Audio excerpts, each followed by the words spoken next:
The student went for an interview and disappeared without a trace.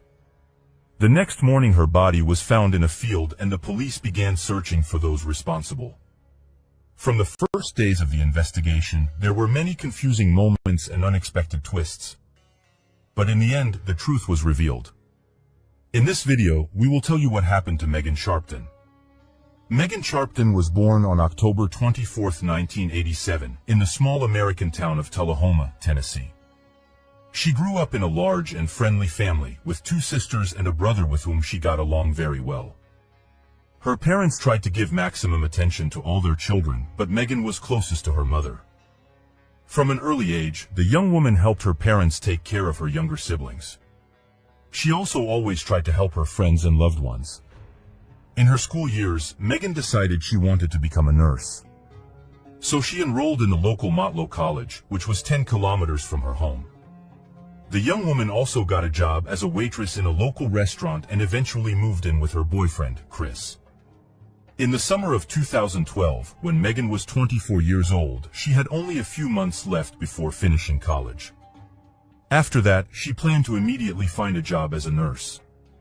Shortly before this, she also got a job at a nursing home to gain practical skills in helping the elderly. Despite such an intense rhythm of life, Megan tried to see her family whenever possible. On July 1st, her sister, who lived in another city, came home and Megan promised to meet with her. However, that evening, the young woman called her mother and said that she would be delayed. She was offered an interesting job opportunity, and Megan agreed to an interview that same evening. She was happy for this opportunity and promised her mother to come as soon as the interview was over. According to her, the job involved taking care of an elderly woman. However, time passed and there was no news for Megan. She did not respond to messages or calls. Her parents began to worry. They contacted her boyfriend. But he also did not know where Megan was and was not even aware of the interview. Despite this, the parents decided not to panic and wait for their daughter to get in touch. She was already 24 years old, and with her busy schedule, between studying and 2 jobs, the young woman could simply be busy. But the next day, Megan still did not show up. Meanwhile, in a remote area several kilometers from the city, at around 1:30 a.m., a group of teenagers noticed a fire in a field. It was a hot summer, so they thought that the forest fires had spread to the grass. They immediately called the firefighters, who arrived at the scene. However, an unexpected turn of events awaited them. Soon after the firefighters began extinguishing the flames, they saw a body laying in the center of the fire. When the fire was completely extinguished and the police arrived at the scene, they realized that a dead young woman lay before them. They immediately understood that a murder had been committed. However, the detectives could not establish the identity of the deceased. She had no documents, wallet, or phone with her, and due to the fire's effects, she could not be identified. The only thing that the detectives could grasp was 2 small star-shaped tattoos. The detectives studied the crime scene and concluded that the young woman was already dead before the fire started. This was evidenced by a serious head injury, which apparently was fatal, but they could not find any traces of the killer's presence. The victim was partially undressed, but from her t-shirt the police concluded that she worked as a nurse.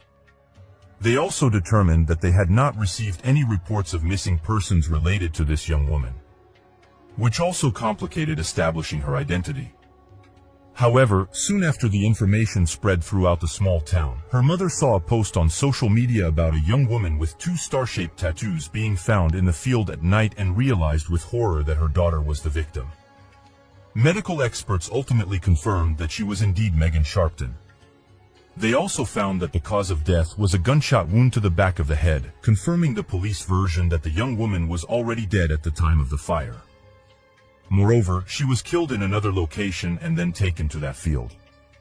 In addition, she was subjected to violence before her death, and the experts were able to extract a DNA sample from the perpetrator. It was immediately run through the database.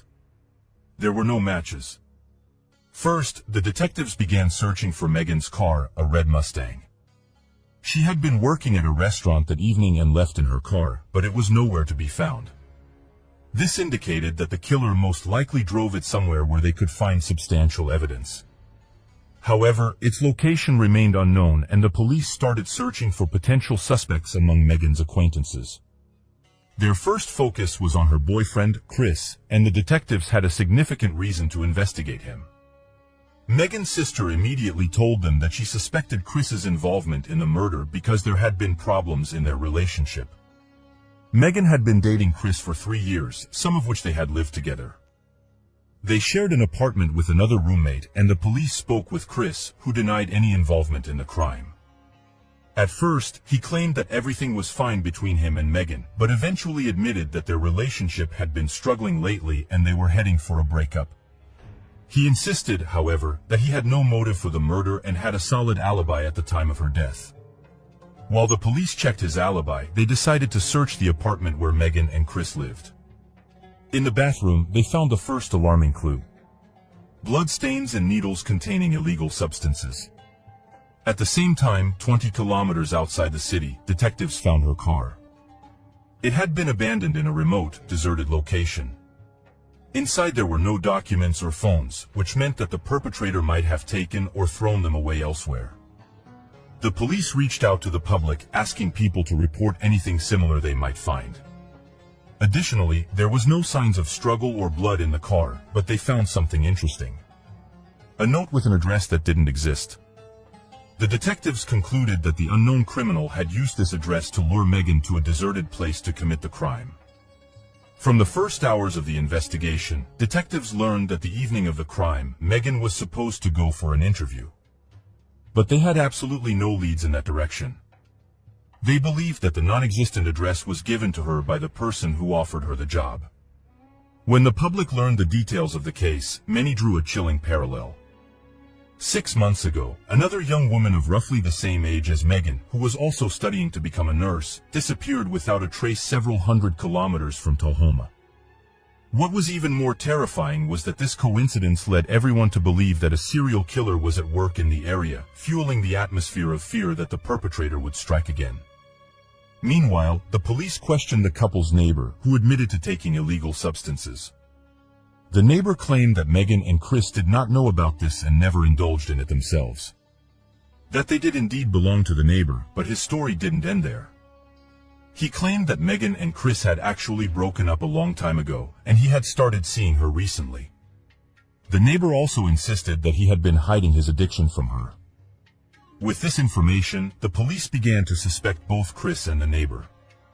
Chris could have held a grudge against Megan, and the neighbor had a penchant for illegal substances. There was no evidence against them. During his interrogation, Chris stated that he didn't know about the relationship, and by that time, the police had already verified his alibi. At the time of Megan's murder, he was indeed at work, so they ruled him out as a suspect. As for the neighbor, he didn't have a solid alibi, but analyzing his phone records revealed that he had been trying to call and message Megan all night, in an attempt to find out where she had gone. Although this was not substantial evidence of his innocence, the police doubted that he was the killer. Both of the guys had their DNA samples taken and sent to the lab, but the results could take months to come back. Meanwhile, the detectives had a new lead. Chris had offered to help with the investigation during his last interrogation, which was at home, and said he wanted to talk to her about a caregiver job and that Naomi had recommended her. Chris added that Megan had mentioned a young woman with that name who went to college with her, but he didn't know any details. So the police started looking for her among Matlow's students and soon found her. She was the only student with that name, and the detectives got her address, but she wasn't home. They talked to her neighbors and one of them gave them Naomi's phone number. She was surprised by the police call and said she barely knew Megan. They had a few classes together but didn't talk much, and she never recommended her for a job. In fact, she added that Megan annoyed her so she wouldn't have helped her. The police were disappointed that this promising lead didn't lead anywhere, but they still had something more substantial. Chris gave them the phone on which the job call had come in, and the detectives had the caller's number. Experts determined that the call was made from a prepaid phone, so it was impossible to identify the owner's name. But the police traced the device to the store where it was sold, and there was a surveillance camera at the checkout. By studying the footage on the day of the phone purchase, they immediately saw the buyer. From these shots, the police immediately realized that he was buying the phone for some illegal purposes. Prepaid phones in America are in demand among those involved in criminal cases, as they do not need to provide their data to use them. And this person on the recording at some point took out his own phone from his pocket, indicating that he was buying an additional one for some questionable purposes. There was also a camera in the store, pointing at the parking lot. The police saw the buyer leave the building and get into his car, which soon led to the identification of his identity. It turned out to be Timothy Gifford, who had an impressive criminal history. However, the man only engaged in petty trade of illegal substances and was not involved in anything serious. He was soon tracked down and taken to the police station. He claimed that he had purchased the phone not for himself, but for his acquaintance, a 37-year-old man named Donnie Jones. He said that Donnie was going to have an operation and he himself would not be able to go for the phone. As payment for this service, Donnie gave Timothy several illegal pills. Detectives were familiar with this man. He also had an impressive criminal history, but often acted as a police informant. Until Timothy revealed something else. Donnie wrote to him that he wanted to exchange his pickup truck for a Mustang and ask for help with this. Timothy considered this request quite strange, as Donnie had 2 small children and the Mustang was far from the most convenient family car. However, he agreed to try to find a client. Donnie handed him the pickup truck and he noticed that there was brand new carpets and seat covers in the interior of the rather old car. Donnie explained this by saying that his wife had told him that the chances of selling the car with a refreshed interior were much higher, and here the police suddenly discovered something that shocked them and glued all these parts to the store together. Donnie Frank turned out to be the husband of Naomi, who supposedly recommended the job to Megan. At this point, the detectives realized that they were getting close to solving the case. Unfortunately for them, the man's DNA sample was not in the database, as he had not been charged with violent crimes. They immediately went to Donnie and Naomi's house to talk to them. At first, the man claimed that he was not familiar with Megan, but within a few minutes he said that he had given her and Naomi a ride to college a few times. This seemed strange against the backdrop of Naomi's testimony a few weeks earlier. Then she claimed that she barely knew Megan and they hardly spoke and did not get along in general. However, during the subsequent conversation, the woman did say that her husband had indeed given them a ride once. However, Donnie firmly insisted on his innocence. According to his words, on the evening of the murder, he was at home with his children. He allowed the police to search his house without a warrant and voluntarily provided his DNA sample. In addition, he denied asking Timothy to buy a prepaid phone for him. The police found no evidence in his house and they had to wait for the DNA test results, which could also take months. 2 months had passed since the murder. People hoped that the police would catch the ruthless monster who could kill someone else at any moment. Eventually, the lab results showed a complete match between Donnie's DNA sample and the one found in Megan's body. He was immediately brought to the station, but he continued to insist on his innocence. Upon learning about the DNA match, he changed his story and told the detectives that he had a secret affair with Megan, which he did not tell his wife about. This was supposedly the reason why he did not reveal this information initially. The police considered his story an obvious fabrication, but they had to release him. Besides DNA, they had no other connecting evidence, and finding a 100% refutation of Donnie's words was simply impossible. Thus, the detectives were almost certain that Donnie was the killer, but they needed more evidence. Although they could not charge him with murder, they still managed to arrest him. During a search of his car, they found a firearm that he was not allowed to possess due to his criminal record. While he was in custody, the police had time to search for additional evidence. They did not have to worry about Donnie attacking someone else or running away. Soon, experts determined that Megan was shot with a firearm of the same caliber as Donnie's rifle. Detectives obtained a warrant to track his phone to see his movements on the evening of Megan's murder. They compared this data with the movements of the prepaid phone that Donnie allegedly never owned, and here the police waited for a long-awaited breakthrough. On the evening of July 1st, the prepaid phone was next to Donnie's phone and was moving along the same route. Detectives identified several key locations: Megan's presumed abduction site, the location where she was killed, and the field where her body was found. Both phones were found together at all these points. Donnie's family owned several farms in the Tullahoma area, and according to the investigation, he brought Megan to one of them after kidnapping her, where he assaulted and killed her. Detectives obtained a search warrant and found a significant piece of evidence: a partially burned scarf that belonged to Megan, which was a gift from her sister. This evidence, combined with Megan's belongings and DNA found at the scene, was sufficient to send the case to trial. On November 5th, Donnie was charged with murder. During the trial, new details emerged that only strengthened the case against Donnie. Experts examined his phone and discovered that he had repeatedly contacted other young offering them jobs as caretakers for elderly people. But all of these attempts were unsuccessful. According to the investigation, Donnie found Megan's phone number on his wife's contact list, contacted her and said that Naomi had recommended her for the caretaking job. She agreed and he gave her a fake address, luring her to a remote location. There he attacked her, took her to the farm, where he assaulted and killed her. He then took her body to a field and set it on fire.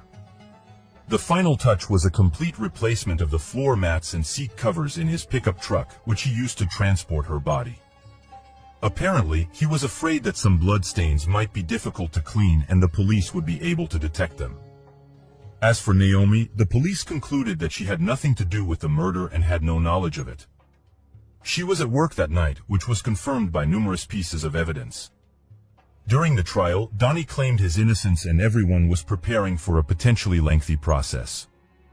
However, when he realized that the prosecution was seeking the death penalty, he decided to make a deal with the investigation. He would admit guilt in exchange for avoiding the death penalty. He pleaded guilty to the murder of Megan and was sentenced to life imprisonment without the possibility of parole. However, he later claimed that he had only made the deal under pressure and demanded a retrial.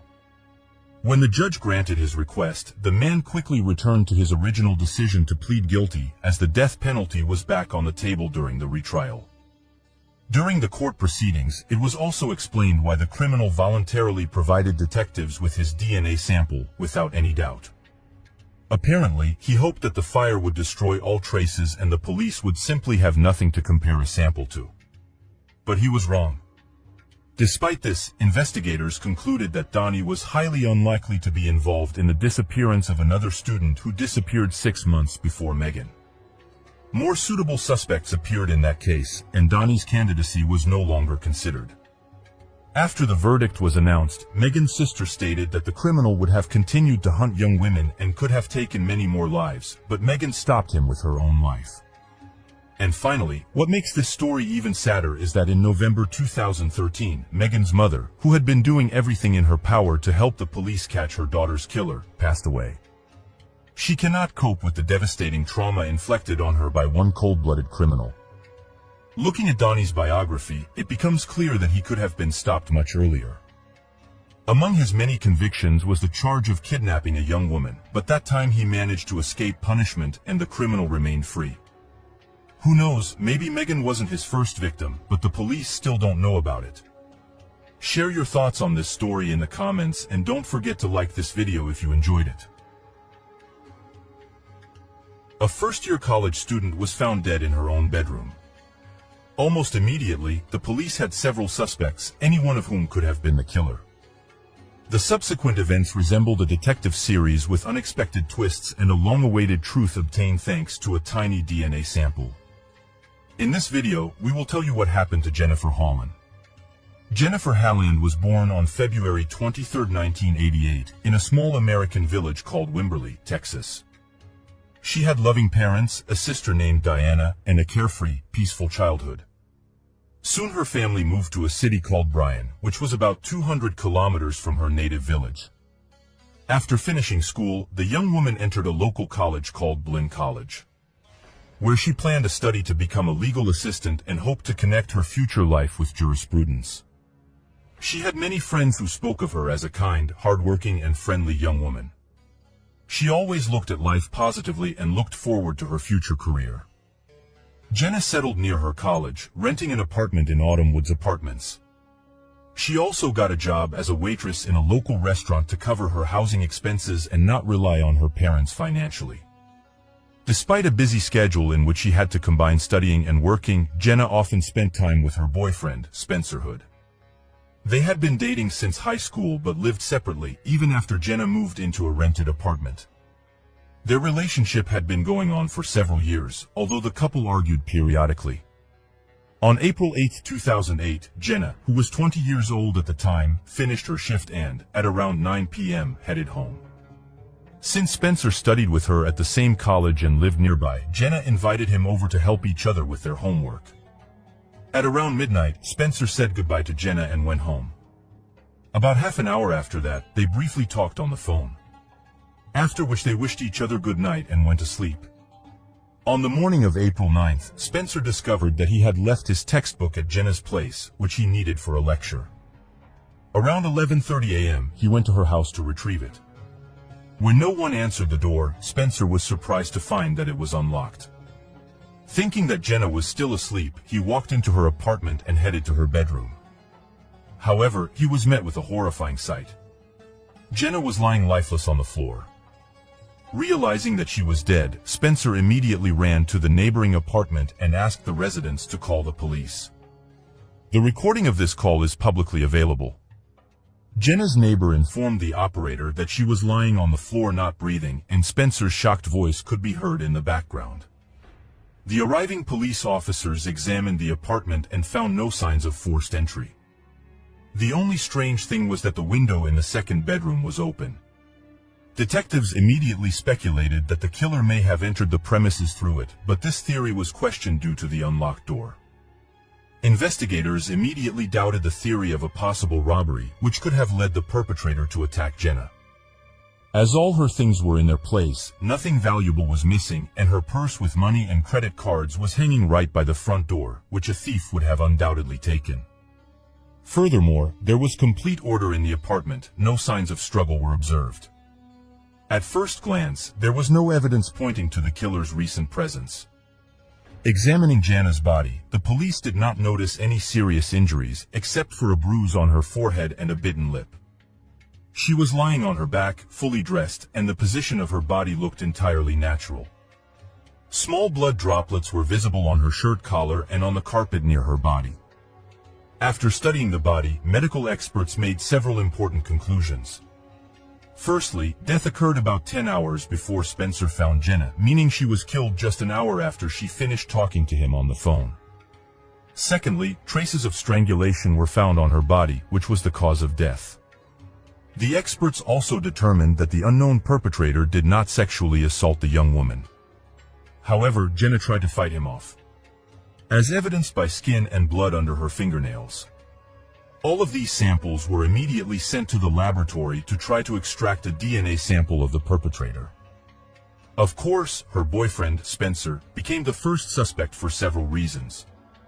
Firstly, statistically speaking, murders often turn out to be someone close to the victim. Indicated that Jenna may have known the perpetrator and willingly let them into the apartment. During questioning, Spencer cooperated with the investigation and answered all questions. At that time, however, experts had not yet managed to extract a DNA sample from the killer.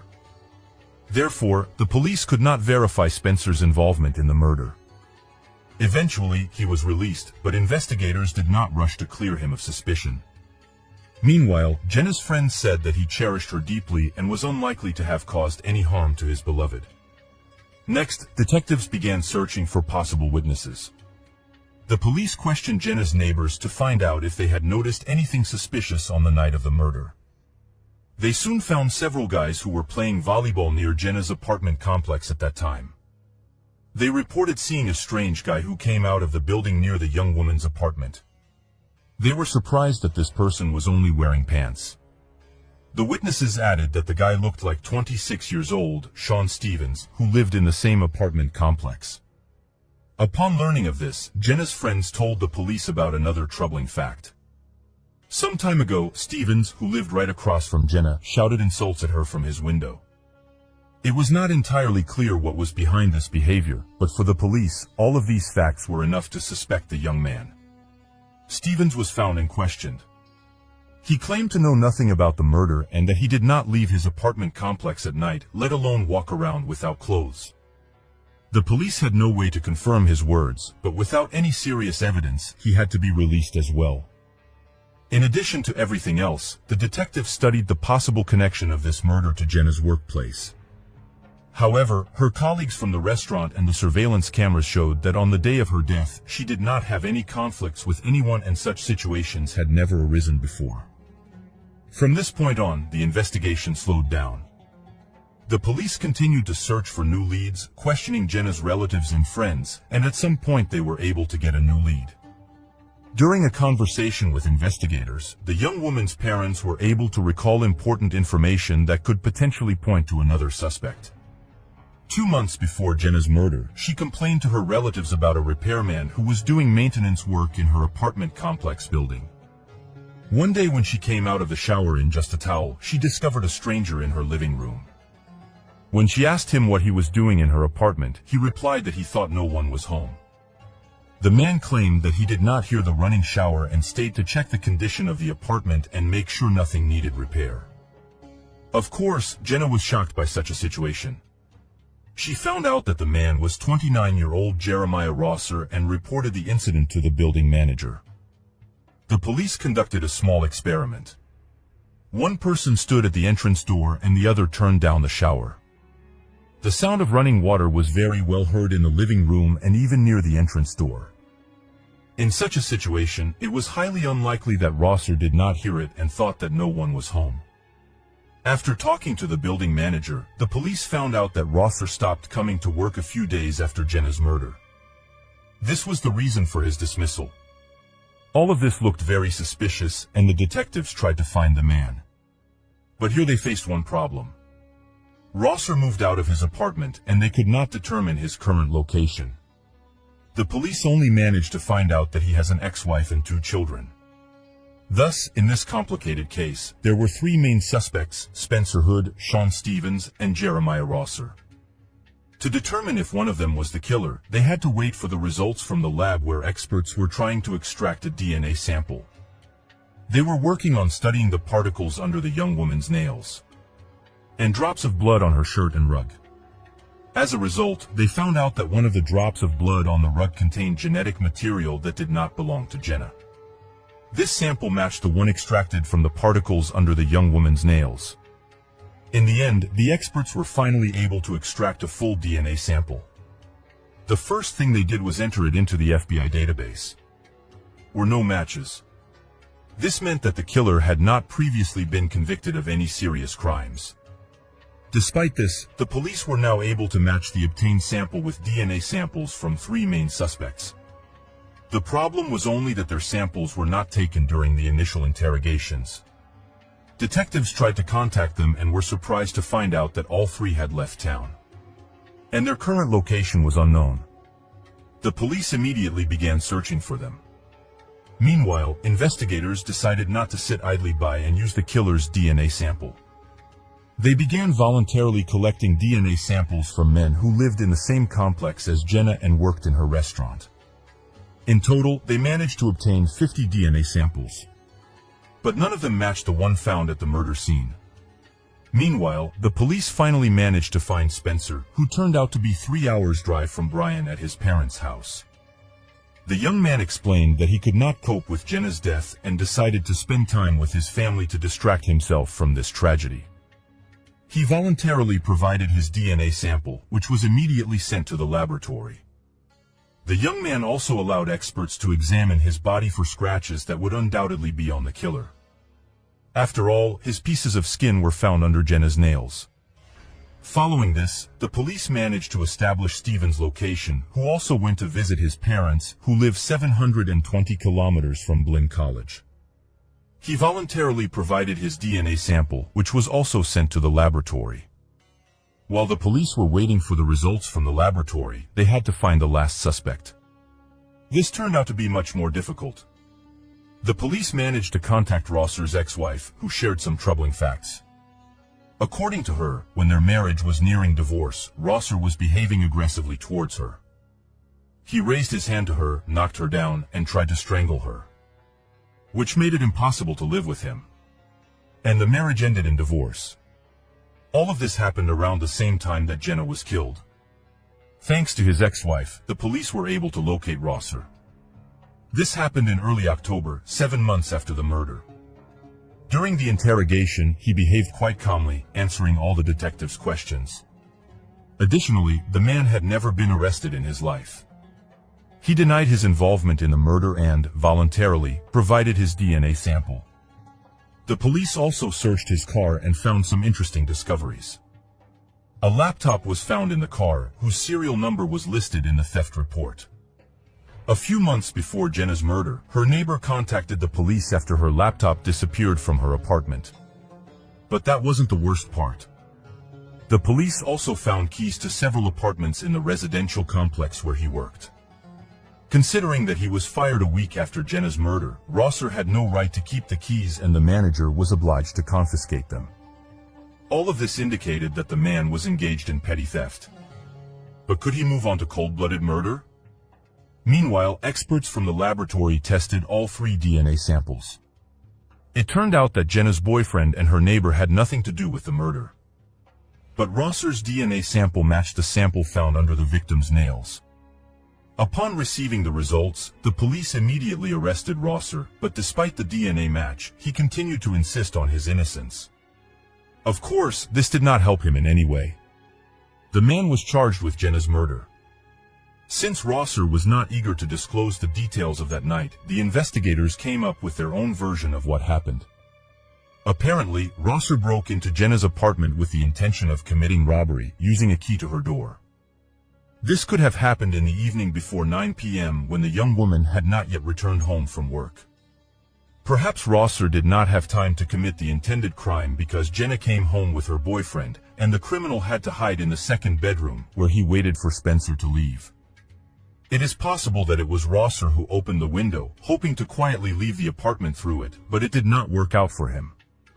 After waiting for Spencer to leave, and hearing Jenna wishing him good night over the phone, Rosser could finally try to leave the apartment through the front door.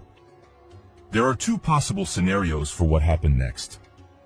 Either he tried to leave the apartment, but Jenna noticed him first and, in a panic, he attacked her, or he intentionally went to her room planning to commit murder.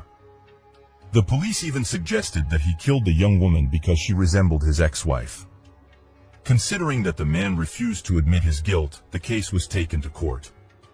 The wait for the trial to begin dragged on for many months, as is often the case in the state's legal system.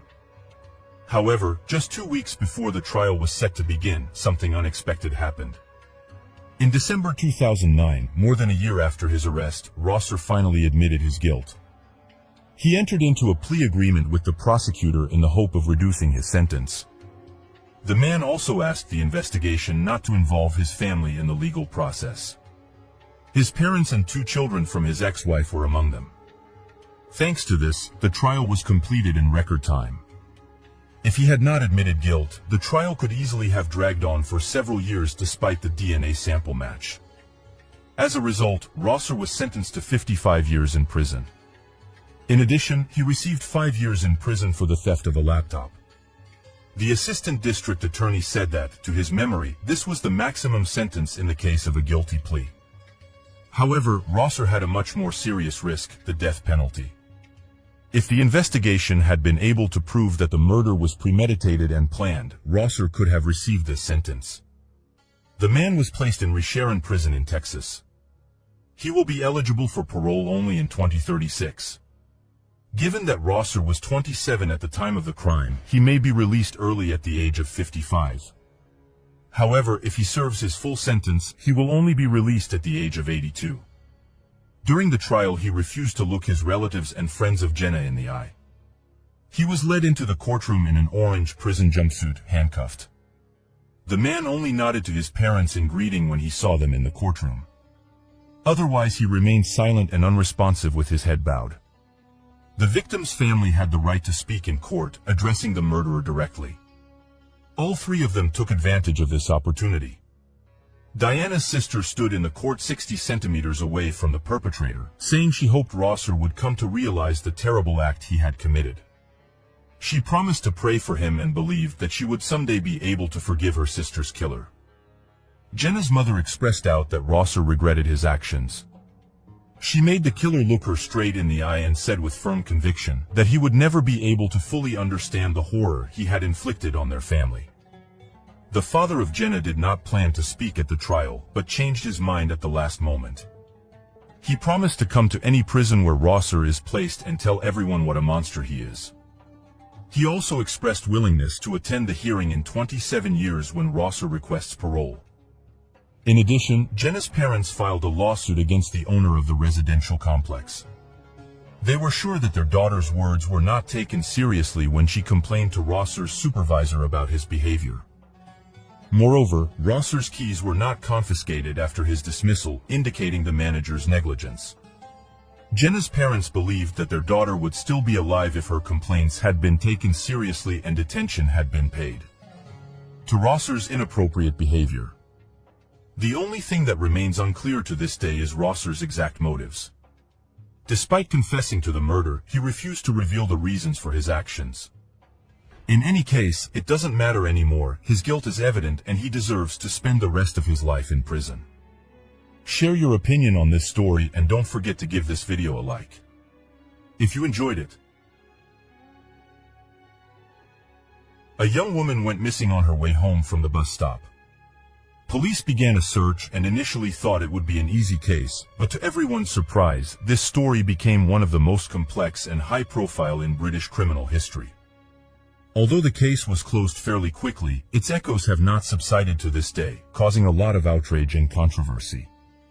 Helen McCourt was born on July 29, 1965 in the English town of Bootle.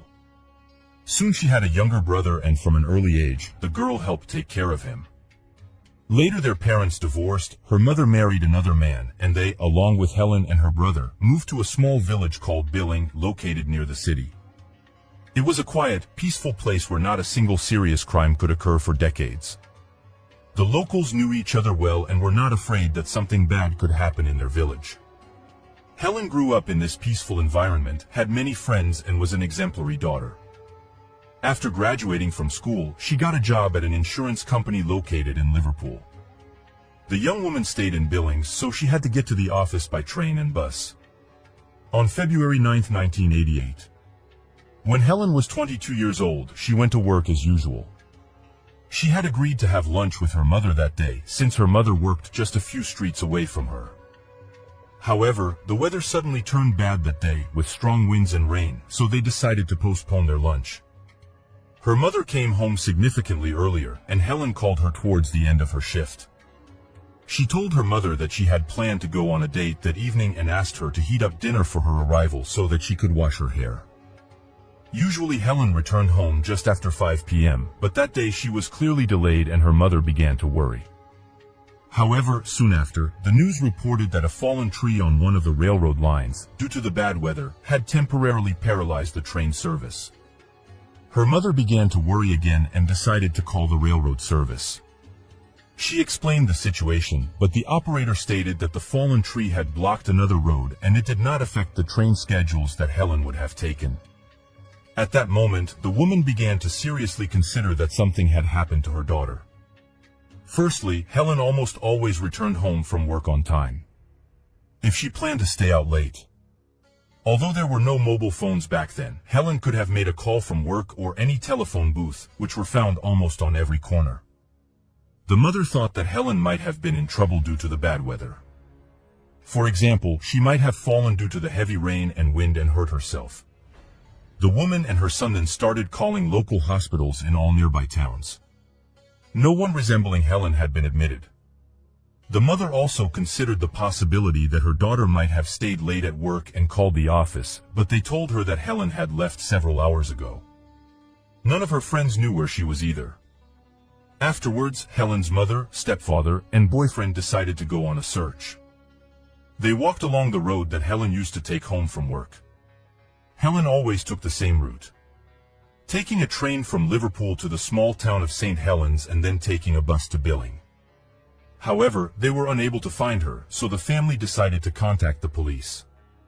They first notified officers in Liverpool and the surrounding areas, distributing descriptions of the missing young woman, but no one was able to find her.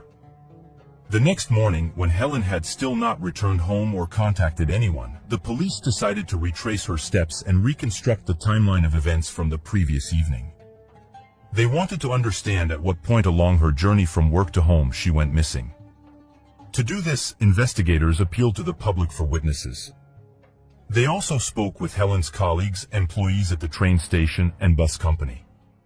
As a result, they came to an unexpected conclusion. They were able to confirm that on the night of her disappearance, she not only took a train, but also a bus to her village. This was strange, because the bus stop was only 200 meters from her home. Detectives began to suspect that she might have been abducted, because if it wasn't an accident, she would have been discovered by now. As part of the standard procedure, detectives began to investigate people close to Helen, since, in most cases, they are the ones behind such crimes. Her boyfriend and stepfather had reliable alibis for that evening, and Aunt Helen's friends and acquaintances were also excluded from the list of possible suspects.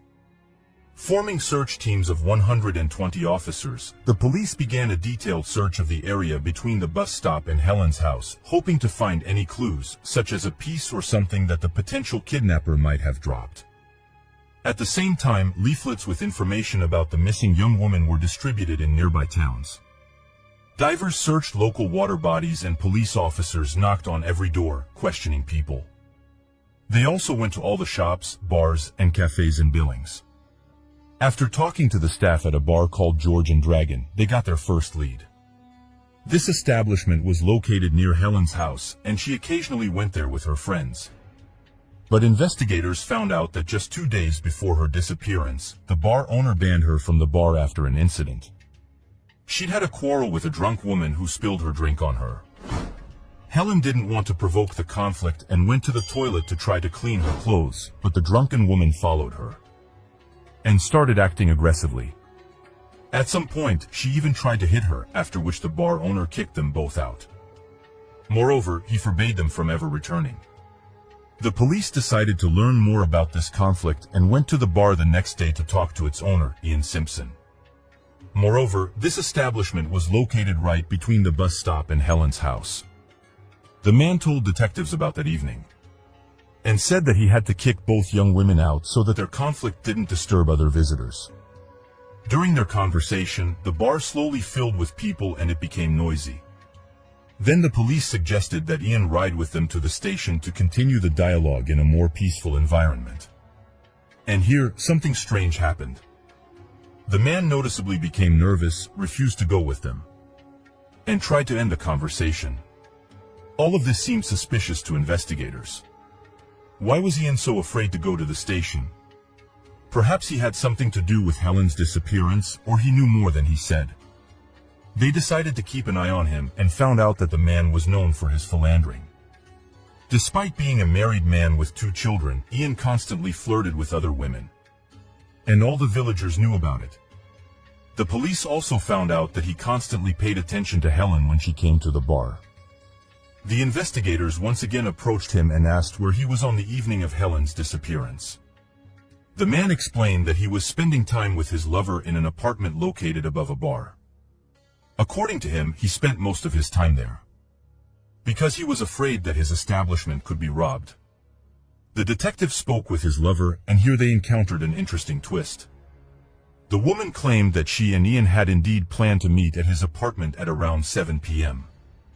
However, that evening, he called her and asked her to come a few hours later. In the end, she arrived at around 8:30, but the man wasn't home. He returned only around 11:30. All of this looked extremely suspicious. Obviously, Ian lied to the police about his alibi, which automatically made him a suitable candidate for the role of suspect. One more detail seemed strange to the detectives.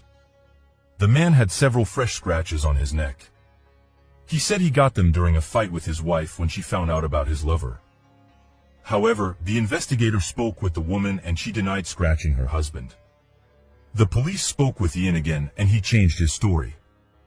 Now the man claimed that he got the scratches while separating Helen and another drunk young woman on the evening when a scuffle happened in the bar. The detective spoke with this young woman, but she denied this story. According to her, they didn't come to blows, and none of them scratched the bar owner. Soon, the police got a witness who told them a worrying fact. On the evening of Helen's disappearance, he was passing through that street and at some point heard a piercing female scream. It was coming from the bar, but it quickly cut off. Based on all this, the detectives began to think that 31-year-old Ian Sims had a direct to Helen's disappearance. However, he continued to deny everything. The investigators needed serious evidence to tie him to this case. Otherwise, they would be powerless. Police decided to search his car, where they found two gruesome pieces of evidence. Firstly, they found several blood stains, and secondly, a part of a woman's earring was lying on the floor. They immediately took the earring to Helen's mother, who without a doubt confirmed that it belonged to her daughter. After that, Ian was arrested on charges of kidnapping and murder, even though the police still didn't know what had happened to Helen. They searched the bar and the apartment on the second floor, where they found new evidence. In both places, there were many barely noticeable blood stains that had clearly been attempted to be washed away. On one of these spots, the criminalists found a fingerprint that belonged to Ian. Moreover, in the apartment, they found the missing part of the same earring that was previously discovered in his car. Despite such an impressive set of evidence, the man continued to deny everything. By this point, the police thought that Helen was dead. They needed to find her body. Otherwise, the court could justify Ian. They believed that the blood in his apartment and car belonged to the young woman. But in those years, DNA analysis was just beginning to be used in forensics, and organizing such research was very problematic. The man himself told the police that the blood belonged to his dog, which injured its paw. In an attempt to find more evidence, investigators decided to appeal to the public to organize more extensive searches. More than 2,000 people responded to their call, including both residents of the village and nearby settlements.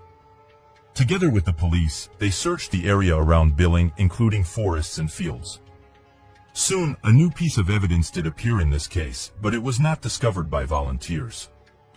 25 kilometers from the village, in a place called Collins Green, a man walking his dog noticed a towel on the ground with traces of blood. He looked around and saw another such towel, as well as several pillowcases. In addition, he found men's socks, a sweater, and underwear nearby. Some of these items were also covered in blood. He reported his findings to the police, and they took the items to a storage facility for evidence. But here was one problem.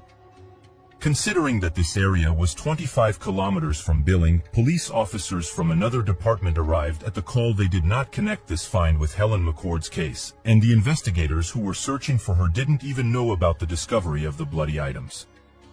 In the end, the police eventually saw a connection between the cases, and the inscription on the found sweater helped them. It was a print with an advertisement for a beer brand that was being sold on promotion at the George and Dragon Bar at the time. Investigators concluded that all of these things, with a high degree of probability, belonged to Ian Sims.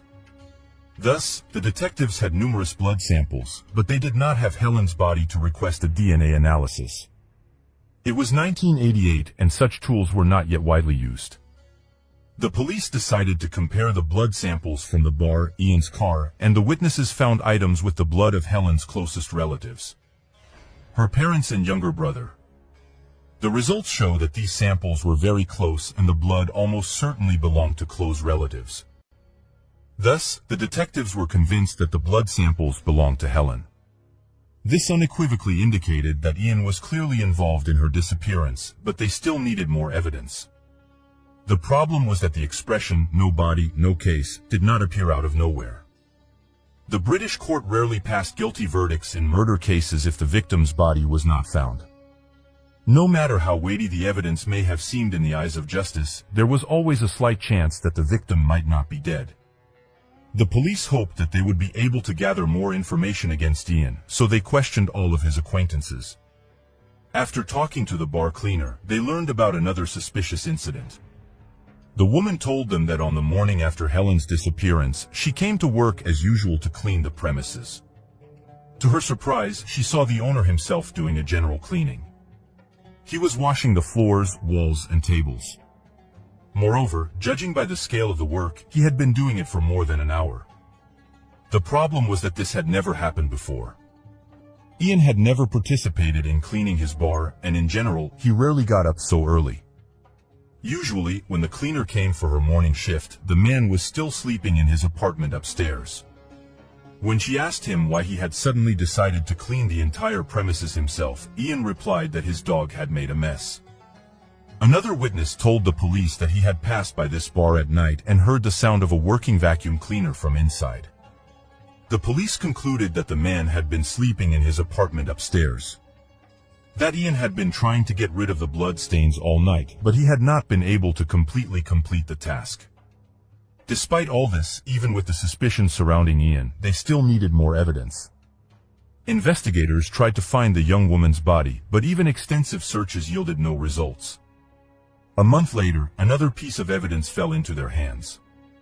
About 30 kilometers from Billings, and noticed a woman's purse in the grass. Looking inside, he found documents in the name of Helen McCourt. The police arrived at the scene and soon they found even more evidence.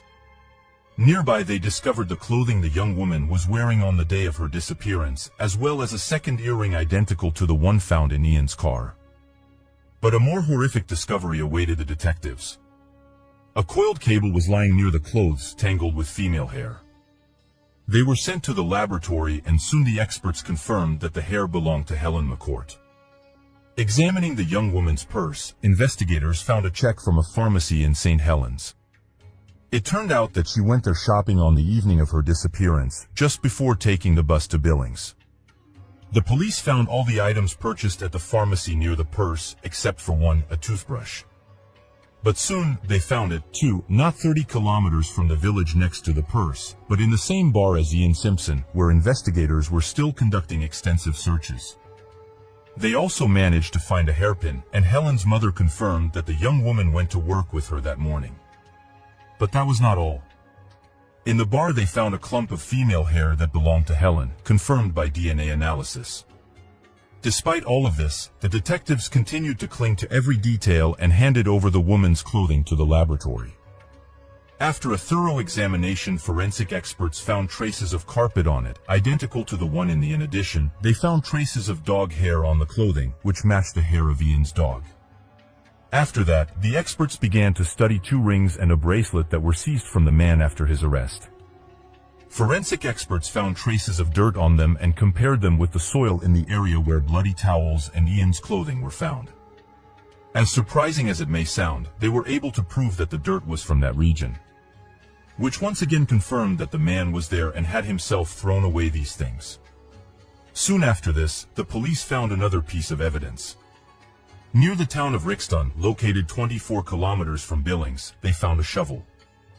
They were able to determine that the shovel belonged to Ian Simpson, and apparently, he used it to bury Helen's body. However, they still couldn't find the body itself, despite the constant work of hundreds of volunteers. The young woman's relatives were almost 100% sure that she was dead.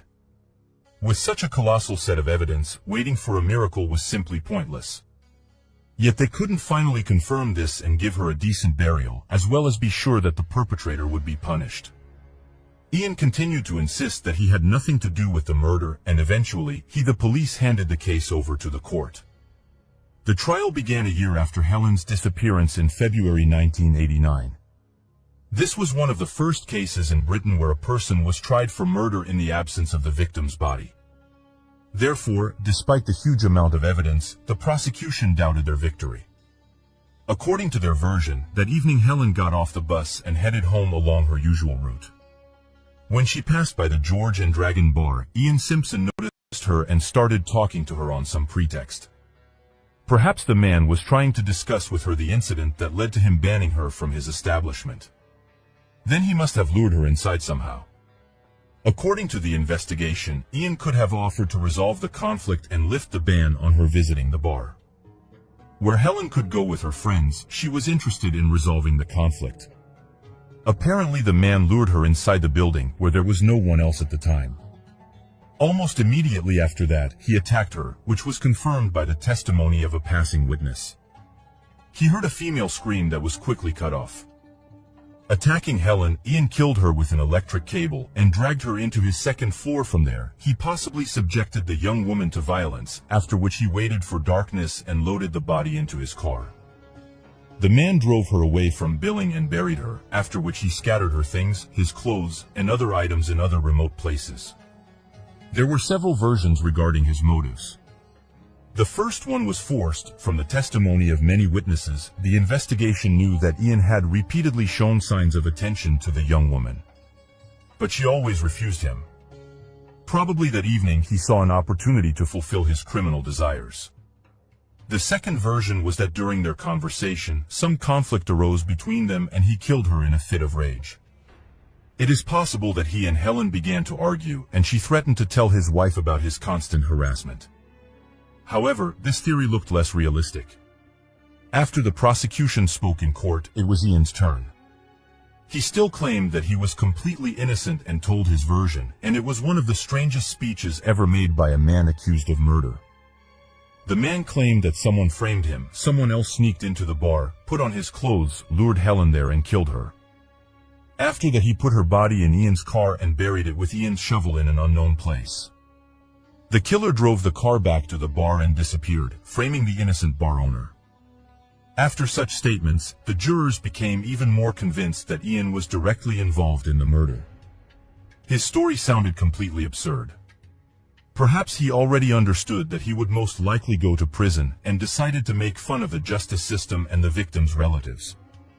As a result, on March 14, 1989, the man was found guilty and sentenced to life imprisonment with the right to apply for parole no earlier than 16 years in prison. Unfortunately for Helen's family, it was far from the end.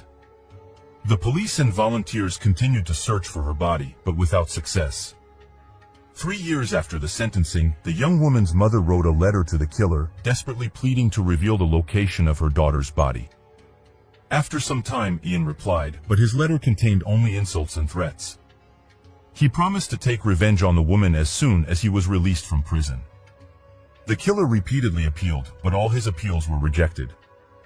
Only in 2004, when he had already spent 15 years behind bars, one of the appeals was granted and the case was sent for review. It did not play in the killer's favor. With the help of modern DNA analysis tools, experts examined the evidence and concluded that all of them unequivocally proved Ian's guilt.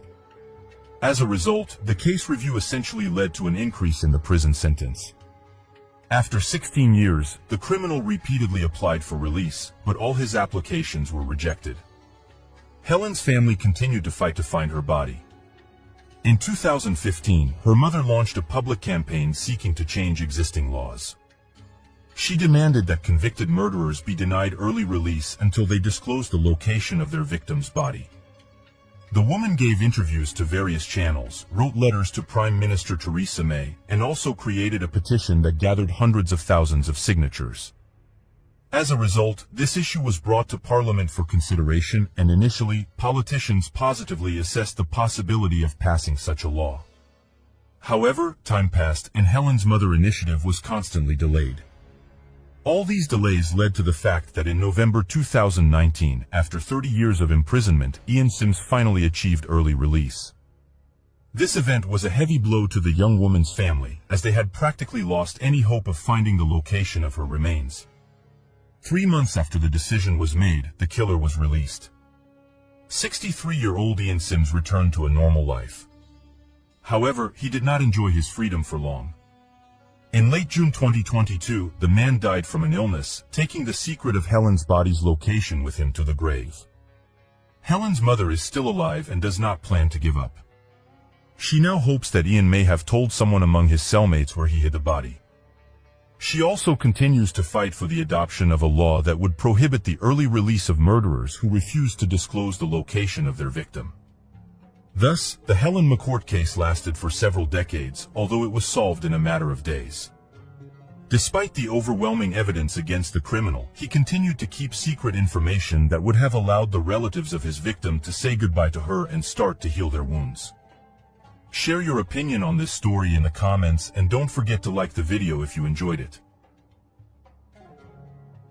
A 16-year-old young woman went home on her bicycle and disappeared. The next day her body was found in a field near the road. The unknown perpetrator had killed her and fled. Despite the fact that the police had a DNA sample of the perpetrator, they could not find him until 13 years later. In this video, we will tell you what happened to Marianne Vastra and why this murder is in Dutch history. Marianne Vastra was born on August 10, 1982, in the Netherlands. She lived with her parents in De Westreen, a small village in the north of the country, far from large cities. The young woman was the youngest of 6 children. She had 2 brothers and 3 sisters. Over time, almost all of the older children left for other cities and countries, and Marianne was left to live with her parents and 1 older brother. The young woman studied at the local school, was fond of music, and had many friends. The area where she lived was dotted with small towns and settlements located a few kilometers apart. For this reason, Marianne often went to other localities to spend time with friends or go shopping. In her free time, she also worked at the local supermarket as a part-time employee.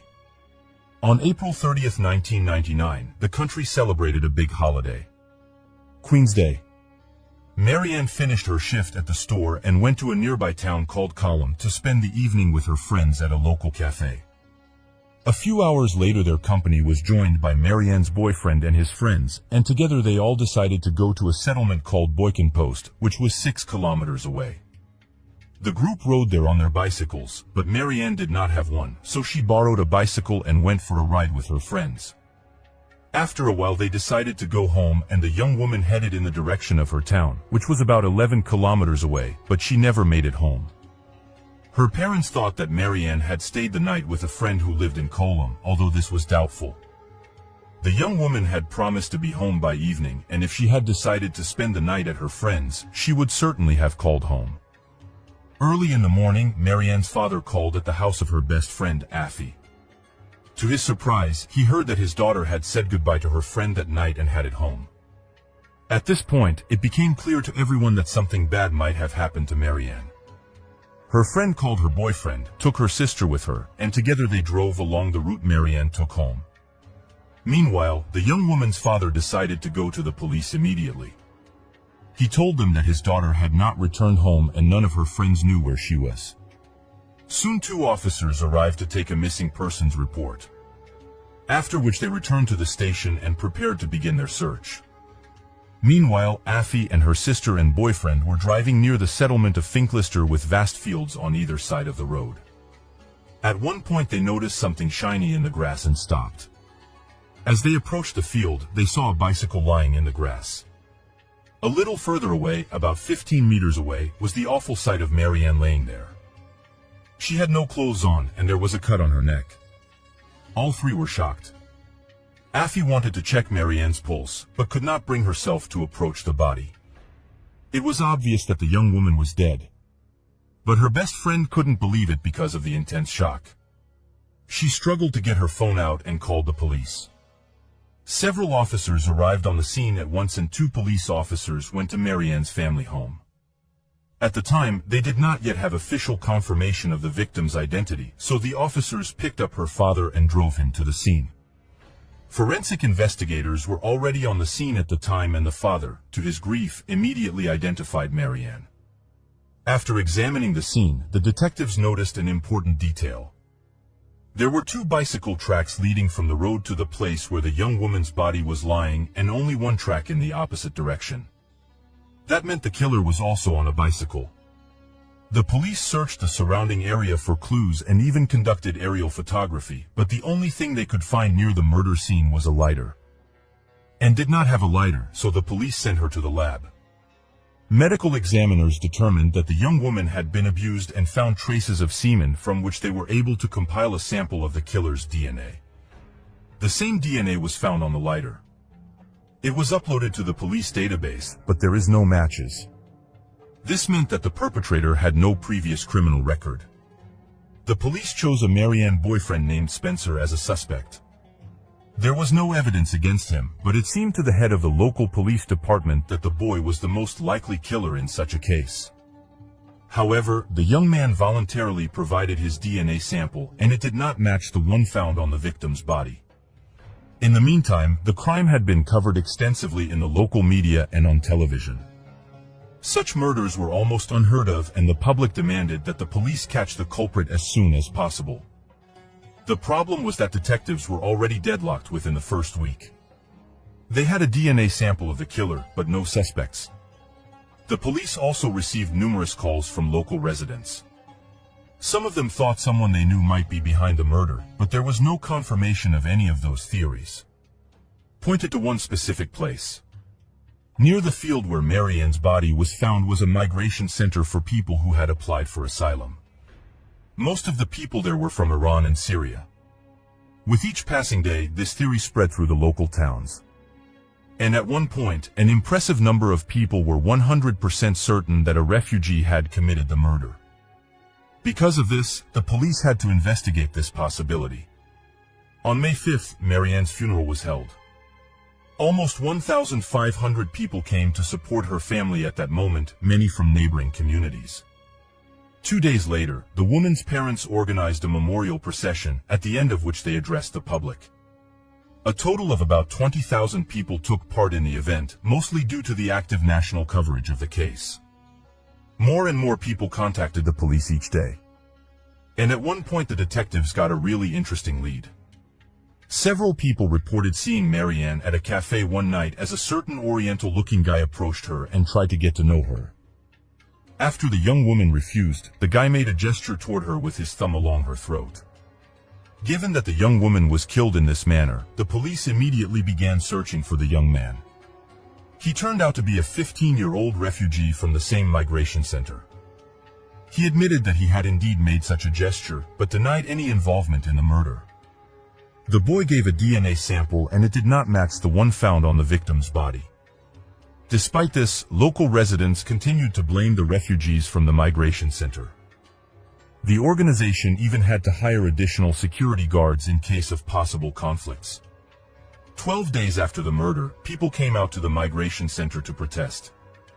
At first they simply shouted out demands to give them the murderer, but by evening the situation had escalated greatly.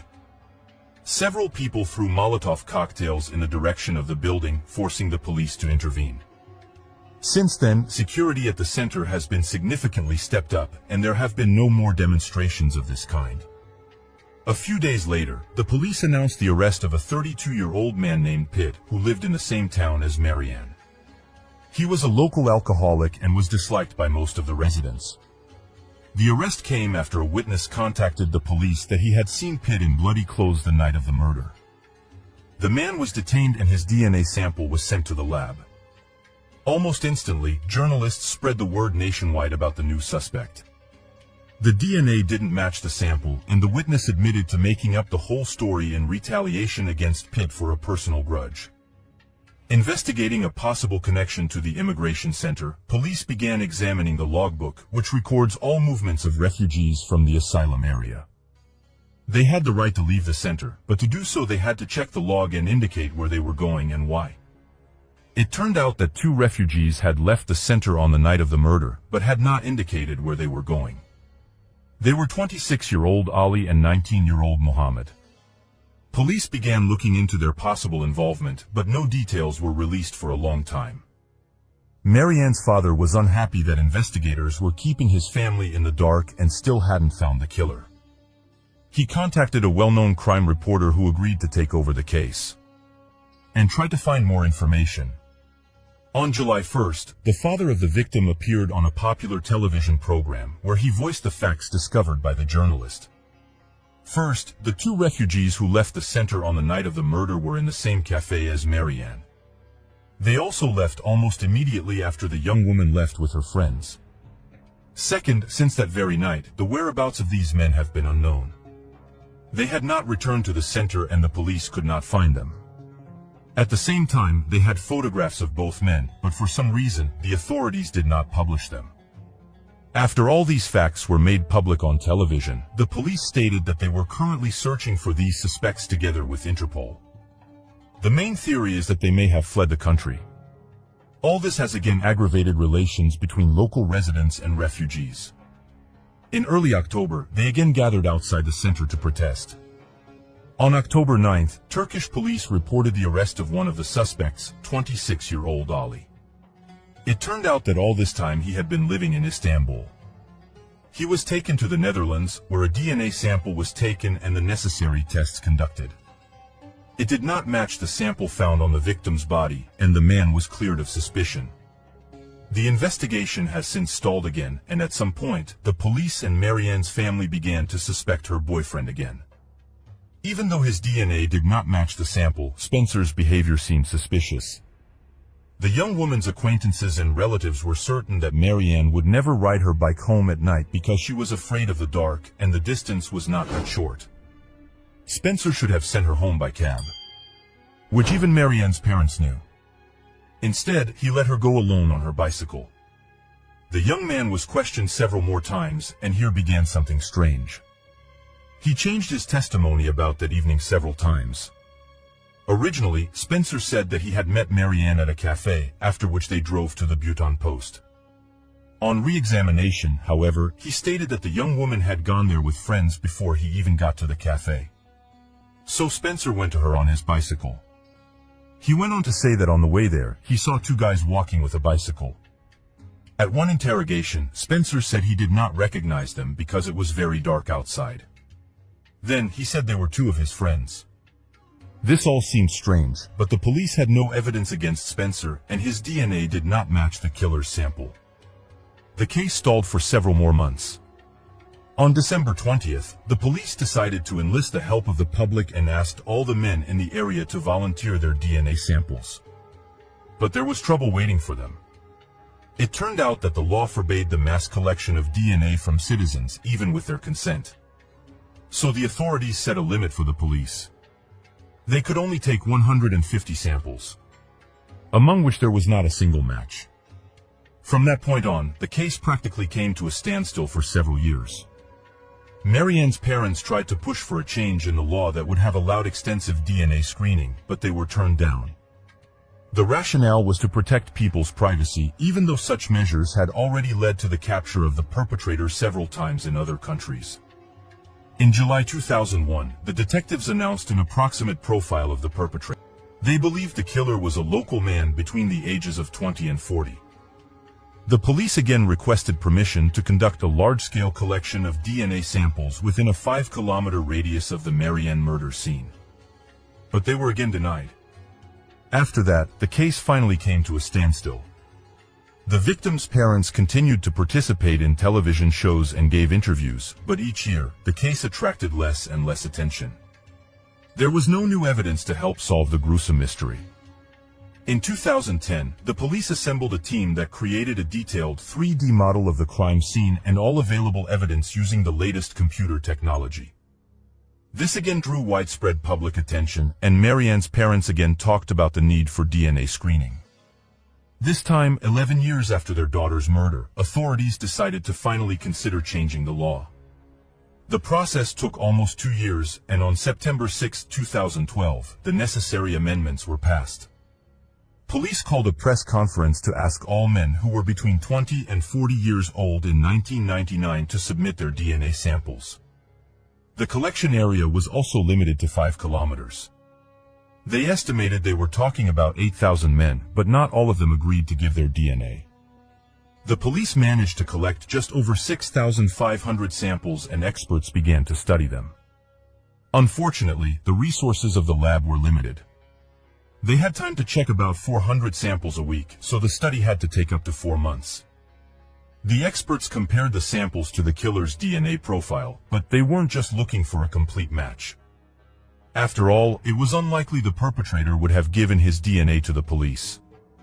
The lab was also trying to figure out the similarities by which they could establish kinship and trace back to the killer through a father, brother, or other relative.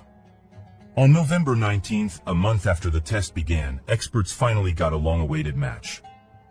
Was that they didn't just find a familial link, they got the DNA of the killer himself, meaning he voluntarily provided it to the police. Detectives soon announced the arrest of 45-year-old Jasper Seringa, a local farmer and father of 2. His house was only a few kilometers from where Marianne was killed. At first, the man kept silent, but after a conversation with his lawyer, he decided to confess.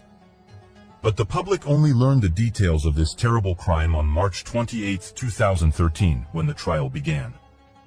According to Jasper, that late evening he was finishing up chores on his farm and decided to ride his bicycle before going to bed.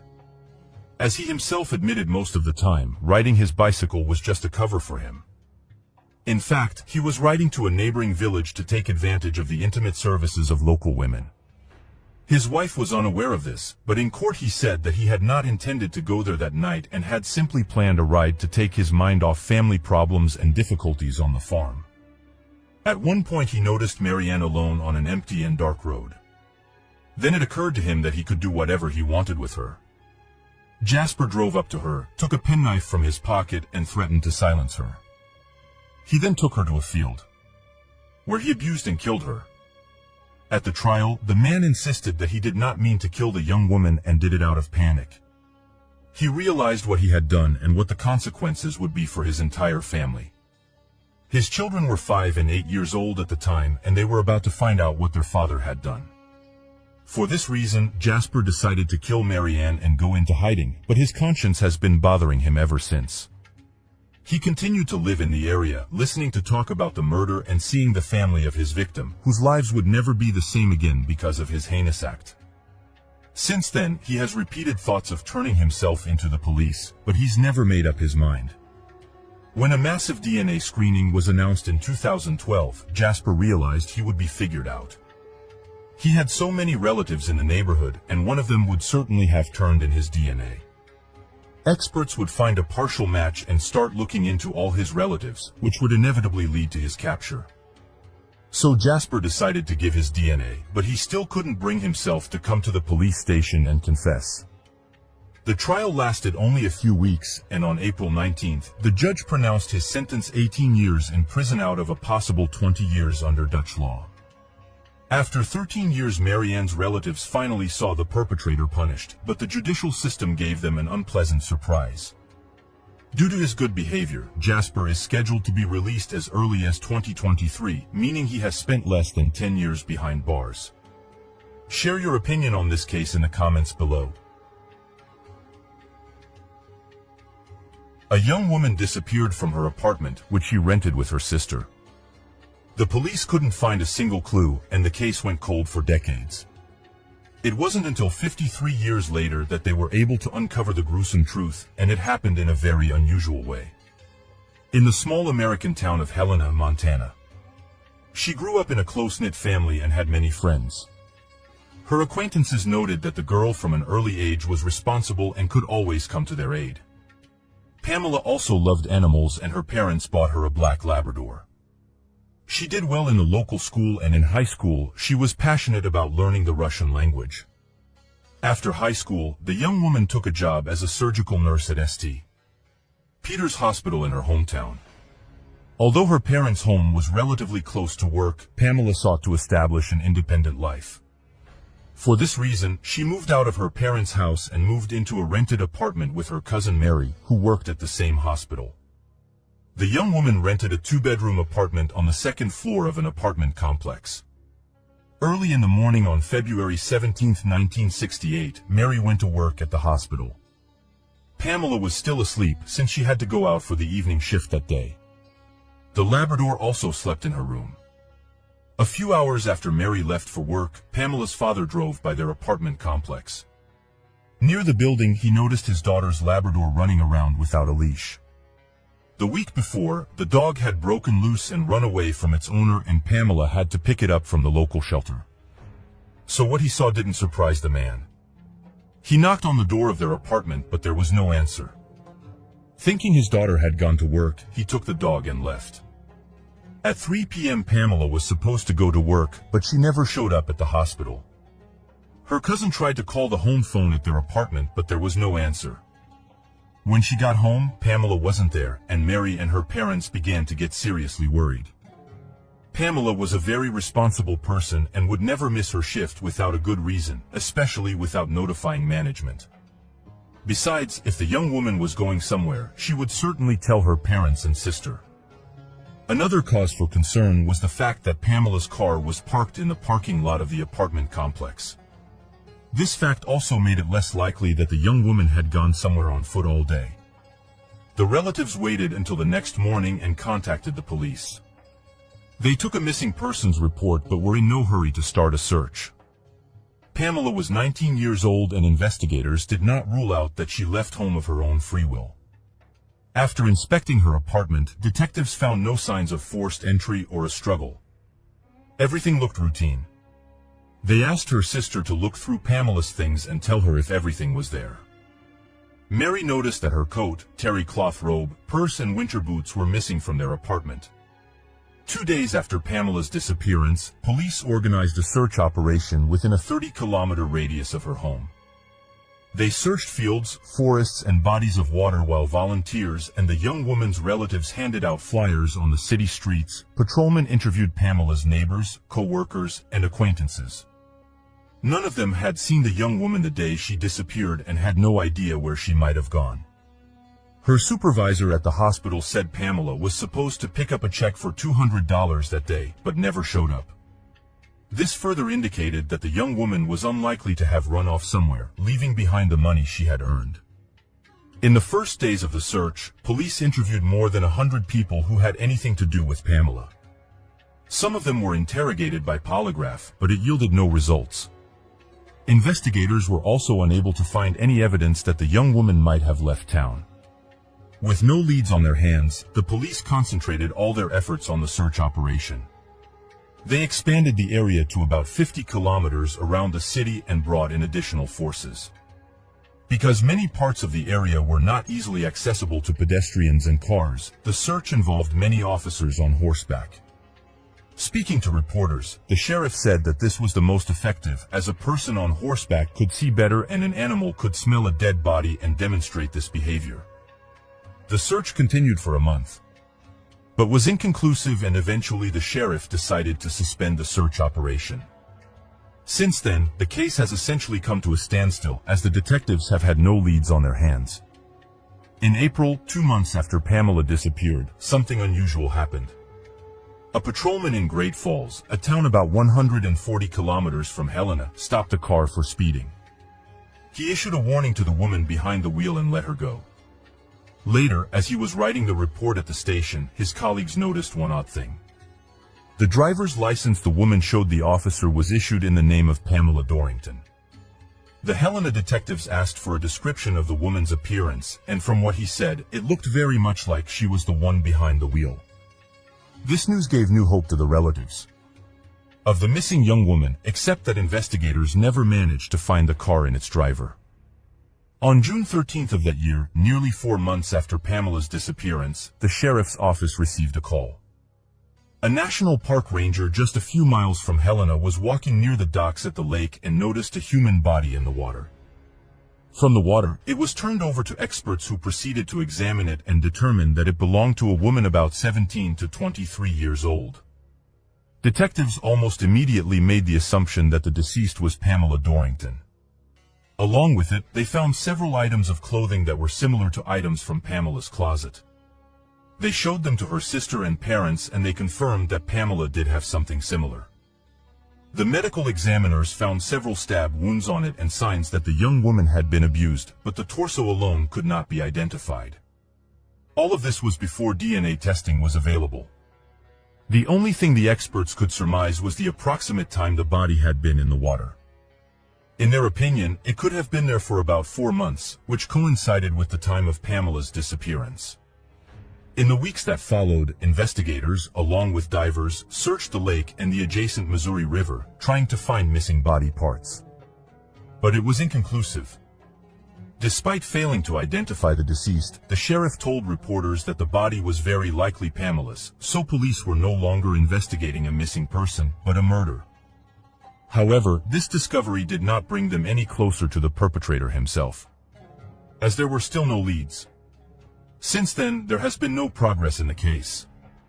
Police told reporters and Pamela's family that they had several suspects, but it was impossible to determine their involvement without any evidence. A year after the murder, the sheriff contacted a psychologist in Detroit who specialized in particularly violent crimes. From the information available, he concluded that the perpetrator was a psychopath. with twisted desires, which was the motive for the murder. Given this, it is unlikely that he could have stopped at one murder, and detectives should expect more similar episodes. At the same time, the expert suggested that this man was capable of easily hiding his true face and leading an ordinary lifestyle. All this information did not help the sheriff much, but no other threads of the investigation he no longer saw. The man gave the psychologist the names of his suspects and asked him to assess which of them could commit such a crime. But the expert could not draw such conclusions without additional evidence.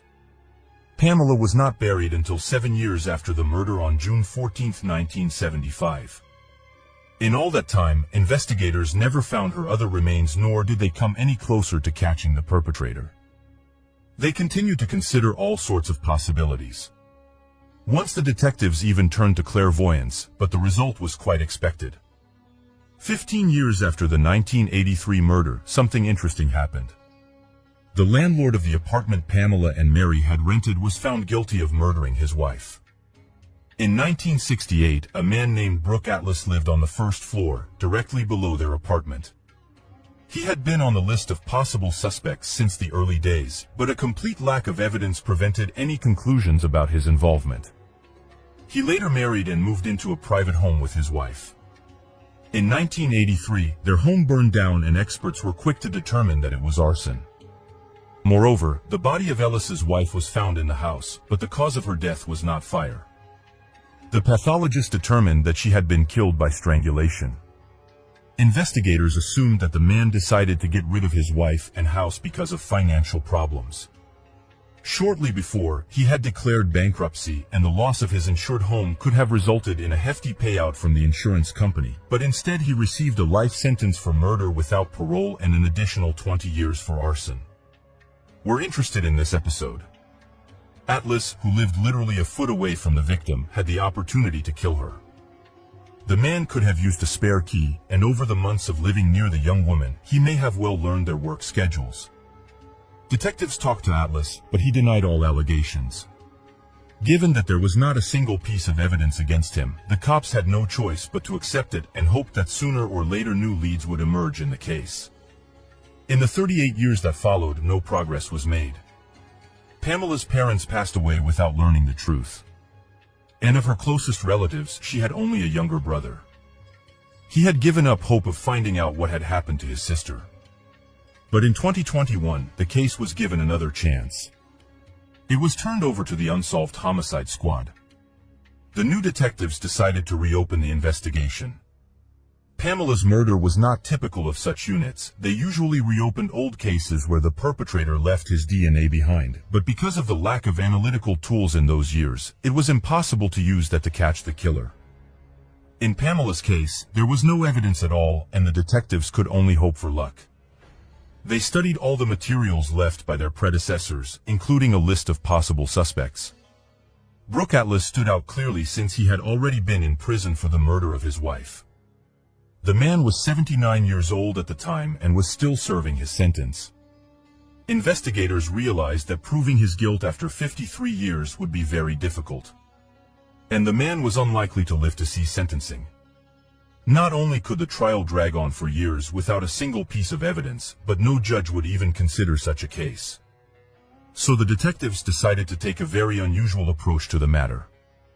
They went to Atlas in prison and offered him a confession to Pamela's murder. In exchange, they guaranteed him that he would receive no additional punishment for it. Such moves on the part of law enforcement are quite rare, especially when it comes to a brutal murder. But in this particular case, they knew they had only two options. Wait until they got their hands on some new evidence, which was highly unlikely, or get a confession. And given Atlas's age, the second option could disappear at any moment. Besides, Pamela's only living close relative was her brother, who was also of advanced age. The detectives wanted him to know the truth, told him about the possibility of such a deal, and the man agreed.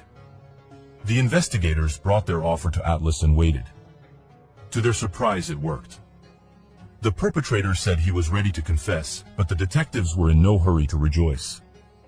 They needed to make sure that the man was really involved in the murder, rather than taking the blame for someone else's crime. They spent many hours questioning him about the details of the murder, Atlas confessing that he had planned Pamela's murder in advance. After waiting for her sister to go to work, he went up to their apartment and rang the bell. When Pamela opened the door, he told her there was a leak in one of the pipes in her apartment and urgent repairs needed to be made. Pamela let the man in without a shadow of a doubt. Once in the apartment, he attacked her and strangled her, then took her body back to his apartment and abused her. This was the main motive for what he did. Atlas then placed her in a barrel and took her to the warehouse of the small airport where he worked as a flight instructor. That very day, a few hours after the murder, the man was quietly conducting a few lessons with his students. The barrel stood in the warehouse for several days, after which Atlas took it to the banks of the Missouri River, separated the body and dumped it in the water. In addition, the man told police several facts that were never divulged, so only the killer could know them. With all this information in hand, the detectives had no doubt that Atlas was telling the truth. 53 years later, they finally succeeded in solving the case, though they had to guarantee the murderer full immunity. Remarkably, the murderer decided to accept the deal for a reason. He said that during his imprisonment, he believed in God and began to feel remorse and apologized to Pamela's relatives for what he had done. The Detroit psychologist's analysis turned out to be quite accurate. Atlas really seemed a decent man. For a long time, he had worked as a heavy equipment operator, then he began teaching flight lessons, started a family. Only after the murder of his wife, his true nature became clear. The victim's brother thanked the investigators for bringing the case to an end. The man understood that a conviction and an additional life sentence for Atlas wouldn't have changed anything. And thanks to the detectives, the case was over. Share your opinion in the comments and don't forget to like this video if you liked it. A woman was found dead in her own apartment, but the police couldn't find any clues. When the case became known throughout the city, they received a tip from a witness that turned the investigation upside down and ultimately led to the truth. As a result, the case became one of the most discussed in the country, as no one could have expected such horror. Shauna T. Fay was born on March 13, 1966 in Salt Lake City, USA. She was a cheerful and energetic woman, a member of the school cheerleading team, and had many friends. After completing her education, Shauna worked for some time in her home state, but at the age of 29, she decided to move to Las Vegas. She liked the vibrant pace of the city, which offered many more opportunities to earn money. After moving, Shauna worked as a cosmetic salesperson in several elite firms, but in 2001 she decided to become a waitress at the Palms Casino. At that time, the establishment had just opened, but it quickly became one of the most popular casinos in Vegas. It was at this job that Shauna met her future husband, George. Before we continue, I have a small request for you. We've created a new channel where we upload content related to old, historical ruins and interesting events. So, if you're interested, kindly subscribe to my channel, Decoverize, for daily interesting videos and show some love in the comments. I'll read every one of your comments. The link is in the description. He often visited the casino and a romance quickly developed between them. A year after they met, the couple had a daughter, Madison. A few years later, they officially got married. It seemed that this family had a happy and carefree future ahead of them. George worked as a firefighter, paid a lot of attention to his wife and daughter, and always took care of them. Shauna worked at the casino earning quite decent money there, but in 2008 their relationship began to deteriorate. Due to the financial crisis, George lost a considerable portion of his savings, which were invested in real estate. On this basis, he became nervous and irritable, increasingly venting his anger on his wife and daughter. Eventually, the woman decided that they should live separately for some time and moved into her own apartment. The couple went to a family psychologist, but no improvements were observed in their relationship and they increasingly discussed divorce. Another blow to Shauna was that her apartment was robbed. While she was at work, several valuable items were taken from her home, including her engagement ring. But a strange separate detail was that the thief also took her panties, leaving men's underwear in the apartment. The woman reported the incident to the police, but they could not identify the perpetrator. On the morning of September 29, 2012, 3 weeks after the incident, George picked up his daughter from her grandmother and went to Shauna's apartment to retrieve some of the girl's belongings. They continued to share custody of their daughter, and she was supposed to spend a few days with him. As they approached the apartment, they saw that the garage door was open.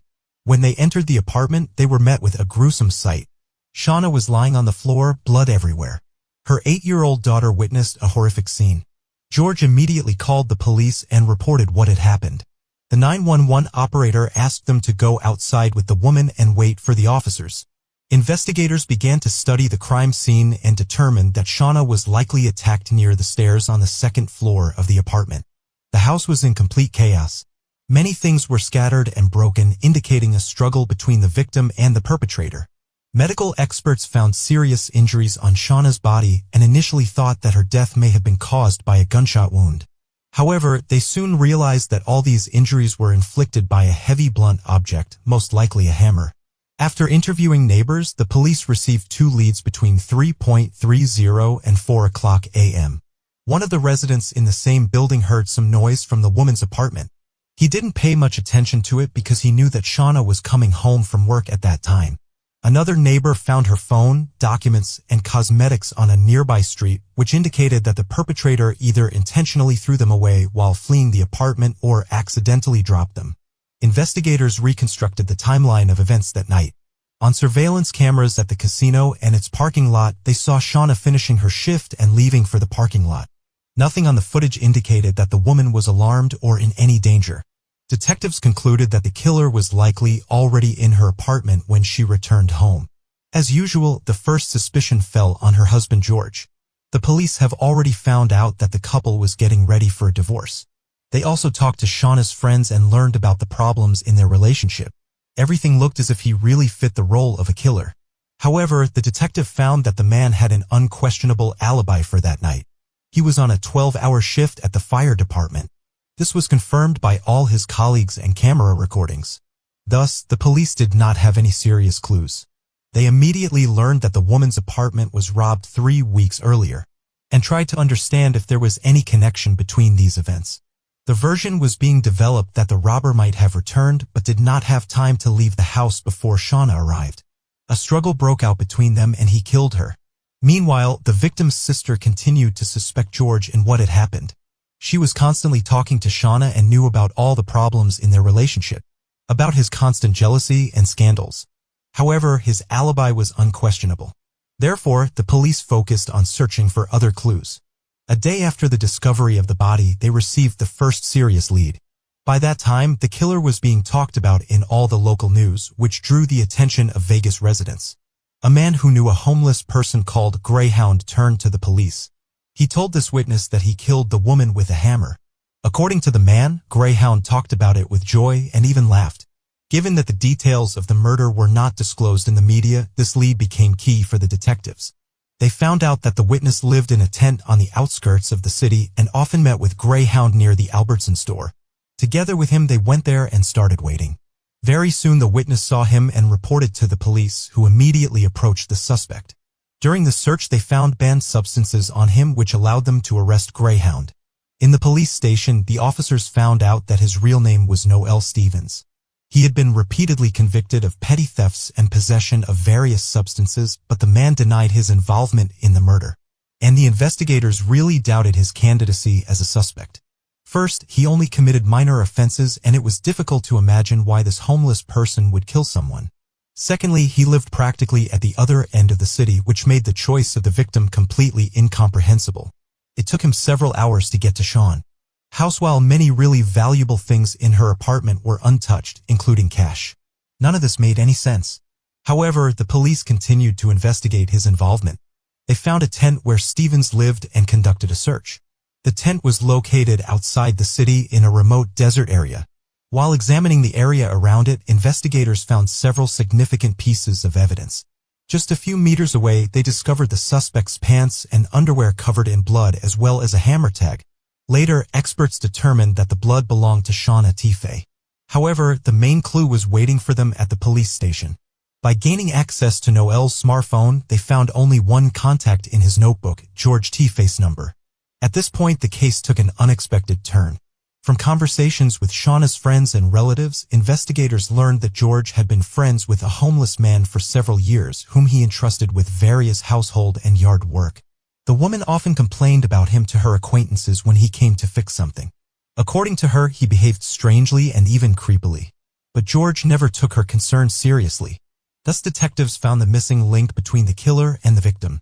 But the main question remained whether George had any involvement in this or if Stevens chose the woman as a victim simply because he knew Shauna and her work schedule. With the help of the hammer tag, the police found out when and where the hammer, which was most likely the murder weapon, was purchased. By requesting surveillance camera footage, they were shocked to see Stevens and George T. Fay walking into the store and buying the same hammer. At this point, investigators realized that Shauna's husband could indeed be the mastermind behind this horrific murder. When all this evidence was presented to Stevens, he finally decided to confess to what he had done. The man admitted that he did indeed kill Shauna, but only on the orders of her husband. According to Stevens, George paid him $600 for it. They had been planning this crime for several months. The man bought dark clothes for Stevens and gave him a duplicate of the keys to her apartment. 3 weeks before the murder, he asked the homeless man to break into her house and stage a robbery, so that later the police would be confused and conduct their investigation along that line. On the night of the murder, Stevens snuck into her apartment again and waited for the woman to come home. After she arrived and began to walk up to the second floor, he came out of his hiding place and attacked her. Stevens said he struck her about 17 times, causing the hammer to break. The killer agreed to show detectives the location, near a campsite where he buried his weapon. With Stevens' confession and a multitude of evidence, the police charged George. His relatives were shocked because he had always been a caring and loving family man who helped people. Upon learning of the accusations, George's sister called him and told him that he was suspected of murder. However, at the exit, the man crashed into a fence and flew off the road. The police who arrived at the scene concluded that he deliberately caused the accident in an attempt to take his own life, and there were no tire marks on the path of the car. George did not even try to brake, but only pressed on the gas pedal. However, he did not succeed in his goal. With medium injuries, the man was taken to the local hospital. 2 days later, the police informed him that he was arrested for murder. George's reaction was very calm. He asked to contact his lawyer and also to allow him to. Relatives acted as witnesses and spoke about how George could never have done such a thing to his wife and could not be involved in her murder. That Stevens killed Shauna on his own initiative and her husband knew nothing about it. According to the lawyer, the store camera footage did not prove anything. It only showed how George and Noelle were buying tools that the latter needed for housework. The prosecution did not believe in such a scenario. In court, they presented a printout of George's phone calls, according to which the man called Stevens 87 times in September 2012, 5 of which were made shortly before the murder. Based on Stevens' testimony, the prosecution concluded that money was the motive for the murder. George lost a significant portion of his savings due to the crisis, resulting in Shaun becoming the main breadwinner in the family. She earned over $100,000 a year, while George's income was only half that amount. He realized that in the event of a divorce or a property division, he would be left with nothing, so he decided to get rid of his wife. Stevens initially didn't believe him when he spoke about the murder. Prior to this, they had been friends for several years, and Noelle had actually done various work around the house and property for a small fee to kill his wife, and he agreed. According to his testimony, the man planned to get this money from an insurance company after Shauna's death. Despite Stevens revealing all the details of the murder and how he and George planned the crime, there were certain difficulties during the trial. The results of Stevens' medical examination were presented during the hearing, which showed and regularly took potent banned substances. He did not deny either of these points, so all of his words were questioned by the defense lawyer. Because of this, neither side was sure of the outcome when the jurors began to deliberate. It took them 3 days. In the end, George T. Fay was found guilty of conspiring to commit murder. When the judge pronounced these words, George showed no emotion. He was sentenced to life in prison with an additional 81 years for the remaining charges, including conspiracy to break into a home and robbery. Soon after the verdict, George filed a 107-page appeal in which he confessed to the crime in the third person. He wrote that prescription drugs had clouded his mind, causing him to be unable to distinguish between good and evil. All of this led him to believe that killing his wife would be the only way to protect their child. George revealed that he had suffered a serious injury several years before the murder, but the court did not appoint a psychological examination for him. Despite this, in 2017, the court rejected his appeal because there was no reason to doubt that his mental state prevented him from clearly understanding what was happening. Since George's arrest, their daughter has been living with her maternal grandmother and has been actively helped by her sister Shauna. At one point, this girl lost both of her parents and learned what a monster her father was. He deliberately took her to the apartment, knowing in advance what she would see. Obviously, he did this to provide a more reliable alibi without caring about the consequences for his child's mental health. As for Stevens, he received a 42-year prison sentence. Considering that this man spent most of his life on the streets, it would be foolish to consider such a sentence as punishment. Share your opinion on this story in the comments and don't forget to like the video. A girl stayed overnight at her friend's house and disappeared without a trace in the morning. The bedroom window was wide open and all her belongings were left in the room. Police began searching for her, but none of them suspected the dark secrets they would soon uncover in the small town. She grew up in a large and friendly family with several brothers and sisters. Later, they moved with their parents to Spring Hill, Florida, where Amanda attended the local middle school. She was passionate about dancing, writing poetry, playing multiple musical instruments, and was a very positive child. During school vacations, Amanda always went to her grandparents' house in a small town called White Cloud. She loved spending time there as she had many friends in the town. White Cloud was a quiet and peaceful place with a population of only 1,400 people. Most of its residents knew each other, children played without supervision, and no one worried about their safety. In 2004, when she was only 13 years old, Amanda finished the 7th grade of middle school and went to White Cloud for the whole summer. She spent a lot of time with her friends, went for walks, and enjoyed her vacation. On June 20th, Amanda stayed overnight at her best friend's house. They talked, had fun, and went to bed late at night. In the morning, her friend woke up and found that Amanda was not in the room. The bedroom windows were wide open. She went to the kitchen, walked around the house, but Amanda was nowhere to be found. It was strange because all her belongings, including clothes and a backpack, were left in the bedroom. The friend told her parents that Amanda was missing and they called her grandparents. They walked several streets and called the parents of Amanda's other friends, but no one had seen her. Then the relatives decided to go to the police. They understood that Amanda could not have gone anywhere without warning, especially in just her pajamas.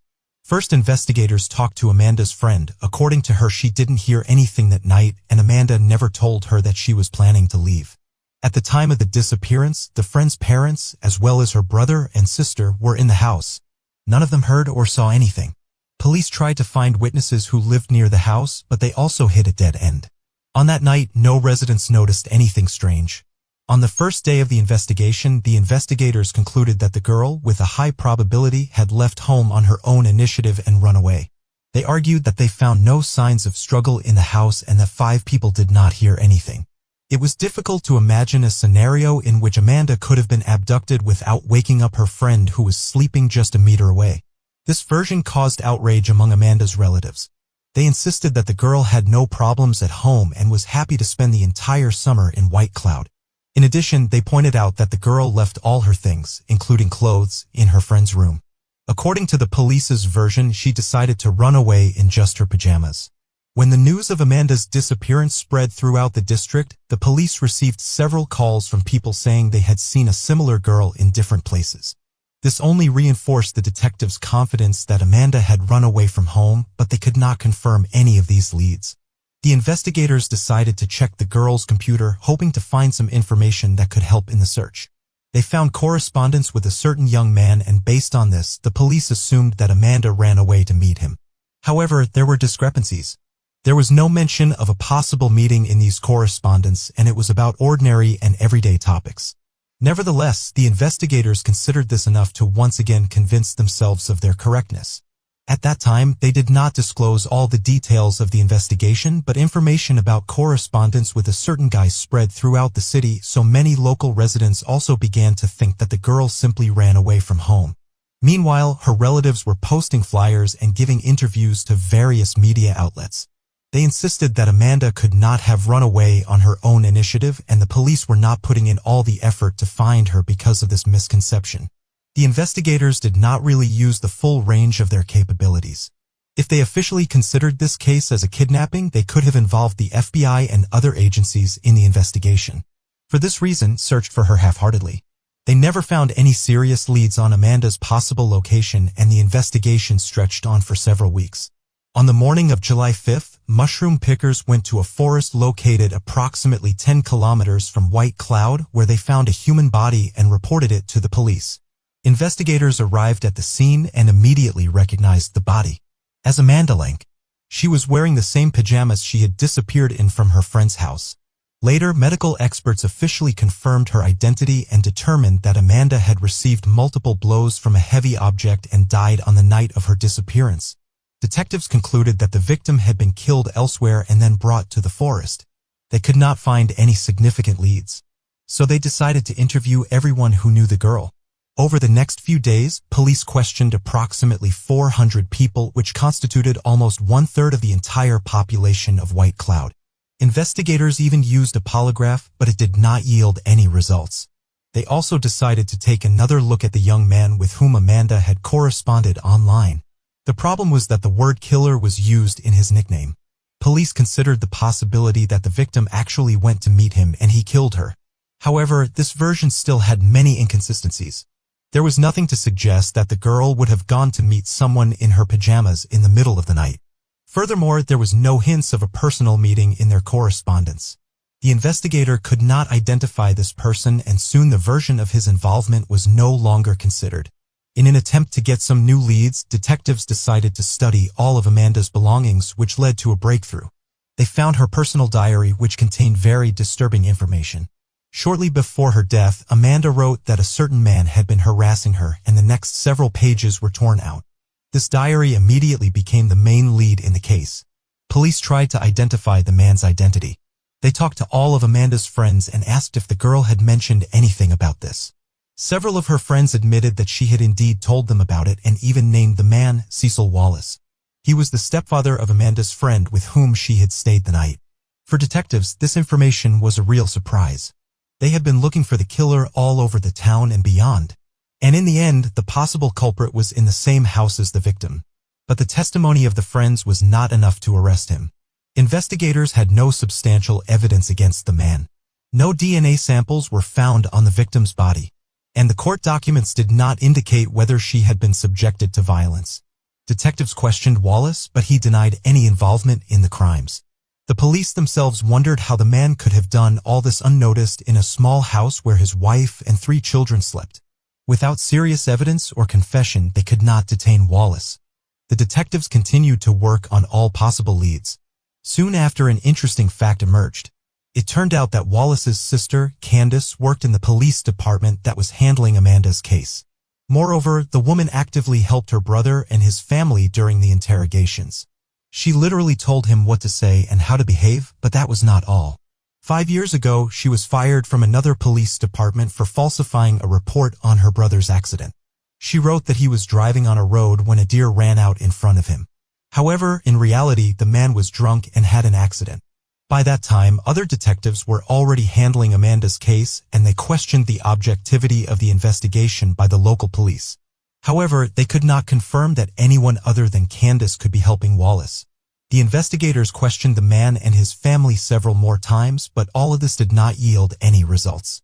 They continued to look for any leads, but in the end, this case stretched on for several years. During this time, the Wallace family complained several times to the police that their home had been vandalized. The fact that the townspeople unanimously believed that the man was a murderer and that he was being covered up by his sister only increased the negative sentiments. The fact that Wallace continued to live among them freely only intensified these feelings. For years after the murder, in 2008, detectives turned to the National Center for Missing and Exploited Children for help. They sent their investigators to White Cloud, where they reviewed all the case materials, conducted new interrogations, and tried to find new leads. Ultimately, they came to the same conclusion as the local detectives. There was not enough evidence to make an arrest. 3 more years passed, and in 2011, the police finally got a new lead that changed everything. A 27-year-old girl from Texas who grew up in White Cloud went to a news website from her old town. There she came across information about Amanda's murder and started looking into it.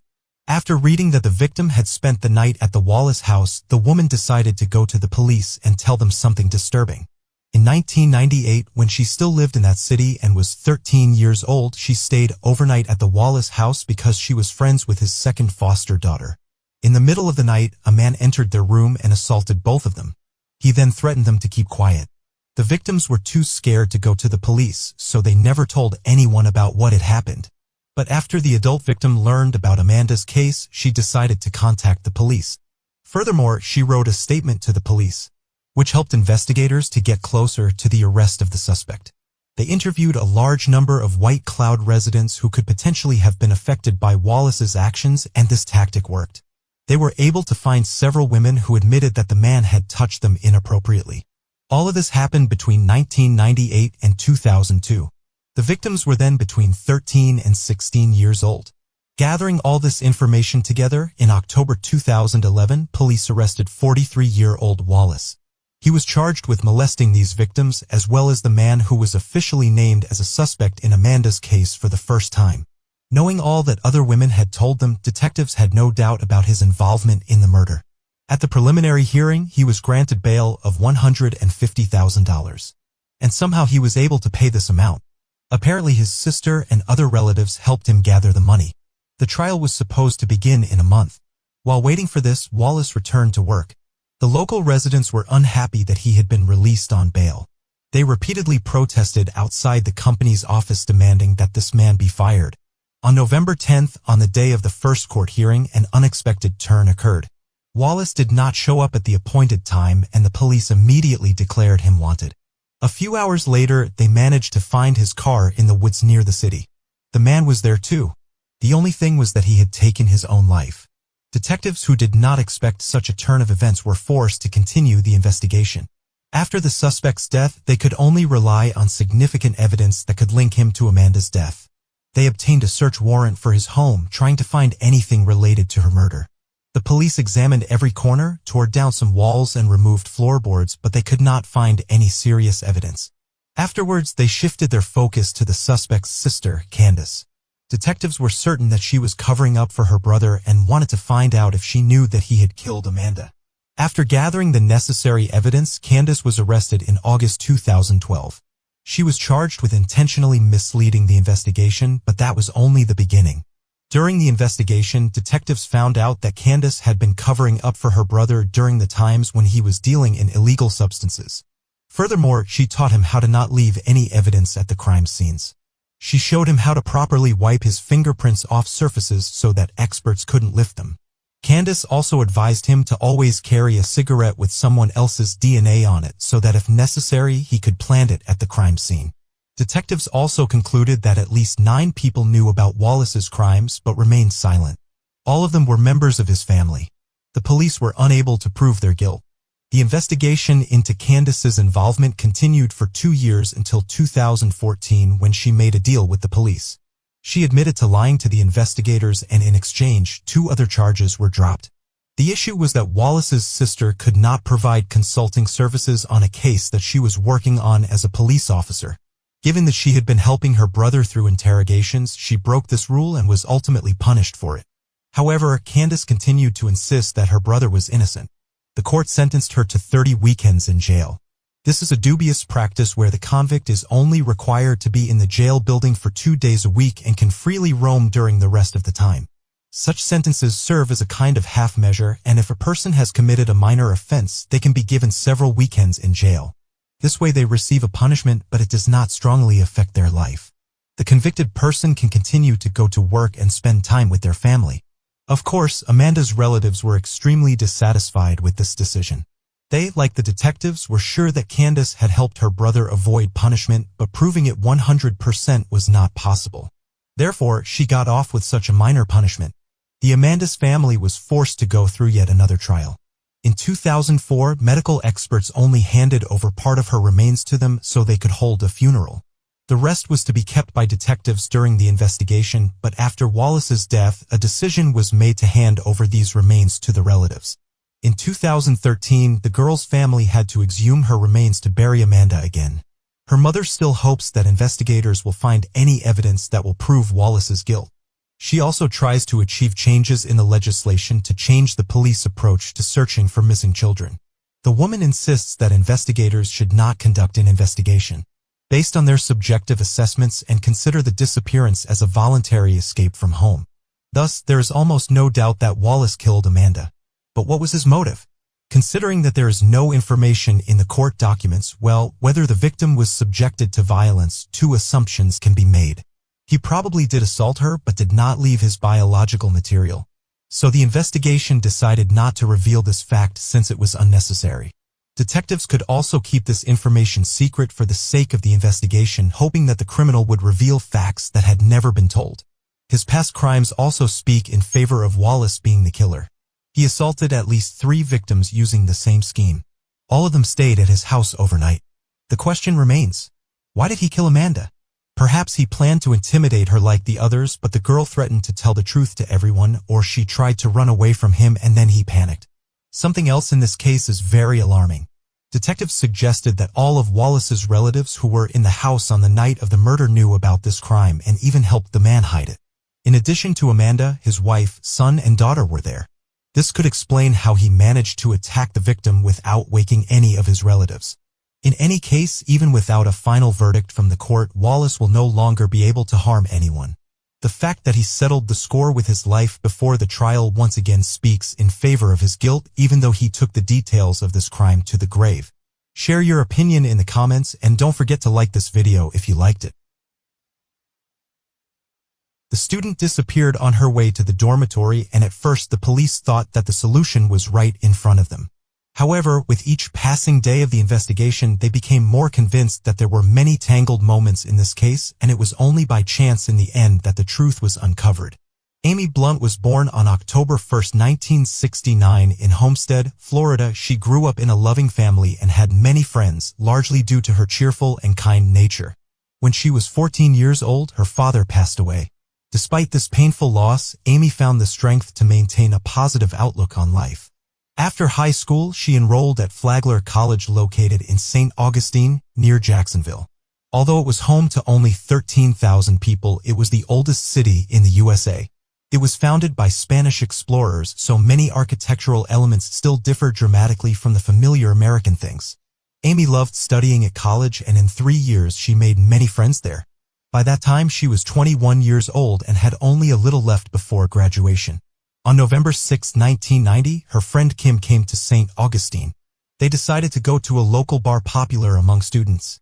Amy's roommate and best friend, Kelly, also went with them. The young women had a great time enjoying the long-awaited meeting. At some point, their mutual acquaintance, Sean Nolan, joined them. He and Amy had mutual sympathy, but they were not in a relationship. In the evening, Kelly said that she felt sick and went back to the dorm, and a little later, Kim also left, leaving Sean and Amy alone. The next morning, the young women had to go to classes. However, when Kelly woke up, she found that Amy's bedroom door was wide open and she was not there. It seemed strange to her, but she decided that she would see Amy in class. However, the young woman never showed up. Kelly and Kim were worried about her absence and decided to talk to Sean, who stayed with her at the bar the night before. The guy worked at a place near the college, and the young women went to see him. His story seemed strange to them at first. He said that he had a strong hangover and it was difficult for him to remember the chronology of that night.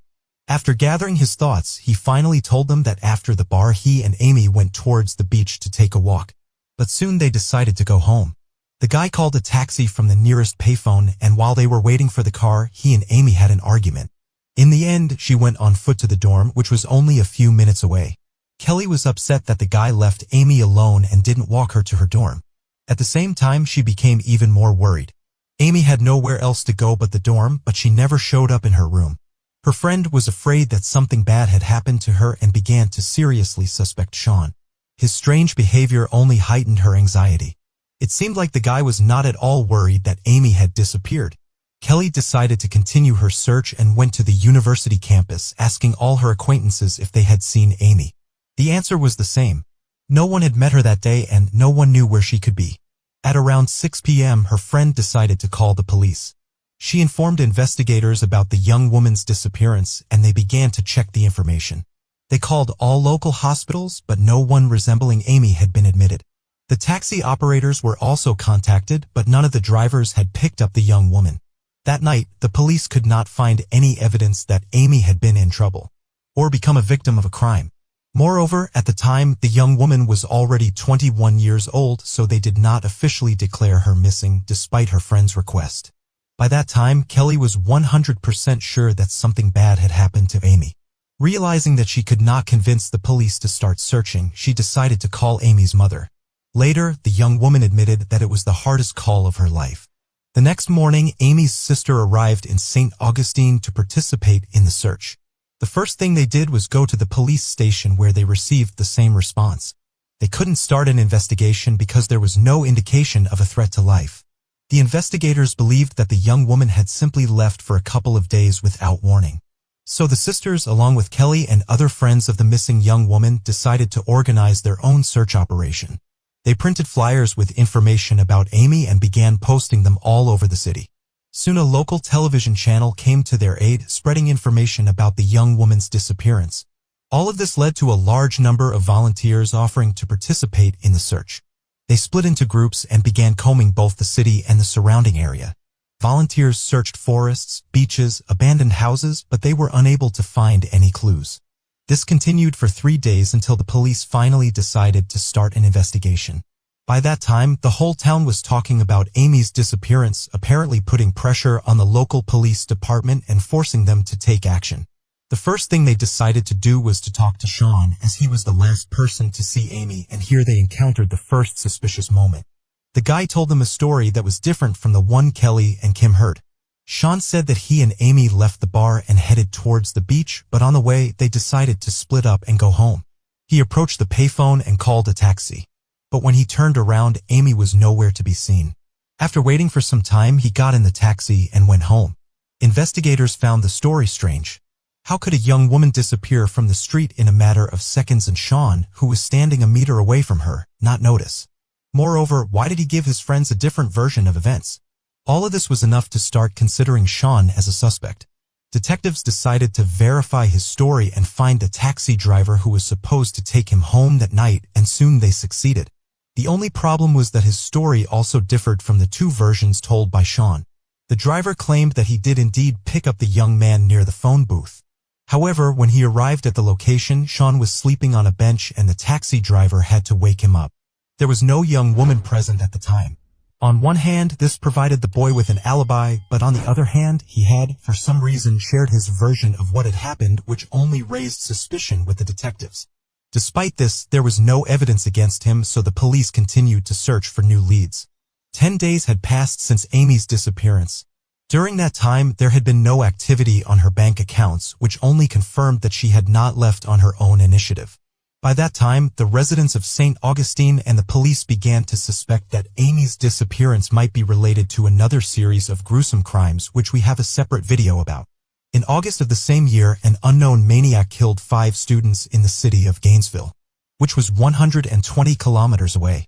People began to fear that this criminal had moved to their town and that they were all in mortal danger. Investigators contacted colleagues from Gainesville and began to compare the cases. But soon they realized that there were many inconsistencies. The Gainesville killer attacked students in their homes and left their bodies there. In Amy's case, the police didn't even know if she was still alive and what had happened to her. Furthermore, at the time of her disappearance, the police had already arrested a man who was highly likely to be the killer. Several serious pieces of evidence pointed to him. Therefore, soon the detectives stopped looking for a connection between that series of crimes and Amy's disappearance. Meanwhile, the police department offered a reward of $10,000 for any information that would help find Amy. They immediately received hundreds of tips, but most of them led nowhere. This happens in any case where authorities offer money for information. People come up with various stories, hoping to get an easy check. It was also about 6 potentially important leads. Witnesses reported seeing her in different parts of the city. Many of them added that she got into some cars. Out of all this, one call was much more interesting. A man reported seeing Amy in the city center on the night of her disappearance. A fairly old car, similar to a Chevrolet Camaro, pulled up to her. There were 2 men inside. After a brief conversation with them, Amy got into the passenger seat and they drove off. At that time, this was the most detailed lead in the hands of detectives. However, something in the witness's behavior made them suspicious. After the call, he agreed to come to the station, answered all the questions, and tried to help. But for some reason, the investigators treated him with suspicion. Detectives called it a police instinct and couldn't explain their doubts. They offered him to take a lie detector test to verify his testimony, and the man agreed. They asked him only 2 questions: whether he had anything to do with Amy's disappearance and whether he could take detectives to her. The witness answered negatively, and the polygraph operator did not detect any signs of lying. Thus, investigators understood that they finally had honest testimony that could help find Amy. The police began searching for all cars that fit the witness's description, establishing the identities of the drivers and checking their alibis for the night of the young woman's disappearance. All of this continued for several weeks, but the detective never managed to find a single potential suspect. Since then, there have been no leads in this case, but on January 1st, 2 months after Amy's disappearance, a disturbing call was made to the police. A man was walking his dog on the outskirts. At some point, his dog noticed a pile of logs with bricks and started acting strangely, barking and pulling on the leash, trying to run there. The owner decided to see what had so upset his dog and was almost speechless when he saw a skeleton hand sticking out from under the pile. He immediately called the police, and investigators began to extract the body. Due to the high degree of decomposition, they were unable to quickly establish her identity, but one detail immediately caught their attention. The body was wearing a green shirt, just like Amy Blunt on the night she disappeared. The body was wrapped in a sheet. Medical experts conducted a more detailed analysis and concluded that the deceased was a young woman. She had received 5 sharp object wounds indicated by cuts on her shirt. In addition, 2 serious abrasions were found on the body. Investigators suspected that the victim was Amy, so they immediately sent her dental records to experts, who soon confirmed that it was indeed her. Friends and relatives of the young woman were devastated by the news. They had hoped until the very end that Amy would return to them unharmed. Now the police had to investigate her murder. Along with the discovery of the body, they received their first lead. Amy had been partially buried and covered with logs on the outskirts of a large private property. Upon learning the name of the owner of this plot, they called him in for questioning. For understandable reasons, the man immediately became a suspect. However, after talking to him, the investigators began to doubt his involvement. First, it was a huge plot of land without a fence, and anyone could enter it. Secondly, there were 2 residential trailers on the property whose owners paid the landowner for rent. He added that he constantly had problems with one of the tenants. When they heard his name, the police were shocked. It was the same witness who had been polygraphed. The man was 22-year-old Timothy Getchell. The police immediately asked the trailer owner to let them search the residence while the man was not at home, and he agreed. The first thing the police saw was a sheet very similar to the one in which Amy's body was wrapped. Upon further search, they found long female hair stuck in the mechanism of a floor exercise machine. It was the same color as Amy's hair. In addition, using special chemicals, forensic experts discovered blood traces in the living room. A sheet of paper with the name Toby and a phone number was also found in the house. The landowner said that a guy with that name did often visit Timothy. The police allowed that this person might also be related to the murder and contacted him. Toby agreed to meet with the detectives and told them his story. On the night of Amy's disappearance, he and Timothy were driving around town, stopping at different bars. At some point, they saw Amy walking alone on the street. Timothy asked Toby to stop the car, got out, and approached the young woman. He invited her to join them, and she got into the car. Together, they went to Timothy's trailer and had a party. However, Toby's story started to sound strange, like a detective story. At first, he claimed that he just dropped off Amy and Timothy near the trailer and immediately left. Then he changed his version and said that he went inside with them, had a beer, then went to the bathroom and left immediately without going into the living room, and got into the car and left. Investigators doubted that he was completely honest with them. They didn't believe that Amy would go to the outskirts of the city with 2 unknown men at night. In the morning, she had to go to classes and was supposed to go to the dormitory right after the bar. It looked like Toby constructed his story in such a way that he couldn't be made an accomplice. Detectives did not rule out that Timothy and Toby might have actually abducted the young woman on the empty night street, but could not prove it yet. Moreover, Toby told something else. He saw flyers about Amy's disappearance and recognized her. Then he asked Timothy what happened that night. He claimed that he took the young woman to the city center and dropped her off there. After that, she approached another car and soon got into it. Toby told him that he should share this information with the police. Despite the fact that his story raised serious doubts, the police had enough evidence to arrest Timothy. They arrived at his house and the man came out with his hands raised. During the interrogation, he told the investigators the same story. When Toby left, he began to flirt with Amy, but she rejected him. Then he got angry and decided to take her back to the city. Considering that he did not have his own car, he took the owner of the land's pickup truck and drove her to the center where Amy allegedly got into another car. But the detectives immediately realized that this was a lie. At that point, they already knew that the rental pickup truck had 3 flat and worn-out tires for many months. The investigators immediately told him about it, and Timothy became nervous. The detectives asked him, "Did you kill Amy?" And the man replied, "I don't know, it seems so." From that moment on, he began to talk about the events of that night. According to him, he didn't remember much of what happened. At some point, he tried to kiss Amy, and the next thing he remembers is her holding a knife. He allegedly got scared that she might attack him, so he tried to take the weapon away from her. After that, Timothy didn't remember anything, as if he had lost consciousness. According to him, this had happened to him before. He had completely lost some memories. When he came to, he found the knife in his hand and Amy lying on the floor, showing no signs of life. Scared, he decided to get rid of the body. Timothy went to the shed for the shovel and started digging a hole. He then wrapped Amy in a sheet and buried her there, covering the grave with logs and bricks. After that, he prayed to God and went to clean up the blood in the room.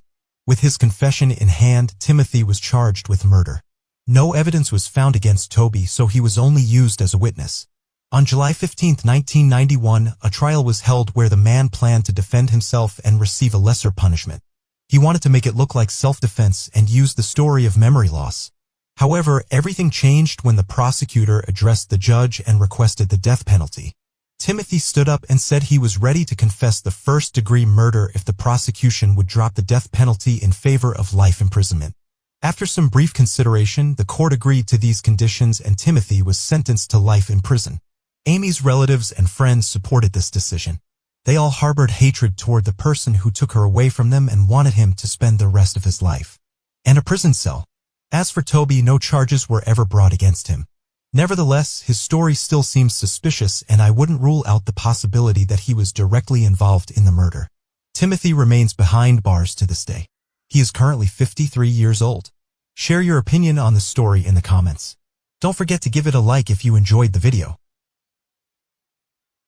A first-year student went out dancing with her friends and disappeared without a trace. Several days later, her car was found abandoned under a bridge. The police started an investigation which eventually became one of the most high-profile and iconic cases in the entire state. Although they did eventually uncover the truth, the case continues to haunt detectives to this day. 42 years later, Gina Renee Hall was born on August 24, 1961 in the American state of Virginia. She had an older sister named Deanna and loving parents. However, tragic events followed her in childhood. When she was 2 years old, she and her mother were involved in a serious car accident. As a result, Gina was seriously injured and suffered third-degree burns. She had to undergo a long course of treatment, but it was impossible to completely get rid of the burns. Her mother blamed herself for the accident, and over time, things only got worse. The woman developed serious psychological problems, which eventually led to her leaving the family. But their father did an excellent job of raising the children. Later, he remarried and the girls gained a stepmother. After finishing high school, Gina decided to attend a local college to become a nurse. But after the first semester, she thought about changing schools. Her older sister was studying at Radford University and Gina transferred there. This university offered more in-depth education in her chosen field and was generally more prestigious. In addition, the young women could spend a lot of time together as they had been very close since childhood. Diana rented an apartment near the university and Gina moved in with her. From the first months of her studies, Gina had a group of friends with whom she spent a lot of free time. She was thrilled with the university and especially happy to be living with her sister again. Diana was finishing her final year at the time, while Gina was only in her first year. During the summer break of 1980, both young women decided to stay at the university and attend additional classes. Gina also wanted to spend more time with her sister before she graduated. On June 28, Gina took her last exam to finish her first year and decided to celebrate. She planned to go dancing at a club with her friends and sister. But Diana decided to stay home at the last minute. Gina was upset about it, but still went to the club with her friends. Around 10 p.m., she took Diana's Chevrolet Monte Carlo and drove to a nearby city where the club was located. At 1 a.m., Diana woke up from a call on the home phone. It was Gina, and from her voice, her sister seemed slightly concerned about something. The young woman said that she was at a lake house with a guy named Steph and soon hung up. Diana thought it was strange. At 18, Gina had never been involved with boys. Throughout her life, the young woman had complexes due to burns covering a significant part of her body, so she always avoided relationships with the absent sex. Diana thought her sister had gone there with other friends and did not attach much importance to it. The young woman woke up at around 6 a.m. and immediately went to her sister's room, but she was not there. The car was also missing from their parking spot. Diana began to worry seriously because Gina should have already returned home. At around 7:30 a.m. an old friend of Gina's came to their apartment. He served in the army and returned home for a few days to see his friends and family. He and Gina agreed to meet this morning. Diana became even more worried. Her sister was a responsible and punctual person, and she could not imagine her setting up a meeting with someone close and not showing up. Diana called several Gina's friends with whom she was with that evening, but none of them saw the girl after the club. Then, with this young man from the army, they decided that Gina could have had an accident or someone kidnapped her. They got in the car and drove to the lake, inspecting the surrounding areas around the roads for the Chevrolet Monte Carlo. This task was complicated by the fact that they did not even roughly know which house Gina was in that night. After driving for several hours on different routes, they returned home and Diana decided to contact the police. As usual in those days, the police were in no hurry to accept reports of a missing person. Gina was 18, so the operator advised waiting until the next day to file a report. In the evening, Diana also called her father and reported her sister missing. The man arrived the next morning and they again turned to the police. This time the report was accepted, but they still did not rush to conduct the full-scale search. The police still thought that the young woman had just gone out and no danger threatened her. Then Diana, her father, and some of Gina's friends decided to go on their own search again. This time they were met with an alarming discovery. Driving near the bridge on the edge of Radford, they saw Diana's car next to the railway viaduct. The trunk was open and the doors were unlocked. The first thing Diana noticed was that the driver's seat was pushed all the way back, which seemed very strange to her. Gina was just over 150 centimeters tall, and she always had to move the driver's seat as close to the steering wheel as possible. Physically, Gina wouldn't be able to drive with the seat pushed all the way back, which led everyone to a very alarming thought. Someone else must have been behind the wheel. In addition, inside the car, relatives noticed several broken handles and a resembling blood was visible on the trunk lid. They reported their findings to the police, and detectives examined the car more thoroughly. Hairs were found inside that matched Gina's hair color and length. Near the location of the car, they also found one of Gina's shoes and a blue towel. In 1980, DNA analysis was not yet practiced, so the police could not determine whose blood was on the trunk door. The detectives finally started to properly investigate the case because they believed that Gina was dead. However, at the same time, a mass shooting occurred nearby and most of the police were transferred to that case. As a result, a simple road patrolman with no experience in such matters was appointed as the lead detective. Soon after the car was found, another interesting fact emerged. Saw the car while driving by. The first noticed it around 5 a.m. on the night of Gina's disappearance. Despite the car being parked with an open trunk, he did not suspect anything and thought the car belonged to a fisherman. They really liked to park in that spot because it was close to the riverbank. The second police officer drove by a few hours later. He did not approach the car, but only ran its plates over the radio.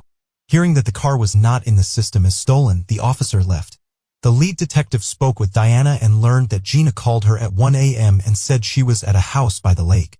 At the time, they did not know which exact house she was referring to or whose staff was. Therefore, the officers went there and knocked on every door. Unfortunately, this did not yield any results. Most of the houses were only used on weekends and the residents of the others did not see Gina. Meanwhile, divers began inspecting the river next to where Gina's car was found. It looked as though an unknown person had killed Gina, brought her to the river, and dumped her in the water. However, the divers encountered strong currents and almost zero visibility underwater, leading them to speculate that if Gina's body was thrown into the water more than a day ago, it could have been carried far away. Meanwhile, Gina's father and sister held on to hope that she would be found alive. They didn't rely solely on the police and went to the local radio station to report her disappearance, hoping that someone in the community might have information or be a witness. The detectives focused on finding the Stephen who was with Gina in the house by the lake. He planned to question all of her friends who were at the club, but before he could do so, Stephen himself called the police station and showed up for questioning. He turned out to be 28-year-old Stephen Epperly. Stephen explained that Bill, one of Gina's friends and a member of their group, invited him to the club that evening. They danced and had a good time, and then Stephen suggested going to Bill's parents' house by the lake. Bill's parents were away for a few weeks and asked their son to look after the house. Gina agreed and they drove to the house in her car. Stephen drove, and after arriving at the house, Gina called her sister. Then she and Stephen went swimming in the lake. When they returned to the house, Stephen tried to kiss her, but Gina refused, saying that she wasn't ready because they had only met a few hours earlier. They spent more time in the house before leaving at around 4 a.m. Gina drove Stephen to his house and then went home. When Stephen heard about Gina's disappearance on the radio, he decided to go to the police station and tell them about that night. The detective asked Stephen to show him the house by the lake, and they went there together. On the way, the detective tried to get as much information as possible from Stephen about that evening, to understand what might have happened to Gina. Stephen recalled that she had planned to meet an old friend who had just returned from the army that morning. He also remembered that shortly before they left the house, Bill and his girlfriend arrived. The four of them talked briefly before Stephen and Gina left. The detective also questioned Gina's other friends, who confirmed Stephen's story that she left the club with him after midnight. Bill told the detective that Steph approached him in the club and asked for the keys. Bill's friend warned him that Steph was planning to come to the house later with his girlfriend, and Steph left. However, something interesting happened next. The detectives asked Bill if he saw Gina when he arrived at the house, and Bill denied it. According to him, when he and his girlfriend arrived there, Steph was standing in the laundry room drying himself with a towel. He said that he and Gina would leave soon, and Bill and his girlfriend went to another room. The last thing they heard was the front door closing. None of them saw or heard Gina. The detective found this strange, as Steph had mentioned that Gina was talking to Bill and his girlfriend, but Bill denied it. The detectives found nothing serious there, only a few traffic fines. But when he asked his colleagues at the station if they were familiar with this name, several officers told him a number of troubling stories. Staff often got into fights in bars and the police had to intervene regularly, but he was never charged in any of these cases. When Stephen was around 18 years old, the police visited his home several times, and because the young man attacked his younger sister and even his mother with his fists, but in these cases, the family refused to press charges, so these incidents did not make it into his criminal record. But that's not all. The detective called several police stations located in other counties where Steph used to live. In one of them, he was told that once the guy broke into his ex-girlfriend's house, beat her and subjected her to violence, but the woman managed to escape. Steph let the victim go to calm the child down. Instead, she ran out with the child to the police station. Despite all this, the young man somehow managed to avoid punishment. Sometime later, he deceitfully lured another young woman to his apartment, saying that they were going to a party with friends. Instead, when the young woman entered the room, he closed the door and subjected her to somehow avoided punishment. With all this information in hand, the detectives began to suspect Steph. The police went to the house by the lake to conduct a search, where they found several disturbing discoveries. When Bill spoke with the investigator, he said he did not notice anything strange in the house after Gina's disappearance. But as soon as the forensic team arrived, they found many troubling signs of heinous crime. There was a large blood stain on the living room floor that had clearly been attempted to be cleaned. Bloodstains were also found throughout the house, including on the refrigerator door, a dustpan, some shoes, and so on. In addition, the broken ankle bracelet Gina always wore was found in the house. Bill and his parents noticed the disappearance of several items from the house, two blue, one of which the police found next to Gina's car, a bath mat, and a large number of paper towels. But the most interesting thing was that almost all of the cleaning supplies had disappeared from the house, which had previously been well stocked with them. The police found an empty bottle of bleach in the garbage container, along with a long hair of the same color as Gina's.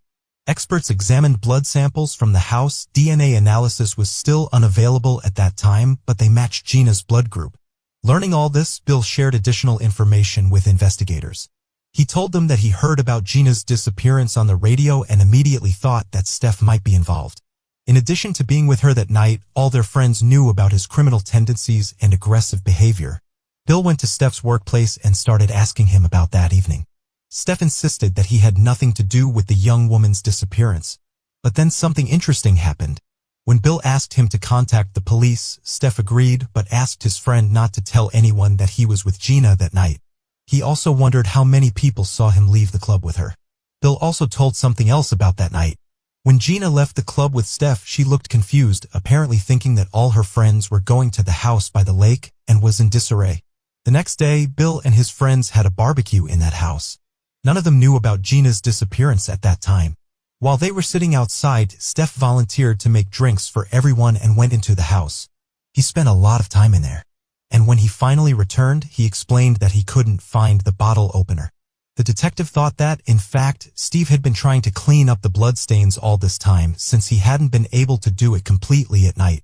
Despite no direct evidence linking Steph to the crime, the detectives no longer doubted that he was the one behind the murder. According to his version, that evening at the club, he invited Gina to the lake and said that the other friends were also going there. In the house, he tried to kiss her, but the young woman refused, and then the man attacked her, subjected her to violence, killed her, and hid the body somewhere in the house. After that, for several hours, he tried to clean the blood and erase the traces of the struggle.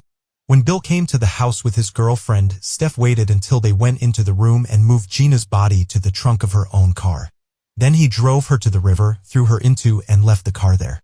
The man did not even think to move the driver's seat closer to the steering wheel as it was originally installed. The big problem remained in the story. Gina's body was still not found. In those years, courts rarely sentenced criminals if there was no victim's body. Lawyers could always insist that without a body, it was impossible to consider a person dead with 100% certainty. And there was always a slight chance that the person was actually alive. Investigators continued to search for additional evidence, and 2 weeks after Gina's disappearance, they decided to re-examine the place where her car was found. This time, they brought more officers and it paid off. They found the young woman's clothing nearby, covered in blood. Experts found several hairs on it, one of which matched Steph's hair. In addition, they found small particles of foreign fabric. After conducting a series of necessary analysis, they determined that these particles completely matched the carpet in the house by the lake. In addition to the clothes, they found a second towel missing from the house. However, the police admitted that all these things were thrown by the killer after the car was found. As this particular place had already been inspected that day, the detectives did not stop there.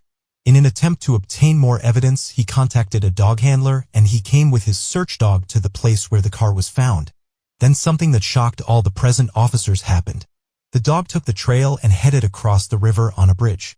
Then it walked through the streets of Radford, almost circling the entire city, when suddenly the dog approached one of the houses, climbed onto the porch and gave the signal to the dog handler. It was a house where Stephen Epperly and his relatives lived. Even the dog handler did not expect such a result.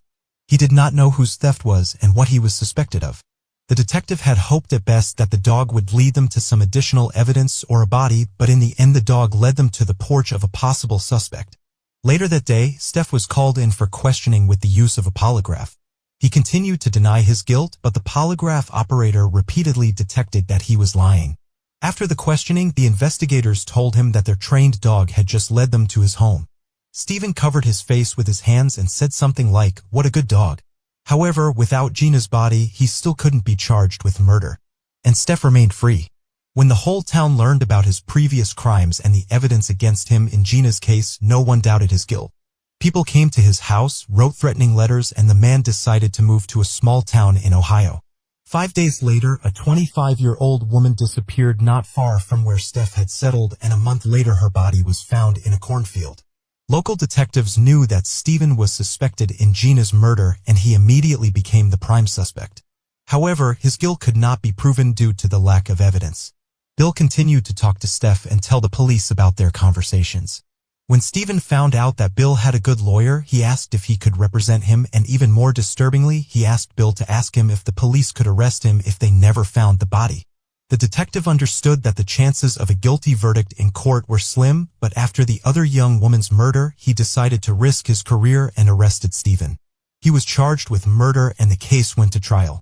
The situation was complicated by the fact that an inexperienced prosecutor was assigned to the case who had only been in the position for 7 months. Others simply refused to participate in such a complex process, where they had to prove a murder without a body. Surprisingly, the prosecutor did an excellent job. The trial lasted more than 3 months, and ultimately the jury found Stephen Epperly guilty of Gina's murder. The prosecutor presented all available evidence and was able to convince the jury that the victim was dead and that Steph was the killer. As a result, he received a life sentence without the possibility of parole. This was not only the first conviction without a body in Virginia, but also the first time a court accepted a search dog's lead as evidence. Unfortunately, investigators were unable to prove Steph's involvement in the murder of another woman in Ohio. They also continued to search for Gina's body, but these efforts were halted in 1994. In 2016, 36 years after Gina's murder, a local resident came forward to the Radford police. He confessed that his family had been keeping a terrible secret all these years. In 1980, their grandfather, who lived on a farm outside of town, saw two men in a white van pulling a body out of a car near a field. Detectives thought this could be Gina and resumed their search. They were unable to find any remains. But the grandson's revelation led to new searches for Gina's remains. Her sister, Diana, played a big role in this, continuing to hope for closure. In 2019, she met a forensic anthropologist who invented a unique method for finding DNA underground.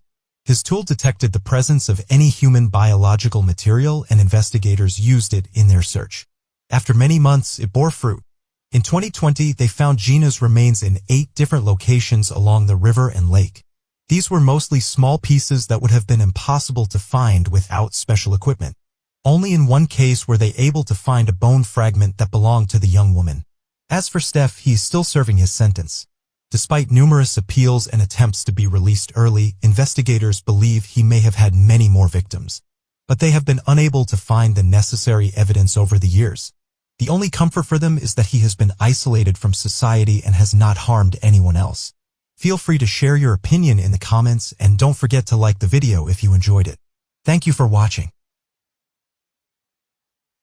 A young woman was found dead in her own apartment. The police began an investigation that eventually became the longest in the district for years. The case had many shocking twists and turns, but it was only 46 years later that the unexpected truth was revealed. Lindy Sue Beechler was born on January 31, 1956, in Lancaster, Pennsylvania. When she was young, her parents divorced and she stayed with her mother. Her father started a new family but continued to see his daughter regularly. Soon he had a son with whom Lindy was in constant communication. After school, she enrolled at Millersville University, a state college located just 10 minutes from home.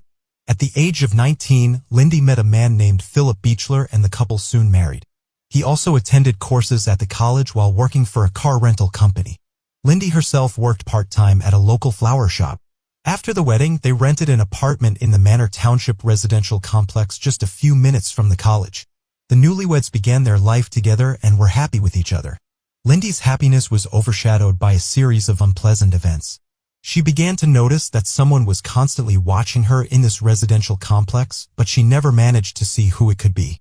The young woman often complained to friends and relatives, but they attributed what was happening to stress after the move. One evening when Lindy was home alone, she noticed a man looking at her through the glass door inserts. The apartment was on the first floor and her husband was at work at the time. The man immediately disappeared, leaving Lindy terrified.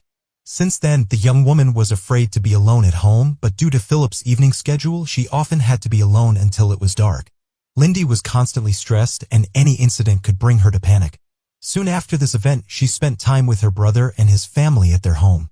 When they heard the sound of breaking glass from the second floor, it turned out that a wall mirror had fallen to the floor and shattered.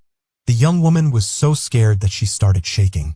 She asked her relatives to go around the whole house and make sure that no one else had broken in. All the stress was the result of the fact that some unknown man had been watching her for several months. But all of her acquaintances still believed that the young woman was overreacting and that nothing serious was happening to her. On December 5, 1975, Lindy finished her shift at a flower shop and stopped by her husband's workplace before heading to a local store to do some shopping. Around the same time, her aunt and uncle went to their son's basketball game and decided to invite Lindy along as they knew she was afraid to be alone at home and wanted to distract her for a few hours. They arrived at her apartment at around 8:45 p.m. Lindy's aunt approached the door and found it open, which immediately alarmed her. She went inside and saw a knocked-over lamp in the living room, but the worst was waiting for her in the kitchen. Lindy's body lay there. She was laying face down with no signs of life, and a meat cleaver with a towel wrapped around its handle was found in her neck. And detectives began investigating the crime scene. The first thing they noticed was that Lindy was fully dressed, which cast doubt on the motive being related to rape. Additionally, no valuables were missing from the apartment, ruling out robbery as a possibility. There were no signs of forced entry on the front door or windows, suggesting that Lindy either knew her attacker and let them involuntarily, or the attacker entered the apartment when the door was left unlocked. The fact that Lindy had purchased a lot of groceries and physically couldn't have carried all the bags from the parking lot to her apartment in one go suggests that her killer may have entered the apartment just after she had taken the first load inside and gone back to her car for the second.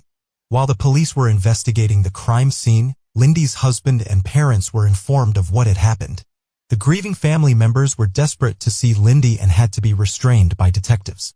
Forensic investigators found bloodstains on the floor and walls, but DNA testing was not available at the time, so they could not compare these samples to Lindy's DNA. They did conclude that Lindy had put up a fight with her attacker.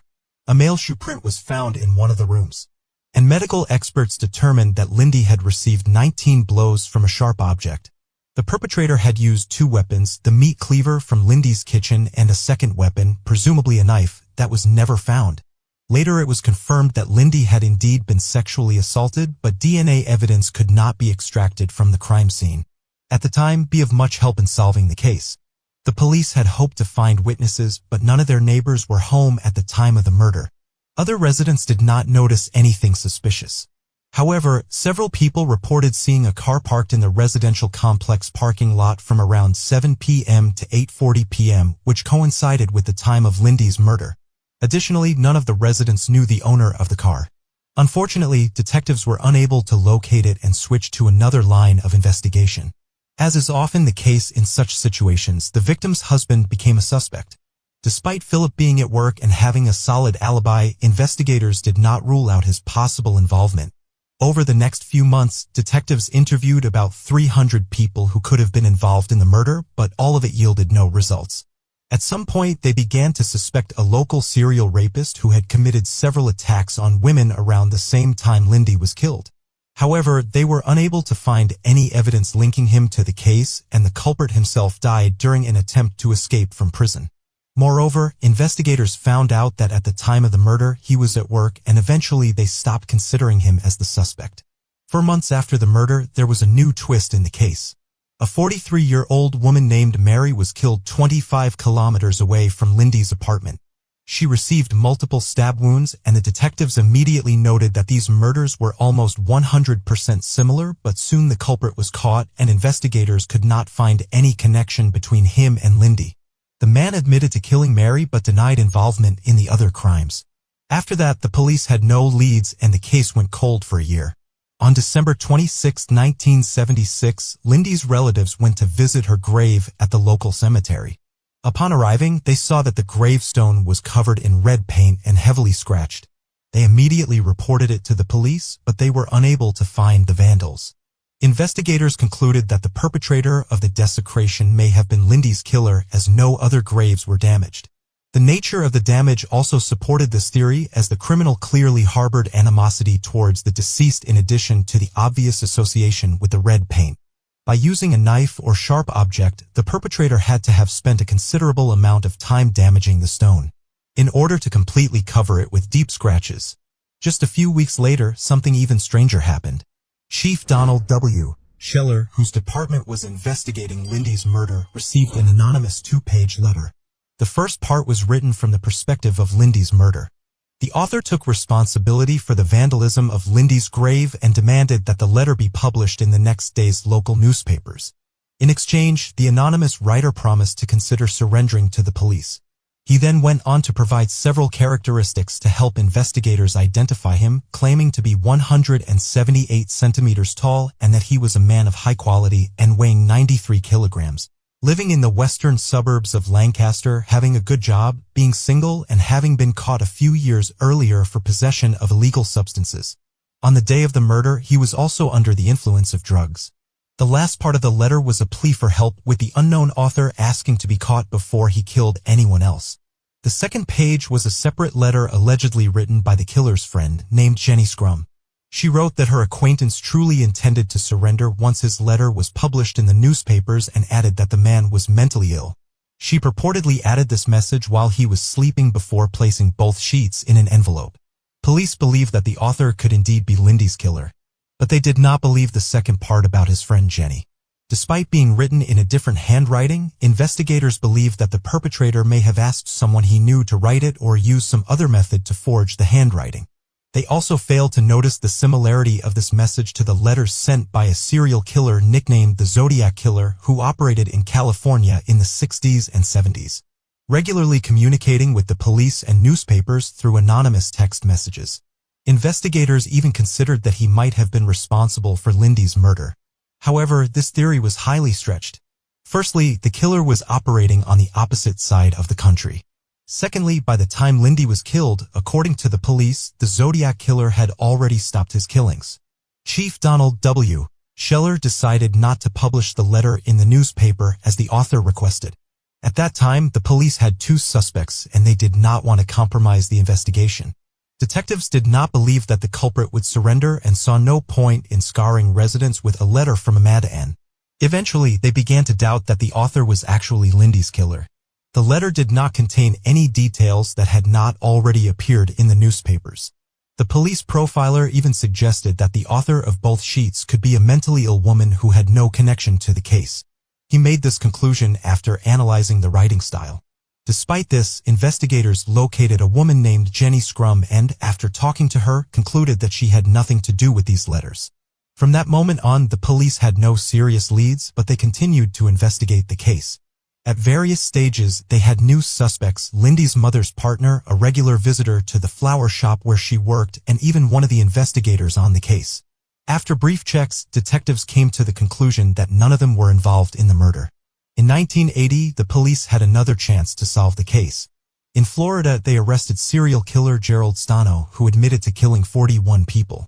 At the time of Lindy's death, his father lived just 10 minutes away from her complex, so detectives considered the possibility that Stano might have been the killer. But they could not find any evidence that the man visited his father and soon stopped considering him as a suspect. Experts were able to extract a male DNA profile, discovering traces of semen on the victim's underwear. This sample did not match any of the suspects that investigators had for 23 years. Since then, the police have not had any significant leads and the case went cold. It was reviewed in 2000, but with no results in the same year, detectives decided to publish a letter in newspapers supposedly written by the killer, hoping it would help them get new leads, but it didn't. Lindy's parents never found out the truth about her murder. Lindy's father passed away in 2000 and her mother in 2007. The next major breakthrough only occurred in 2019 after the case was reopened again, which specializes in genetic research and has helped solve similar cases in the past. Using an innovative method called DNA phenotyping, experts were able to create an approximate portrait of Lydia's killer at the ages of 25 and 60. This method works by studying the criminal's DNA sample and finding information about possible physical traits such as skin color, eye color, hair color, and so on. Such portraits often turn out to be very similar to real DNA holders, although there are exceptions. The killer's portraits were widely distributed through the media. Investigators hoped someone would recognize this man, but in the end, they didn't get any serious leads. A year later, they turned to Parabot Nanolabs again, this time to use the method of genetic genealogy to find possible relatives of any person based on their DNA. Investigators provided them with a genetic sample from Lindy's killer and waited. The main drawback of this method is the incredible complexity of the research. Experts have to study thousands of people, eliminating unsuitable candidates until they finally find a relative of the DNA holder. After many months of hard work, they were able to find a person who was distantly related to the killer. He turned out to be a resident of Italy, and now investigators could begin to examine his family tree. They were looking for a man who was in the USA in 1975 and lived near Lancaster. To do this, they had to locate and question a huge number of relatives. In Lancaster alone, there were 2,500 people related to the killer by distant kinship. In 2022, the detectives finally found a suitable candidate, 68-year-old David Sinopoli, a man who had never come to the attention of the police in connection with the case. In 1975, he lived in the same complex as the victim, so he immediately became the main suspect. To confirm or refute his involvement, detectives needed to secretly obtain a DNA sample. To do this, they began to follow David, waiting for the right moment. On February 11th, they had such an opportunity. The man flew out to the airport in Philadelphia and, before boarding the flight, threw a paper coffee cup into a bin. The investigators took it and handed it over to the laboratory. Experts extracted his DNA sample and compared it with the semen DNA found on Lindy's underwear. The analysis showed a complete match. David was the killer. He was arrested on July 17, 2022 and is currently awaiting trial. At the time of Lindy's murder, he was 21 years old. He moved into the residential complex a year before the victim moved there with her husband. David was married twice in 1972 and 1987. According to available information, he did not have children. He spent most of his life working at a printing press in a local printing house. And his colleagues were shocked that their good acquaintance turned out to be a ruthless killer. David is now in custody and additional details will only emerge after the start of the trial, but even now there is virtually no doubt that he is the killer. Experts also compared his DNA to the blood found in the victim's apartment and the analysis showed a complete match. Lindy's ex-husband and brother thanked the investigators for being able to uncover the truth, and now the guilty party will be punished. Thus, this complex and convoluted case was solved with the help of innovative technologies almost 47 years later. Genetic genealogy is a unique tool that allows the police to find perpetrators based on the tiniest DNA samples stored for half a century. Share your opinion in the comments and don't forget to like this video if you enjoyed it. A woman was found dead in her own home. Police started investigating and immediately found several concerning leads. The longer they looked into the case, the more strange and terrifying details surfaced. After several years, they finally uncovered the truth, but nobody expected such a turn of events. Karen Gregory was born on March 29, 1948 in Albany, New York. She was the eldest of 4 children and helped her parents take care of her siblings from a young age. The girl was into sports and spent a lot of time in nature. Additionally, she loved art and wanted to work in that field. After finishing high school, Karen enrolled in Nazareth College in Rochester, where she received a Bachelor of Arts and a Bachelor of Science degrees. After that, she worked as an art teacher in an elementary school for several years and then decided to become a graphic designer. In 1983, when she was 35 years old, she moved to Florida where she met a man named David McKee. He worked as a manager in an organization that provided consulting services to Vietnam veterans, and he and Karen quickly became mutually attracted. The couple dated for just over a year, and in the spring of 1984, David asked her to move in with him in Gulfport. Before this, Karen lived in an apartment with her friend, and she constantly had to drive to David's house. The woman accepted this offer and began gradually moving her things there. On May 22nd, Karen took the remaining items from her apartment and finally moved out completely. She told her neighbor that she was a little nervous. David had gone to another state for work to speak at a conference, and she would have to spend a whole week alone in his house. From the apartment, the woman went to her friend's house. They had a great time there. Karen told her friend that she was very happy with David and was glad she would finally be living with him. The friends talked until about midnight, after which Karen went to David's house. The next day he called home several times, but no one answered. He thought Karen might have stayed in her old apartment and called her neighbor, but the woman said she hadn't seen her since yesterday. After that, David called several of Karen's friends and her sister, but none of them had seen her. He continued to try to reach her all day, but he never got an answer. On the next day, May 24th, David called home again early in the morning, hoping to catch Karen before she left for work, but there was still no answer. Later, he called her boss and found out that she had not shown up for work. At this point, David's concern reached its peak and he feared that something bad may have happened to Karen. He then called local hospitals and police stations to inquire if they had seen anyone matching Karen's description. Upon learning that they had not, he decided to call his neighbor, Amy. David asked her, "Is Karen's car parked in front of the house?" Amy looked out the window and replied, "Yes."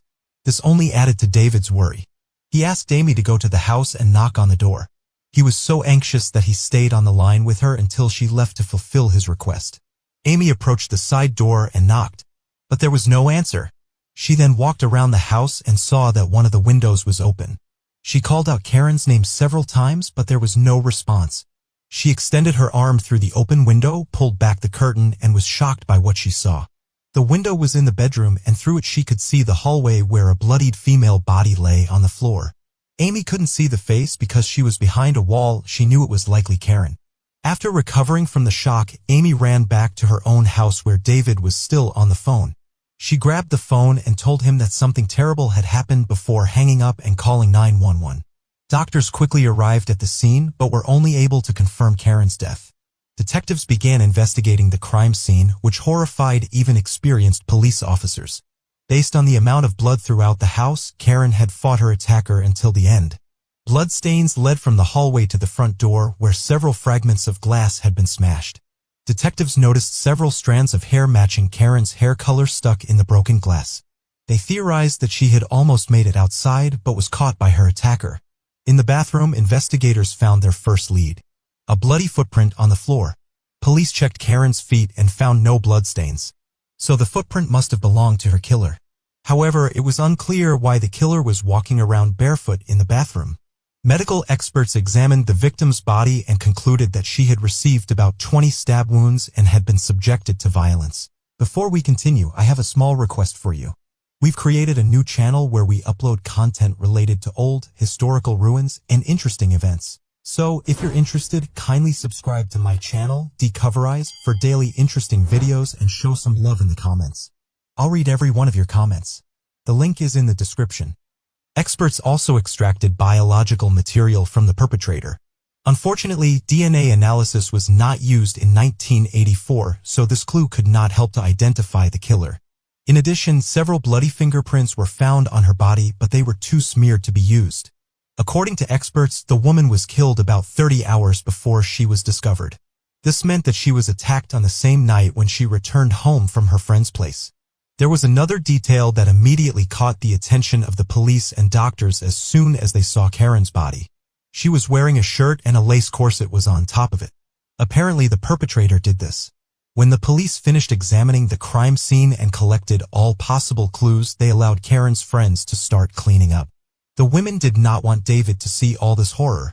When he arrived, all the victim's acquaintances knew how much he loved her and wanted to ease his suffering at least a little. David's conference was taking place on the other side of the country, so he needed a lot of time to return home. Meanwhile, the detectives began questioning the neighbors. This area was considered quite prestigious and safe, and the crime rate was extremely low. Many residents knew each other, and they even had a neighborhood watch. This is a form of agreement between neighbors when they keep an eye on order and report any suspicious things to the police.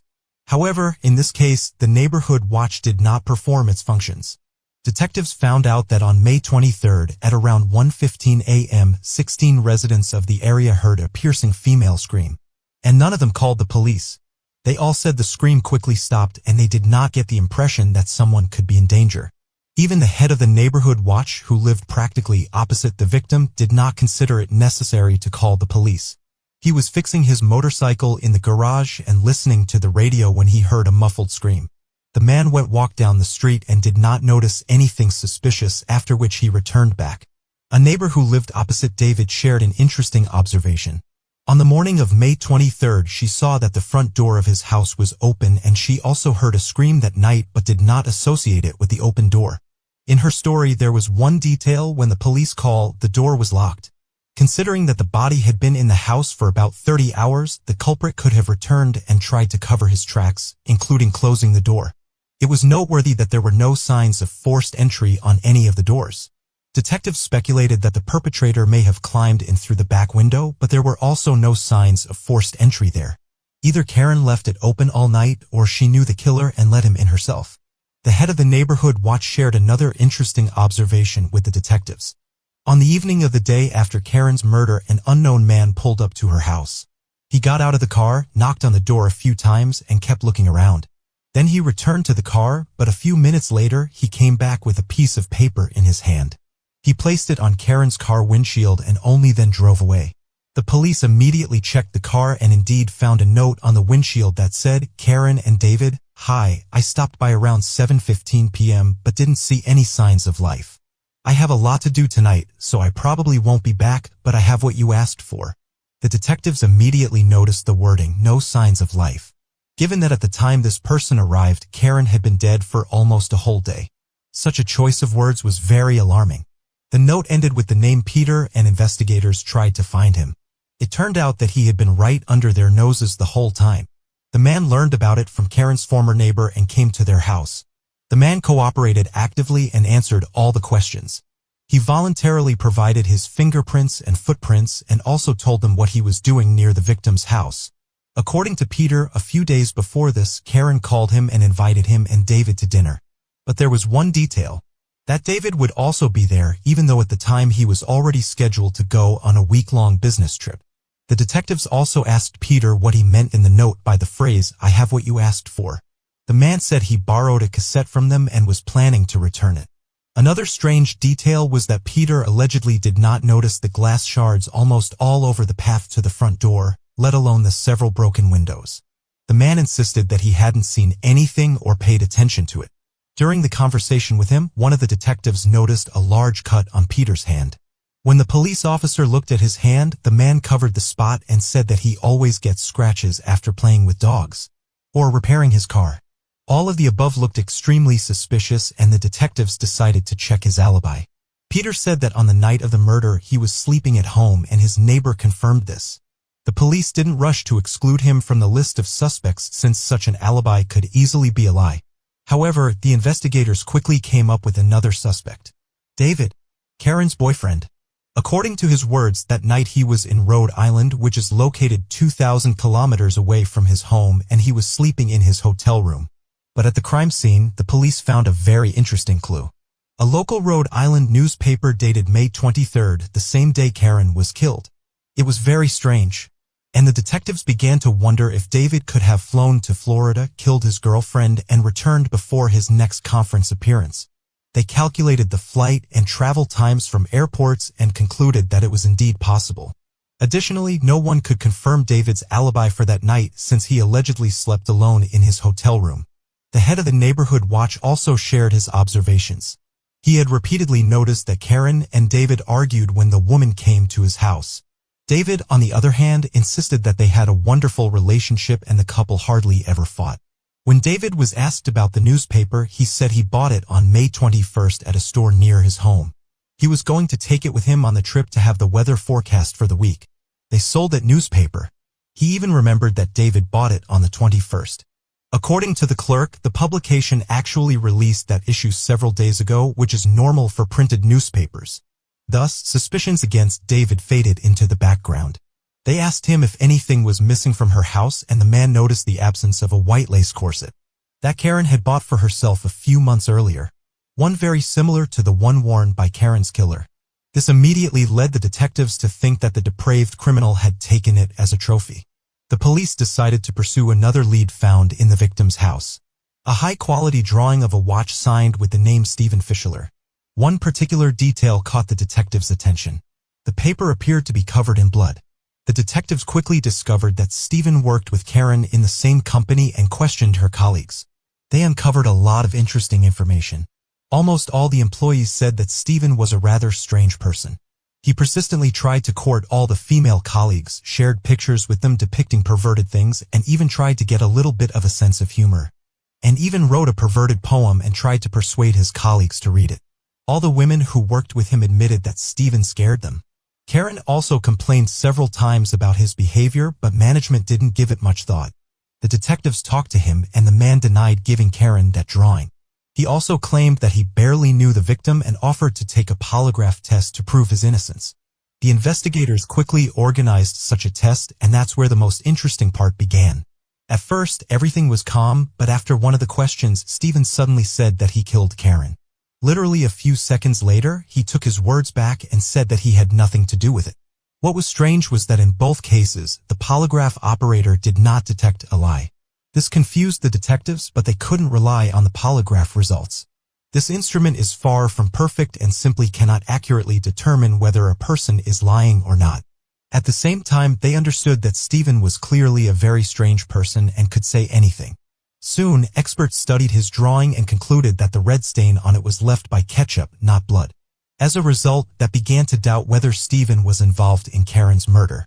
Despite such a number of suspects, the police still couldn't gather enough evidence against anyone, and the case remained unsolved for several months. Detectives continued to investigate, but they couldn't find any new leads. This continued until December, when something interesting happened. One of the respected residents of Gulfport was retiring, and in honor of this event, local residents organized special events.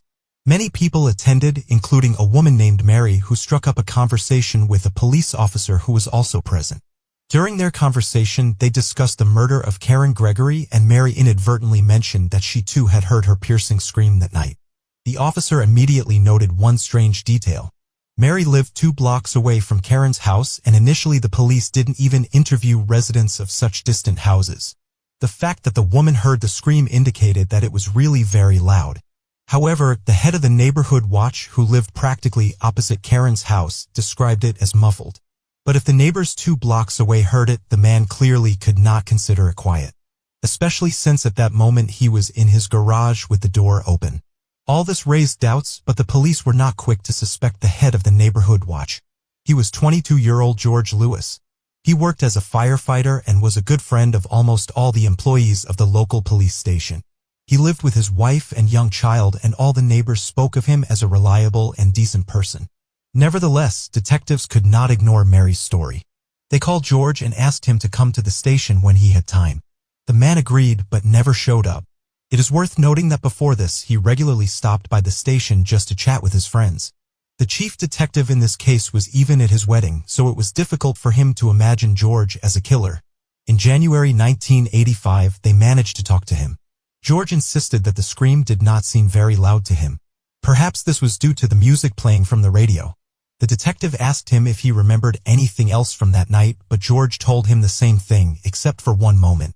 When his testimony was taken for the first time, he said that he heard the scream, went out of the garage, and walked down the street. But this time he stated he just walked up to the road, looked around, and then returned. Considering that many months had passed since then, this discrepancy in the testimonies did not seem serious. However, the police still decided to make sure that he was telling the truth and offered to undergo a polygraph test. George agreed, but to their surprise, he did not pass it. In a subsequent conversation with detectives, the man admitted that he had hidden one fact from them. He claimed that on the night Karen disappeared, he saw an unknown man near her house. George could only remember that the man was tall and had red hair and a beard. The detectives once again doubted whether he was telling the truth. George could not explain why he had not mentioned this man during the initial interview, because the man knew where he lived and could harm his family. Despite this, the police tried to follow up on this lead and find the man, but the result was zero. Another nuance was that there was almost 30 meters between George and Karen's houses, and it was pitch dark outside. The detectives doubted that the man could see the color of another person's hair under such conditions, but George insisted on his story. Recreated the events of that night and asked George to describe the man who stood 30 meters away from him. He could not see any details, which made the detectives even more suspicious of his words. Nevertheless, they walked around the area and asked local residents, "Have you noticed a suspicious man with red hair who could walk on their streets at night?" To their surprise, several women admitted that they had occasionally seen a man who looking into their windows in the dark. None of them saw the face of this man, but one woman managed to notice him and, according to her, he looked very much like George Lewis. She was not 100% sure because it was dark outside and the man immediately ran away. George admitted that he did sometimes look into his neighbors' windows, but he insisted that he did it solely for their safety. He said he was just trying to make sure everything was okay with them, since he was responsible for the security of his neighborhood as the head of the neighborhood watch. But all this only strengthened the suspicion against him. In March 1985, George agreed to a second polygraph test. This time he changed his story again. He admitted that not only did he see a man in front of Karen's house, but he also approached him to talk, and the man threatened to kill him if he told anyone about him. The polygraph operator once again detected a lie, so the investigator asked George directly, "Did he kill Karen Gregory?" The man answered negatively, and once again his words were considered false.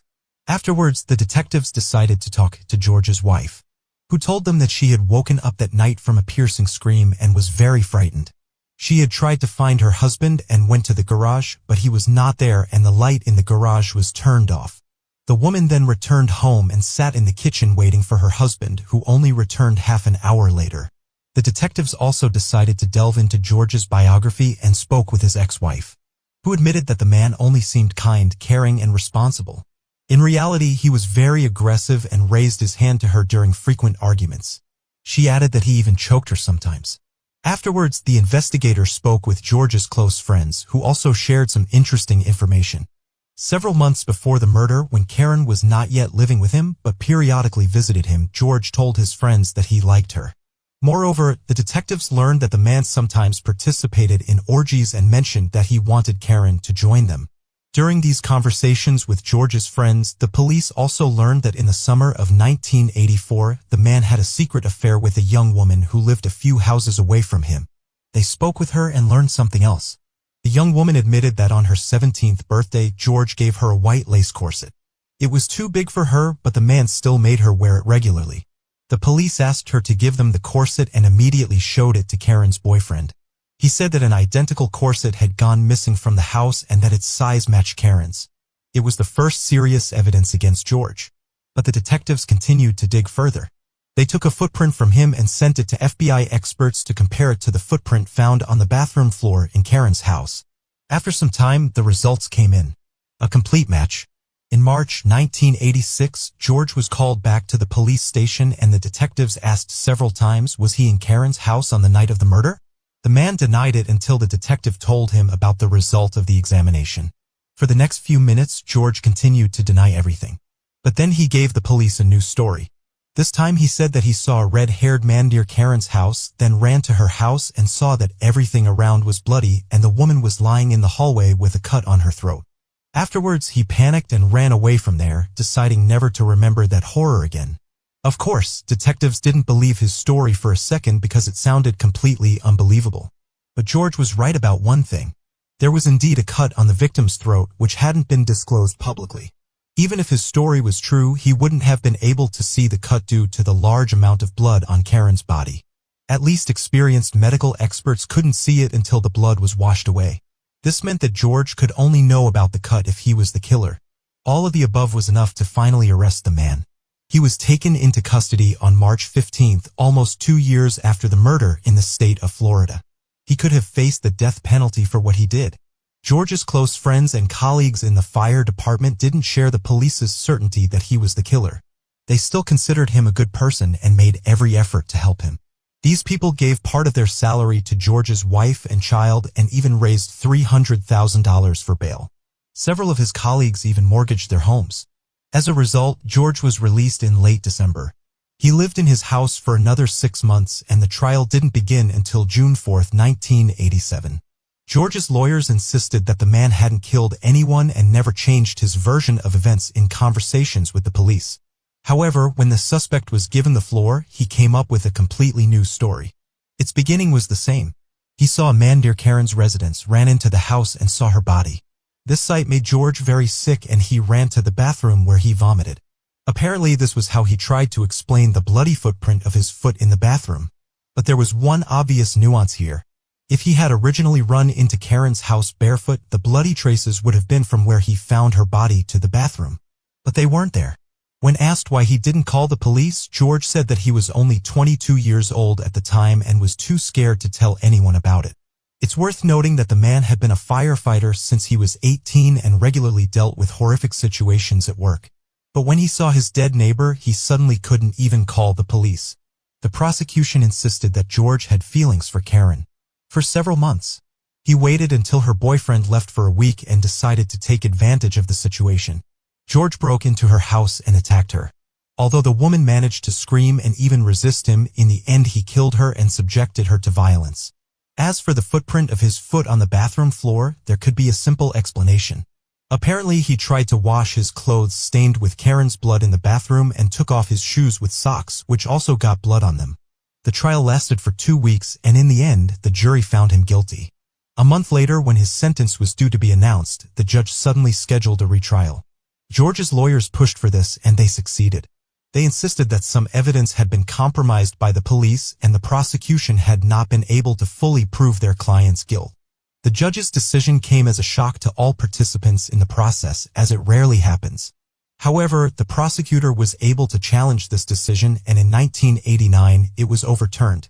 In the end, George was sentenced to life in prison. The death penalty was ruled out because the man had no criminal history prior to the murder. Since then, George has tried to challenge his sentence several times but has been denied each time. Many of his friends and relatives continued to believe that he was innocent despite all the facts and evidence against him. George died in prison in 2014 at the age of 52. He insisted on his innocence until the very end and even gave an interview in which he talked about how difficult it was to bear the punishment for a crime he did not commit. In this whole story, one important point should be noted. 16 neighbors heard Karen scream, but none of them dared to call the police.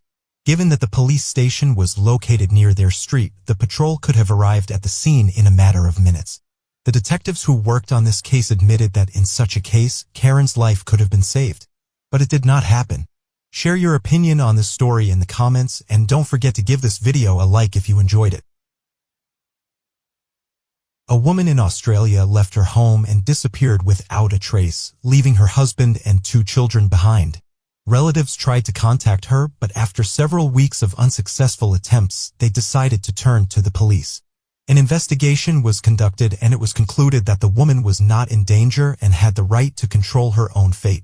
Since then, she has not contacted her family, and only 40 years later that they learned the shocking truth. Lynette Joy Dawson was born on May 5, 1948 in the Australian state of New South Wales. She grew up in a large, loving family with 2 brothers and a sister.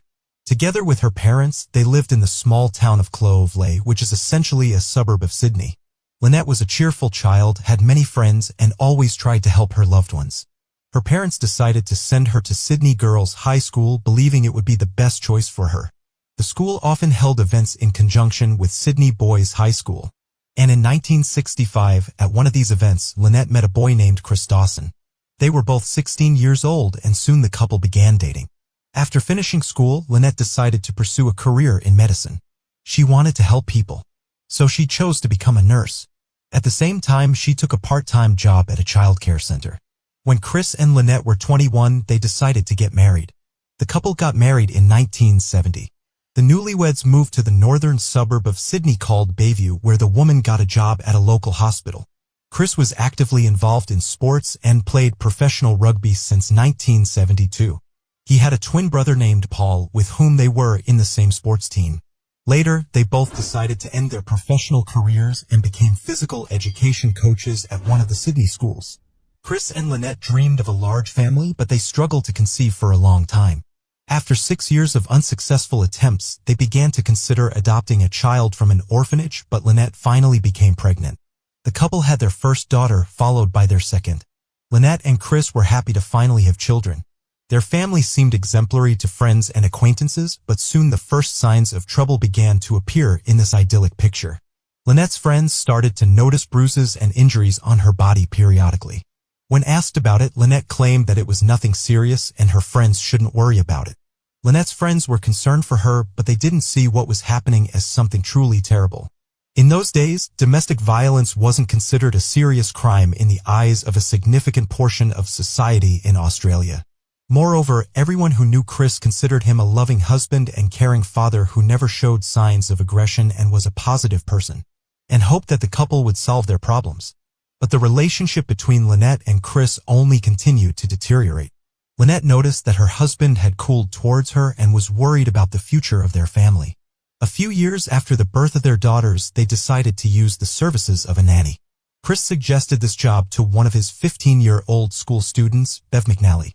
But she didn't stay in this part-time job for long. She witnessed Chris raising his hand to Lynette twice and decided to leave. After this, Chris offered this job to another of his 16-year-old students, Joanne Curtis.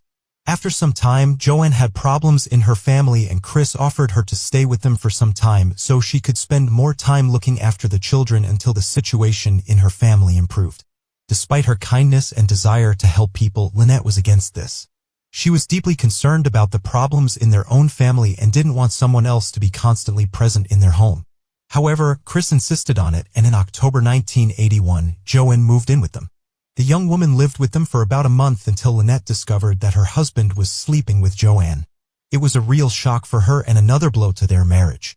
She kicked Joanne out of the house but decided not to divorce Chris.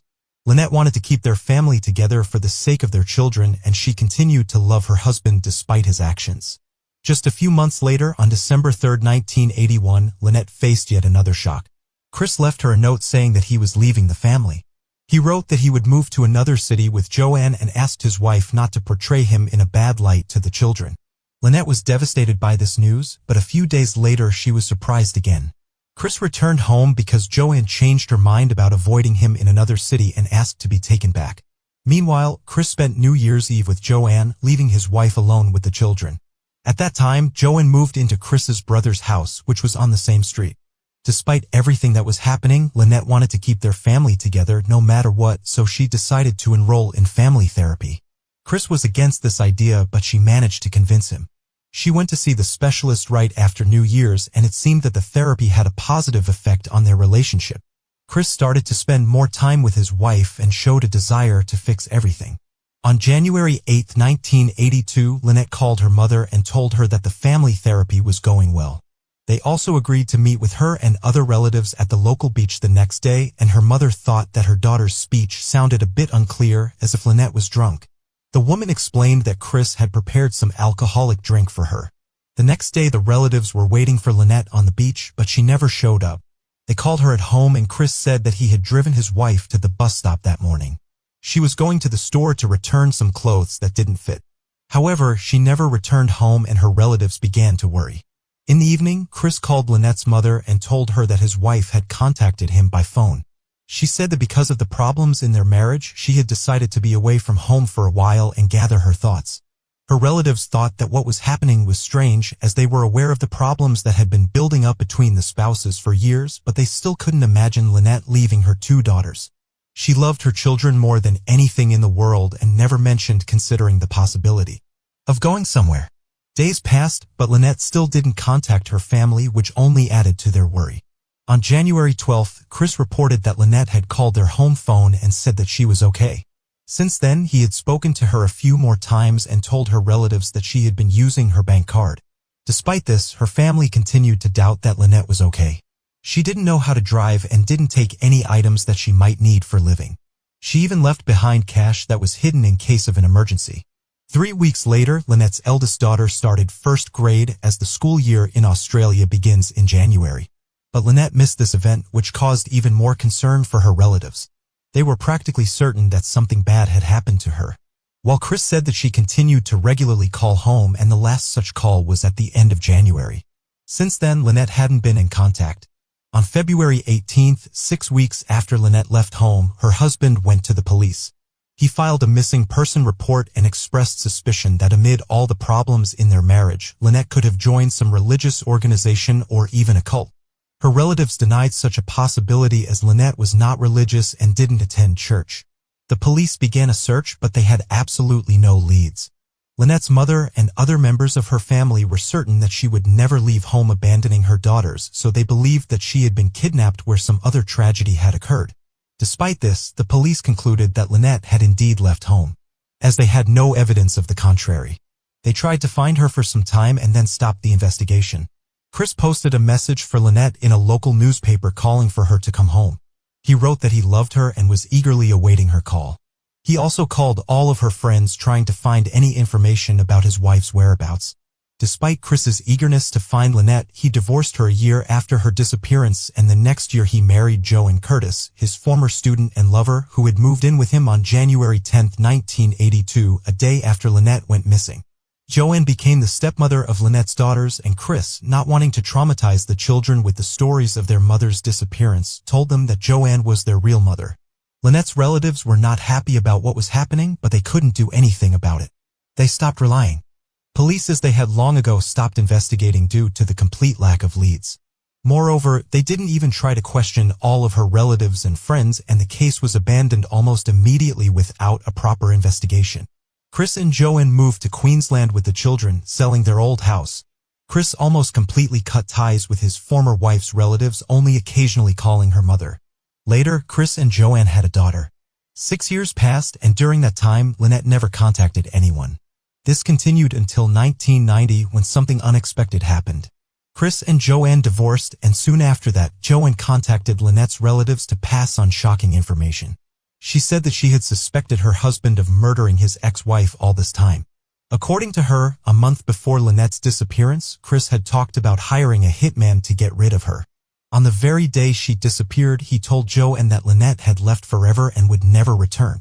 She also advised the police to search the backyard of the house where Lynette and Chris lived. In 1991, the police questioned Chris. He said that his ex-wife was just trying to tarnish his name and that he had nothing to do with Lynette's disappearance. He admitted that the woman was intentionally doing this to get custody of their daughter after the divorce. At that time, the court was deciding who would have custody of their child, and Chris' arrest would have been beneficial to Joanne. Police seized phones from Chris and his brother, but nothing suspicious was found. So investigators once again abandoned the case, considering Joanne's words dubious. The case remained dormant for another 9 years until 2000, when police decided to excavate the backyard of Chris's old home. But there was a catch. Due to insufficient funding, they only dug around the pool area. This area was chosen after police talked to the new homeowners. According to them, during the sale, Chris persistently asked if they planned to change anything exactly in this place. The only thing that the police managed to find was a torn pink cardigan. Investigators admitted that it could have belonged to Lynette and contained some evidence, but DNA analysis found no matches with Lynette. A year later, the case was once again brought to attention. That Lynette was killed by someone she knew.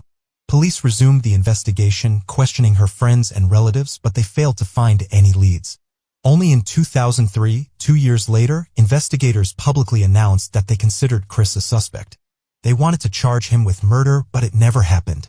Due to the complete lack of evidence, the man could not be convicted. But investigators managed to find many witnesses who reported that Chris and his brother regularly had intimate relationships with their school students. However, no charges were brought on this matter, and as a result, the case stalled again.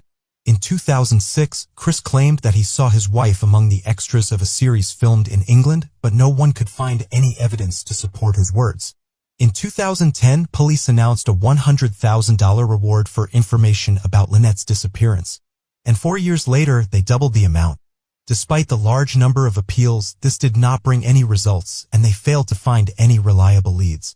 In cases where a monetary reward is promised, there are always many people who want to earn some extra money. They are ready to make up any information, just to get the money. In 2015, police dug up a section of Chris's former home, trying to find his wife's body, but they were unsuccessful. The turning point in this case came in 2018, when a podcast about Lynette's disappearance was released and gained massive popularity in Australia. Arguments were presented in favor of Lynette's husband being responsible for her murder. The podcast was listened to by several million people, which led to a wave of public outrage.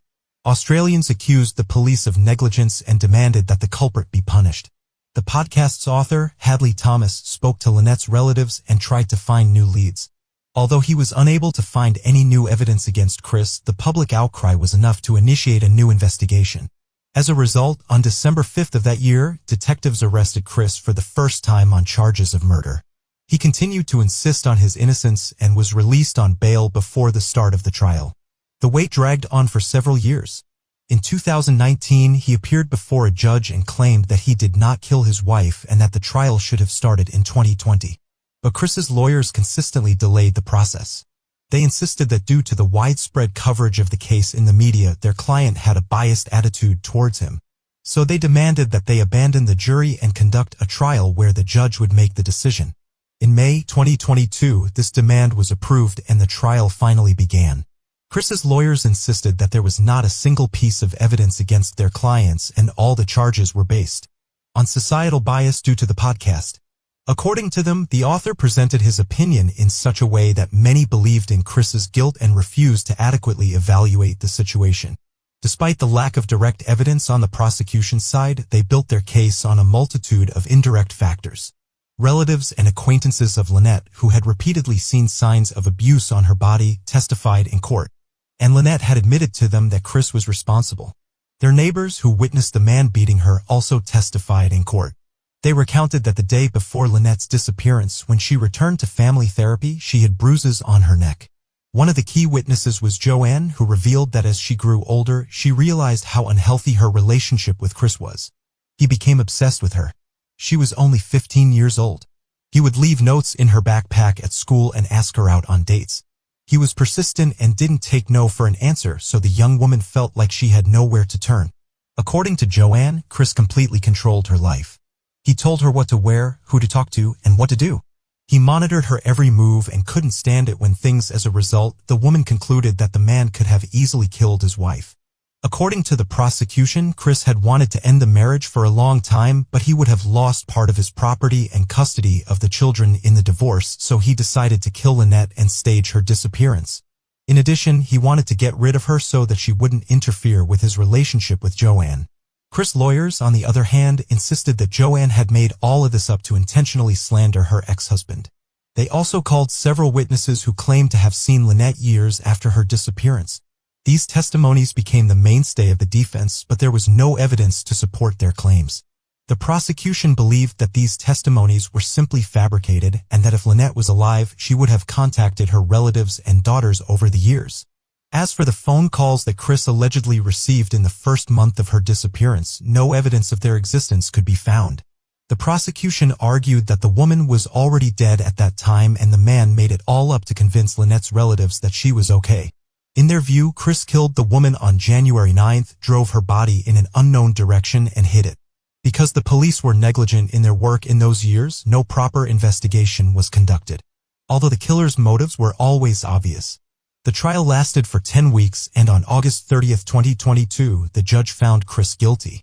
A few months later, in early December, the sentence was announced: 24 years in prison, with the possibility of applying for early release after 18 years of considering that he will be 92 years old by then. Chris may simply not live to see the time. After the sentence was handed down, Lynette's relatives, including her eldest daughter, spoke. She no longer doubted that her father had killed her mother and said that his actions had destroyed her life.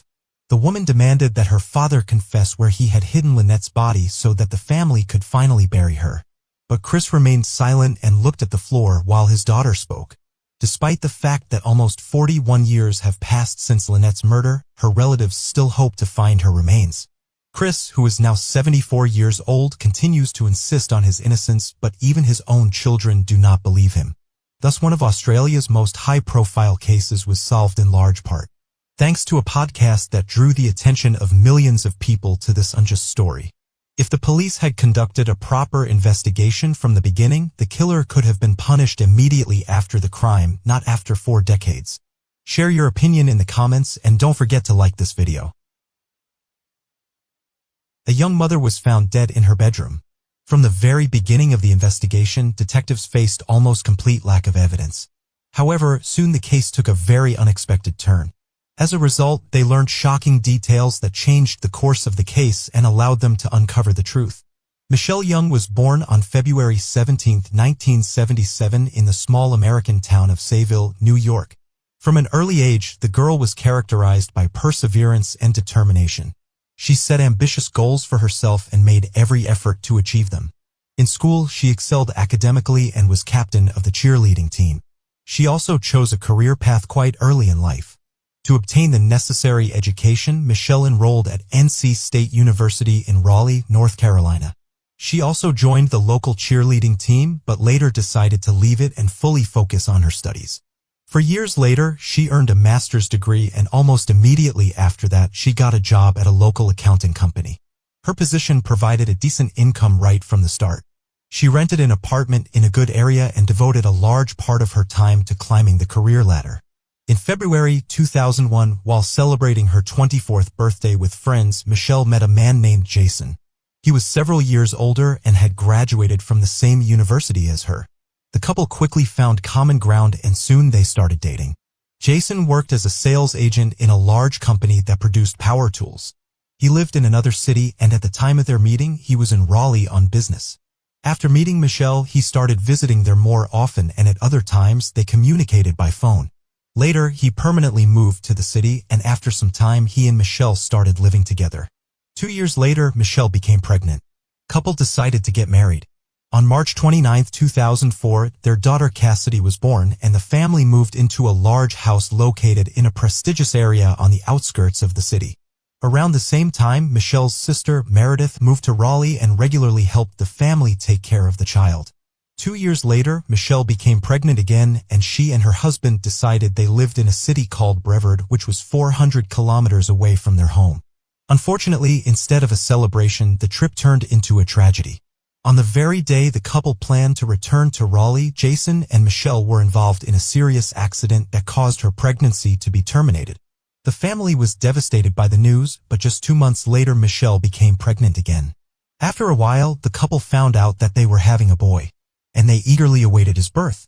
On November 2, 2006, Jason left for another city for work. As a sales agent, he regularly traveled around the country for business meetings and negotiations. This time he was headed to a town called Clintwood, which was about 490 kilometers away. That day, Michelle invited her friend, Shelley, to visit. The women talked until evening, after which the friend went home.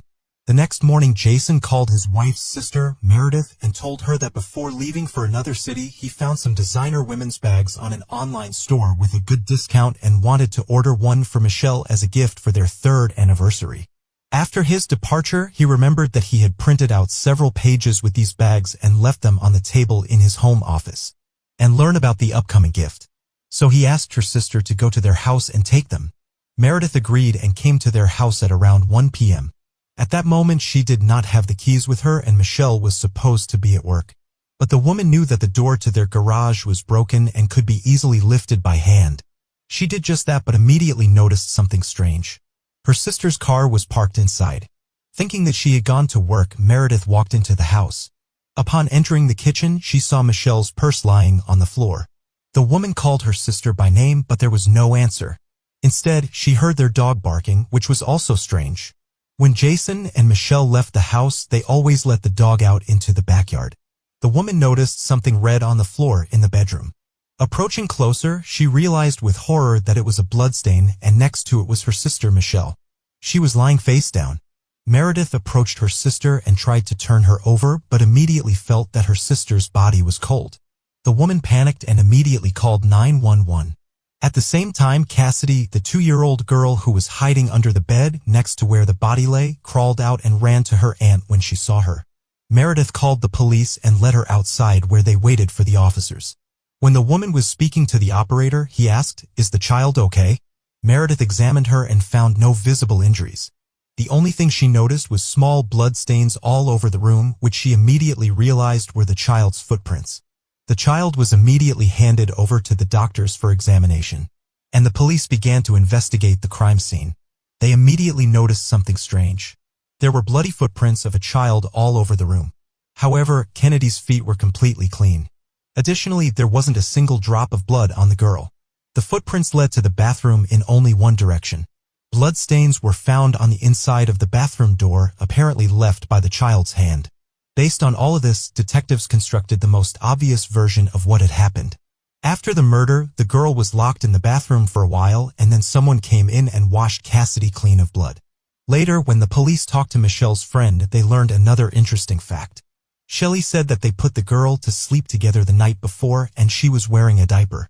However, when the victim's sister came to her house, the child was not wearing a diaper. Based on this, the investigators concluded that the same person who washed the blood off the child also removed the diaper. The detectives did not find any signs of a break-in in the house.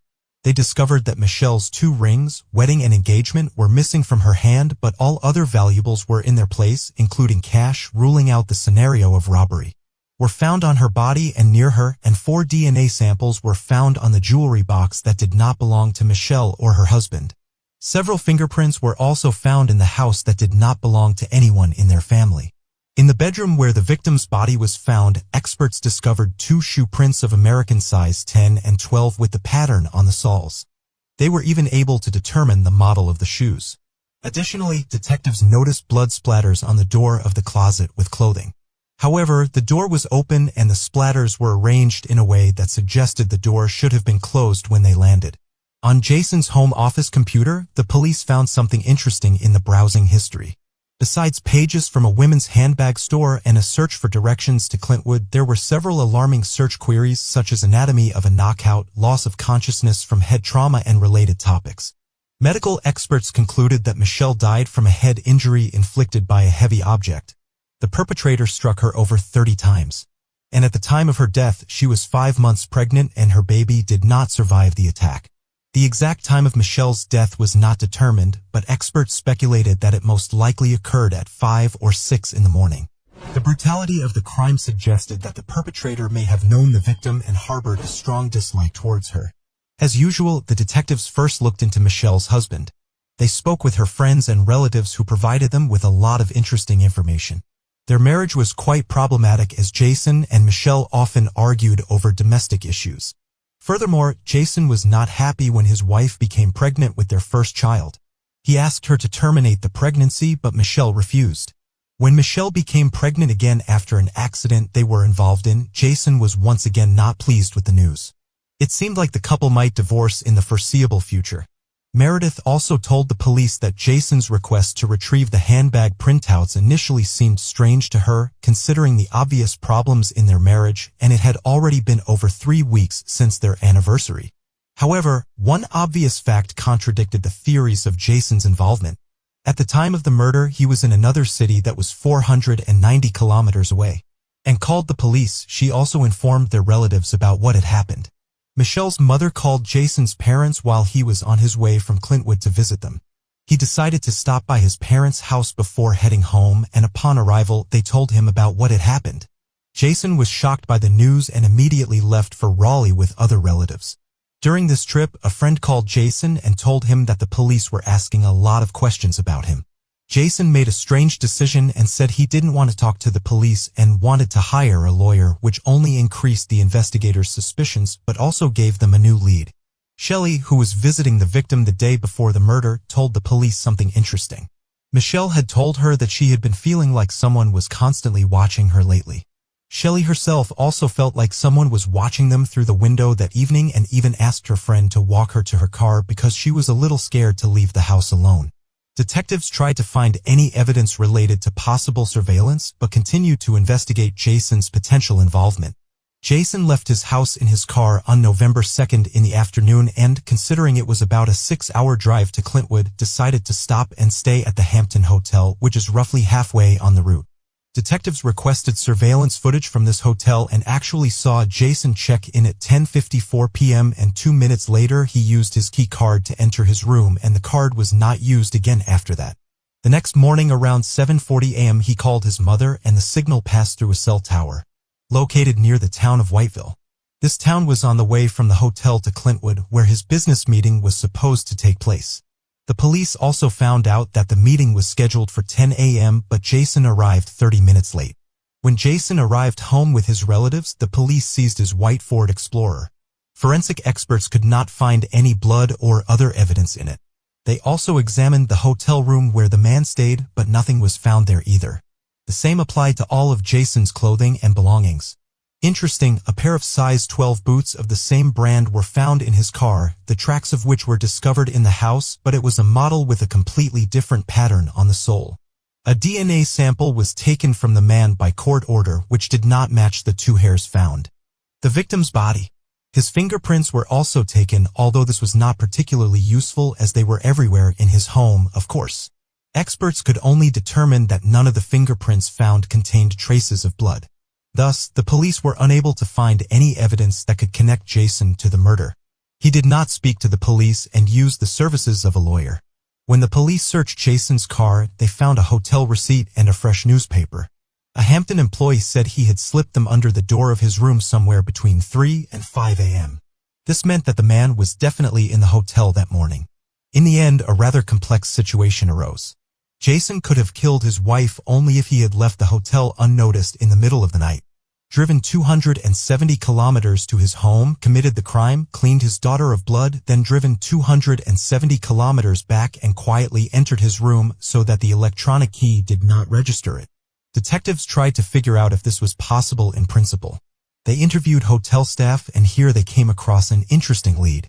One of the employees noticed that the fire door on the first floor was slightly open, held open by a small redstone. The employee was surprised because this door was always closed from 11 p.m. to 6 a.m. He pulled out the stone from under the door and closed it. After that, the man decided to check the surveillance cameras and saw that one of them was not working. The one located on the stairwell next to the door. The employee approached it and realized that someone had disconnected the wire from the camera. He asked his colleague to return the wire to its place, and around 5:50 a.m. the camera started working again. From the recordings, the detectives established that the camera was turned off at 11:19 p.m. Then something interesting happened at 6:35 a.m. Less than an hour after the camera was reconnected, it suddenly turned to face the ceiling. Given that there was no automatic mechanism to change its position, there was only one option. Someone manually turned the camera so it wouldn't face the hallway.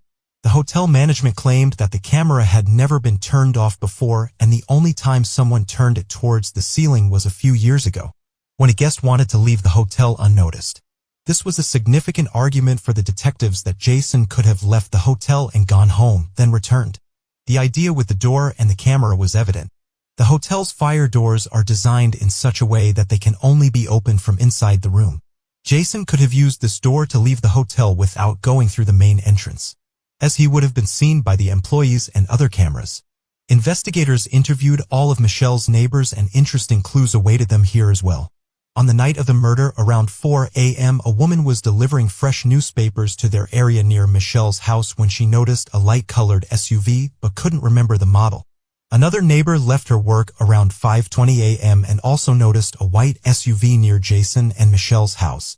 Passing by, she saw a man behind the wheel but couldn't make out his face.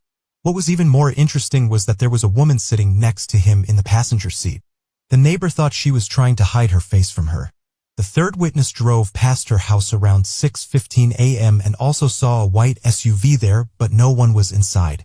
Detectives believed that this car belonged to Jason, but it was a complete surprise to them that there was a woman in the car with him. Attempts to identify her were unsuccessful, but during the investigation, detectives found out that the man had been cheating on his wife with her friends since college. The woman lived in Florida, and Jason regularly went to see her under the guise of business trips. Detectives also discovered that the day before Michelle's murder, the lovers had called each other about 50 times, but the content of their conversations was unknown. Despite all this, the police still had no evidence linking Jason to the murder. He still refused to talk to the police without his lawyer present, but even in the presence of the attorney, he did not answer their questions. Detectives continued to actively work on the case, and ultimately the investigation dragged on for many months. They were almost certain that it was Jason who committed the murder, but without substantial evidence, they were not in a hurry to arrest him. This happened only on December 14, 2009, 3 years after the murder. The investigators realized they would not be able to find any new evidence. So, they gathered all the available materials and charged him with murder. The trial began 2 years later in June 2011. The prosecution insisted that Jason had premeditated the murder of his wife because he did not want to lose part of his property in the divorce. According to their version, he had initially decided to stay at that particular hotel because it would allow him to return home to commit the murder and then drive back. Former girlfriends of Jason also testified at the trial. One of them recounted that he had proposed to her and given her a ring, but later during an argument he grabbed her hand and took the ring off her finger. Given that the killer had removed the rings from Michelle's hand, these statements seemed significant to the prosecution. And another woman turned out to be Jason's second mistress and a friend of Michelle. She revealed that she spent time with the man at his home when Michelle went somewhere. She was also married, and on one of those nights Jason removed her engagement ring from her finger. He did not return it until the next day, which seemed strange to the woman. Another mistress, a college friend of Michelle, also testified at the trial. She admitted that they had a romance. But the prints of their correspondence turned out to be much more interesting. Just a few days before the murder, he wrote to her, "I don't know how it all turned out this way, but I know how it will all end, with 2 broken hearts, but I don't care. I have a lot of suffering ahead of me, but you are worth it, even if only for a moment." Given that Michelle was killed just a few days after this message, its content was very disturbing. But one of the main witnesses was a woman who worked at a gas station between Raleigh and the town where Jason's hotel was located. She recounted that around 5:20 a.m. a man in a white SUV pulled up to the farthest pump. He tried to fill his car, but by law, people had to pay for gas first or show their ID at night. The driver went then threw $20 at her, filled the car with $15 worth of gas, and drove away without taking the change. The woman claimed to recognize this man from the photo. It was Jason Young. This witness changed the course of the case as, thanks to her, it became known that Jason was between his home and the hotel early in the morning. This once again pointed to the fact that he could have killed his wife. At the trial, Michelle's sister, Meredith, also testified. After Michelle's murder, her daughter, Cassidy, stayed with her father, who moved in with his parents. For a long time, Michelle's relatives tried to obtain a court decision allowing them to take the girl to live with them temporarily. This went on for several years, and the lawyers were close to obtaining a positive decision when Jason simply relinquished full custody of Meredith, practically abandoning her. As a result, the girl moved in with her mother's relatives, who had been raising her without her father's involvement since then. Jason spoke for the first time at the trial, telling his version of events and denying that he killed his wife. He admitted that their marriage was falling apart, but insisted that they would have eventually divorced and he had no motive to kill her. His lawyers argued that there was no evidence against Jason and also tried to convince everyone that he could not physically have driven such a distance to kill his wife and return to the hotel early in the morning. They tried to calculate the average fuel consumption of his car and compare it with data on how often he refueled. According to the lawyers, he would not have had enough fuel to make the trip. It was not possible. Nonetheless, the jurors could not reach a unanimous decision and the judge was forced to declare a mistrial and schedule a new one for a year later. Against this backdrop, something else important happened. Michelle's relatives were convinced that Jason killed her, so they decided to file a civil lawsuit against him. Unlike in criminal trials, the required level of evidence for such lawsuits is lower, and the judge cannot sentence a person to prison. Jason completely ignored this lawsuit and decided not to participate in the process, which worked against him. After examining all the available evidence, the judge concluded that he was the one who killed his wife and Jason was ordered to pay $15 million to Michelle's relatives. In the retrial, which began in 2012, the prosecution was allowed to use the decision in the civil lawsuit as an argument in favor of the suspect's guilt. In addition, they discovered something else during the preparation. It turned out that a year before Jason's murder, he had bought boots with the same pattern, the bloody imprint of which was left in Michelle's room, but they had not been able to find those shoes. These additional factors only strengthened the case against Jason. And this time, the jury found him guilty of murder. The man was sentenced to life imprisonment without the possibility of parole. His lawyers tried to challenge the decision and they continue to file appeals to this day. But all of them are rejected. This case was widely covered in the media and its finale sparked heated discussions. On the one hand, over all these years, no physical evidence has been found that would connect Jason to the murder. On the other hand, a huge range of circumstantial evidence indicated that the man had orchestrated almost a perfect cover-up. If he had not stopped at the gas station that morning and had not caused a scene with the cashier, she might not have remembered his face. In that case, this case would still remain unsolved. As for the woman who was seen by a neighbor in the passenger seat of his car that night, everything is very ambiguous. There are no other clues that would indicate the involvement of other people in this crime. Other people's hair and DNA in the house did not guarantee this. It could have been left by one of the guests long before the murder. Nevertheless, the prosecution did not rule out 100% that someone could have helped Jason, but this moment remains a mystery. Share your opinion on this story in the comments and don't forget to like the video if you enjoyed it. A woman was found dead in her own home and the police quickly solved the case. But what happened next is more reminiscent of a twisted detective movie than a real-life story. There are so many unexpected twists and shocking moments in this case that it is rightfully considered one of the most intriguing in history. Donna Brown was born on November 10, 1963 in Miami. She grew up in a large and friendly family with two younger sisters whom she had along with very well. When Donna was young, her parents divorced and she remained living with her mother. Despite this, her father remained actively involved in his daughters' lives and they remained quite close. After finishing school, Donna received medical training and became a surgical assistant at a local hospital. Her colleagues quickly grew to love her because she took her work seriously and was also a kind and open person. Her life was going quite well, but Donna wanted to start her own family for complete happiness. In the late 1980s, Donna went on a date with a man named Mark Winger, and she almost immediately knew she had met her match. Mark was charming and intelligent, worked as a nuclear engineer, and dreamed of having a large family. They began dating and decided to get married in 1989. Shortly after that, Mark received a job offer at a nuclear facility in Springfield, Illinois. It was a big step up the career ladder for him, and he and Donna decided to move there. The couple settled in a nice neighborhood, and soon after the move, Donna got a job at a local hospital. They only lacked children for complete happiness, but all their attempts were unsuccessful. At some point, Donna learned that she was medically unable to conceive, and it was a devastating blow for her. Both she and Mark dreamed of a large family and all the conditions of their lives were favorable for it. But fate decided otherwise. Then the couple began to consider adoption but kept postponing the serious step. This continued until 1995 when everything changed in one day. A pregnant underage girl was admitted to the hospital where Donna worked and she wanted to give her child to a loving family. Mark and Donna immediately decided to adopt the baby. In June, right after the birth, they adopted a girl and named her Bailey Elizabeth Winger. The day they took her home coincided with the anniversary of their engagement.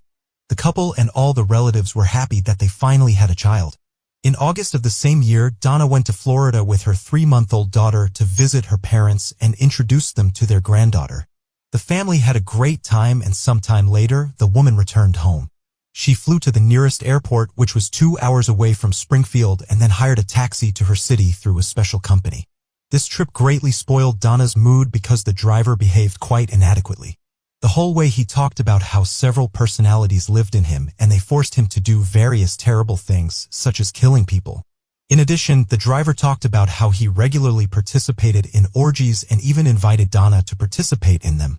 The man also constantly violated traffic rules and drove the car quite dangerously. When Donna got home, she told her husband about it and he was furious. Mark called the company the driver worked for and demanded that he be fired. It turned out that the driver was 27-year-old Roger Harrington. The management decided to suspend him from work, but that wasn't the end of it. During the next week, an unknown man called Winger's home phone, refused to identify himself and asked for Donna. She and her husband suspected that the caller was Roger and she was seriously concerned about her safety. Given that the man knew their home address, she was afraid that Roger might harm her. A distress call was made to the Springfield Police Department. Mark Winger was in a panic and reported that an unknown man had broken into their home and attacked Donna with a hammer. Mark, shocked and terrified, took his gun and shot the intruder. When the officers arrived at the scene, they found 2 bodies on the floor with Mark in a state of panic. The police officers detected a faint pulse from both individuals on the floor and called an ambulance while trying to obtain information from Mark about what had happened. Although Mark could barely speak, the detectives managed to piece together a rough idea of what had occurred. Mark explained that he was using the treadmill in the basement when he heard a noise upstairs. He went upstairs to the main floor and found his 3-month-old daughter unattended on the bed. When he went to another room, he saw an unknown man attacking his wife with a hammer. Mark panicked and grabbed his gun, shooting the attacker before calling the police. While waiting for the ambulance, one of the officers found a wallet in the attacker's jacket with documents belonging to a Roger Harrington. The detective knew this person well. Roger lived in a trailer park in Springfield and had a criminal history mostly related to minor offenses. He also had mental health issues and was generally known to be quite aggressive. Both Roger and Donna were taken to the hospital where they died without regaining consciousness. Meanwhile, the police examined the crime scene, collecting evidence. Next to the bodies was a bloodied hammer, while Mark's gun was found on a table nearby along with a pack of cigarettes and a paper cup of coffee. Mark told the detectives that the cigarettes and coffee were likely brought by the killer. The hammer was from his tool set as he was planning to hang some pictures that day, so he prepared it and left it in the living room. Near the Wingers' home, Roger's car was found and detectives discovered a note inside. It contained Donna's home address, Mark's name, and the time for 30 p.m. When asked if he knew the attacker, Mark initially denied it, but when the police mentioned Roger's name, Mark realized with horror that the driver was the same person. He told the detectives the story of how they knew Roger, his strange behavior towards Donna, and the creepy calls to their home number. The investigators spoke with acquaintances and relatives of Donna who were aware of her fears. She had repeatedly complained to them that she was seriously concerned about Roger and was afraid that he might come to her house one day and seek revenge because he lost his job after she complained to their superiors. Donna even wrote down all the details of her trip with Roger on a piece of paper in case she had to go to the police. The police found this paper at their house and the investigation lasted for 2 days before the case was closed. No charges were brought against Mark for shooting Roger, because his actions were classified as self-defense. He continued to be in a state of shock and his relatives flew to Springfield to support him and help take care of his daughter. Donna's relatives also provided him with all kinds of assistance. Months went by and Mark continued to struggle with the loss of his wife and his family began to notice negative changes in his behavior. He began drinking heavily, although he had never consumed alcohol before these events.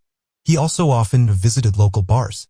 His relatives tried to support him in every way possible and help take care of Bailey, but ultimately they had to return to their own cities.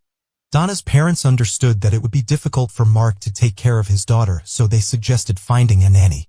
In the end, Mark hired a woman named Rebecca Hondet, who specialized in round-the-clock childcare, so she spent most of her time at their house. Rebecca took care of the girl and got along great with her. Mark gradually began to recover, stopped drinking, and returned to work. This went on for several months, and during this time, a romance developed between him and Rebecca.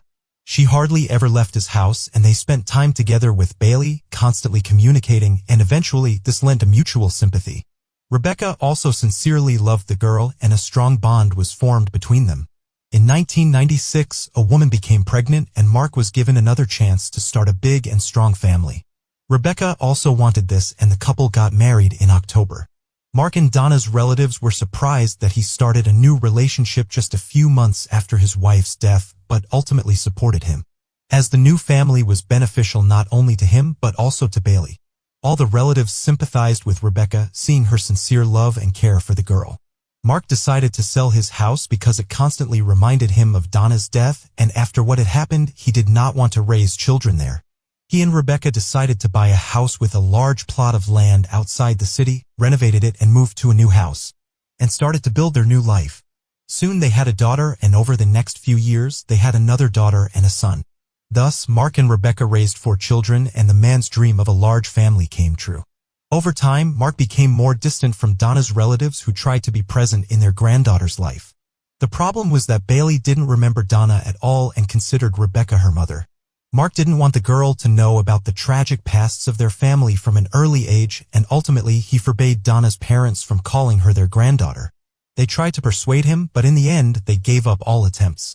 The relatives understood that it might be better for the girl to grow up away from what had happened. In the following years, Mark and Rebecca happily lived in their new home, raised their children, and made plans for the future. The tragedy of the past gradually faded, but its echoes continued to haunt the family. In 1999, Mark decided to sue the company that hired Roger Harrington as a driver.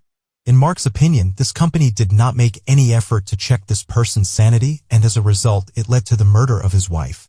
The company did not want to admit its guilt, and Mark hired a lawyer.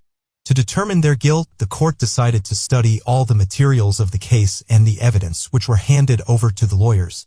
While they were preparing for the trial, something completely unexpected happened.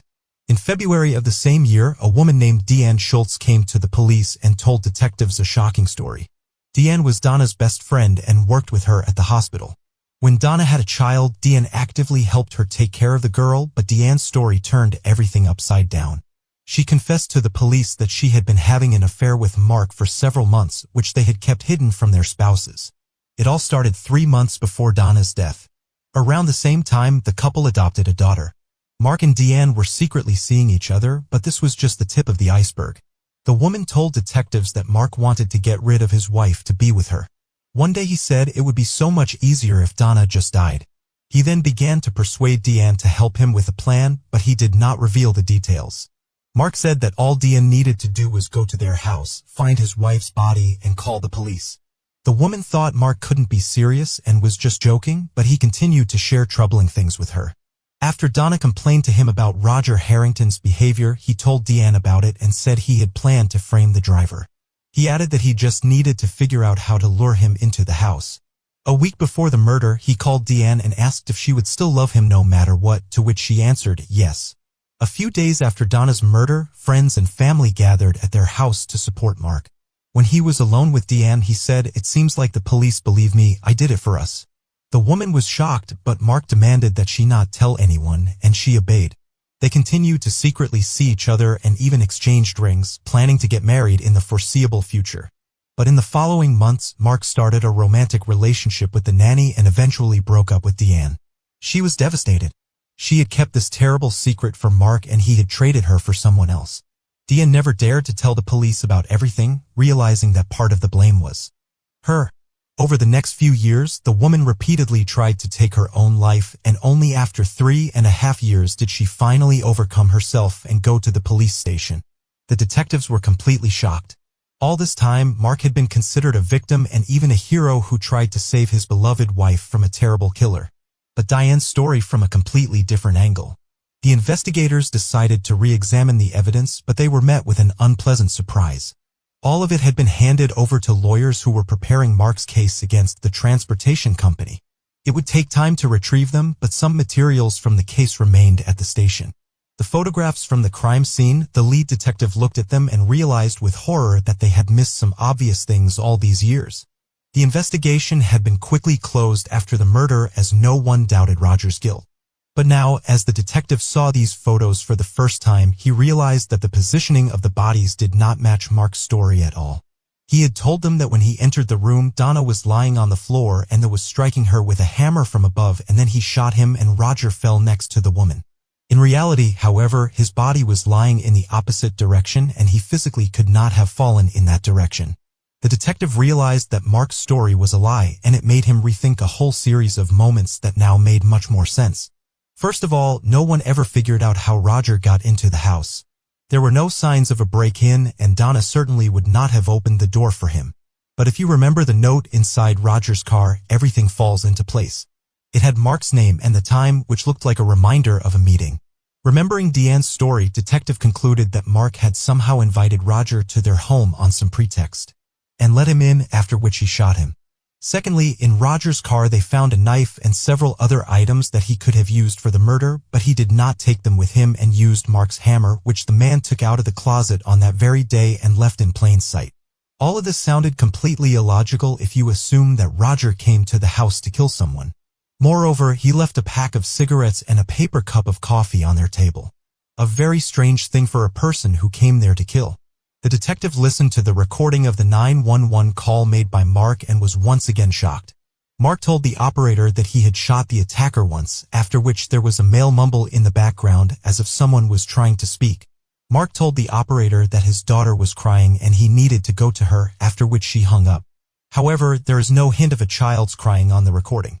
A more realistic scenario was that Mark did not shoot Roger once, and on hearing the gunshot, Donna ran to him and her husband hit her with a hammer.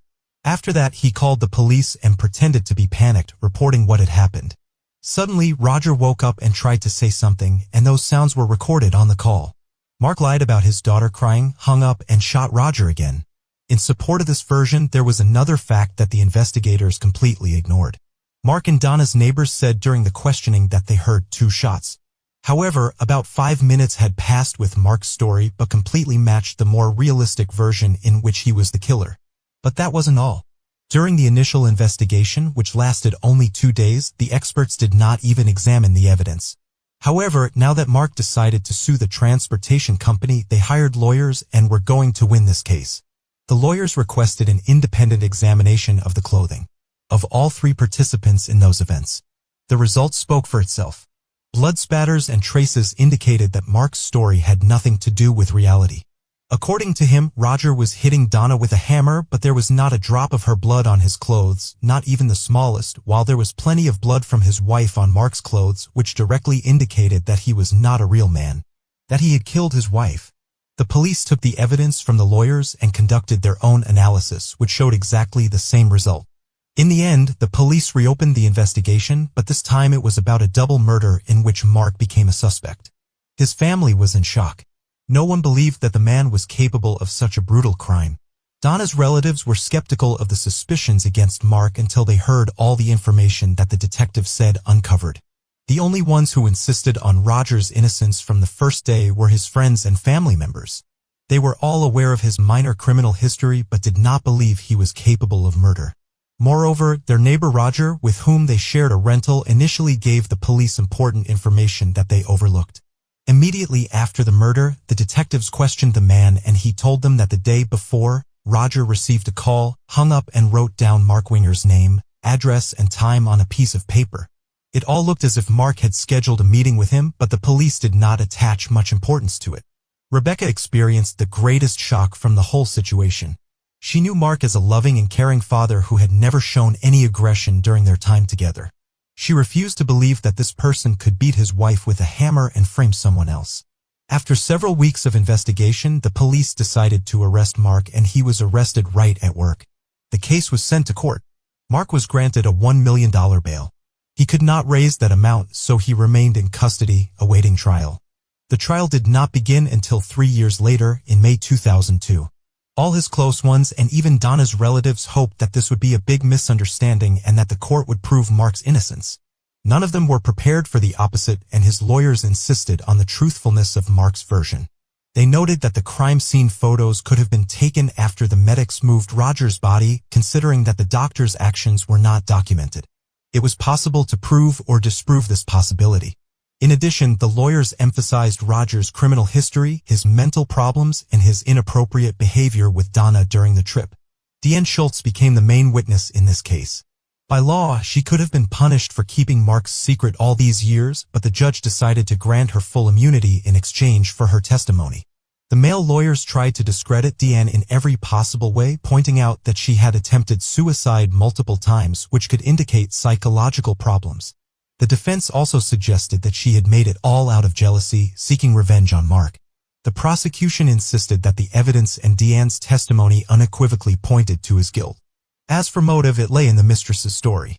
Mark lost interest in Donna long before they adopted Bailey. He'd been having secret affairs with her best friend, but he could not divorce Donna because he would have to split their expensive home and other assets, which was unacceptable to him. After Roger gave Donna a ride from the airport, Mark saw the perfect opportunity and decided to act. As terrible as it sounds, Mark was lucky. He encountered a man with a criminal record and mental illness who claimed to hear voices telling him to kill people. After Roger complained to management, he lost his job, which became the perfect motive when both the prosecution and defense laid their cards on the table, leaving only the jury's decision to wait for. Despite the compelling evidence against Mark, there were still doubts about his guilt among both his family members and on his relatives. None of them could imagine a loving father and respected member of society as a killer. Nevertheless, the jury unanimously found him guilty of the double murder. In the end, Mark received a life sentence without the possibility of parole, and Roger was posthumously exonerated. Rebecca could not believe that her husband had actually killed Donna. It took her a long time to impartially consider all the evidence of his guilt until she finally came to terms with the fact that he was truly a murderer. The chief detectives apologized repeatedly to Donna's and Roger's families for the sloppy initial investigation. He admitted his guilt in accepting the most logical version of events as the only correct one, overlooking all the contradictions. If you think that's the end of the story, then I have another unexpected turn for you. Even after the conviction, many doubted whether Mark had actually done it. But in 2006, those doubts were dispelled. In Mark's prison cell, they found 19 pages of handwritten text in which he was plotting to kill Deanne and another person.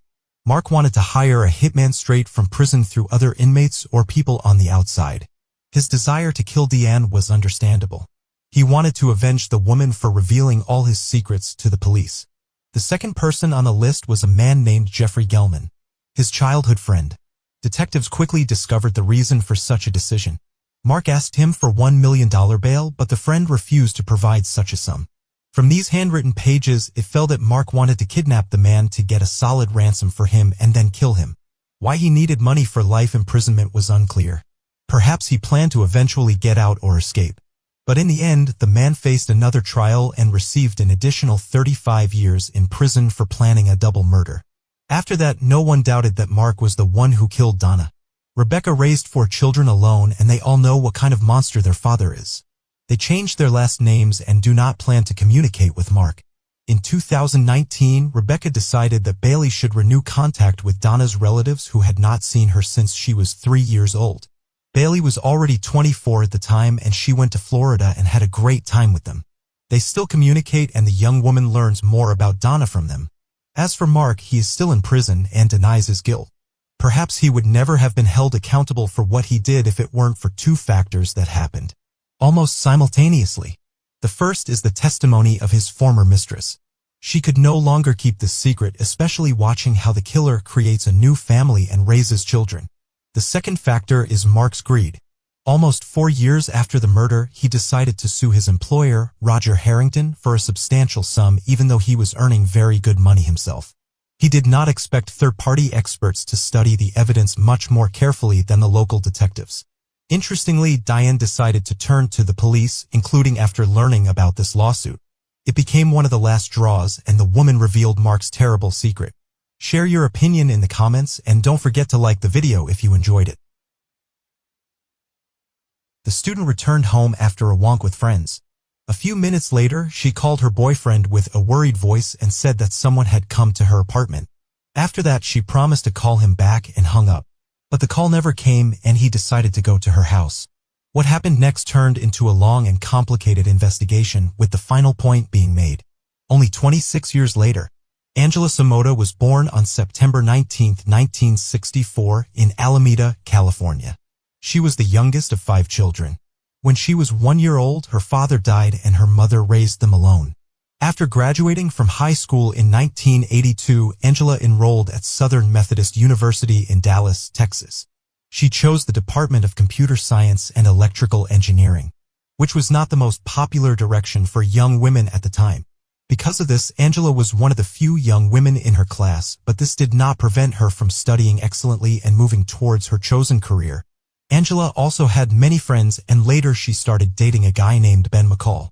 He was several years older than her and worked in a managerial position at a construction company.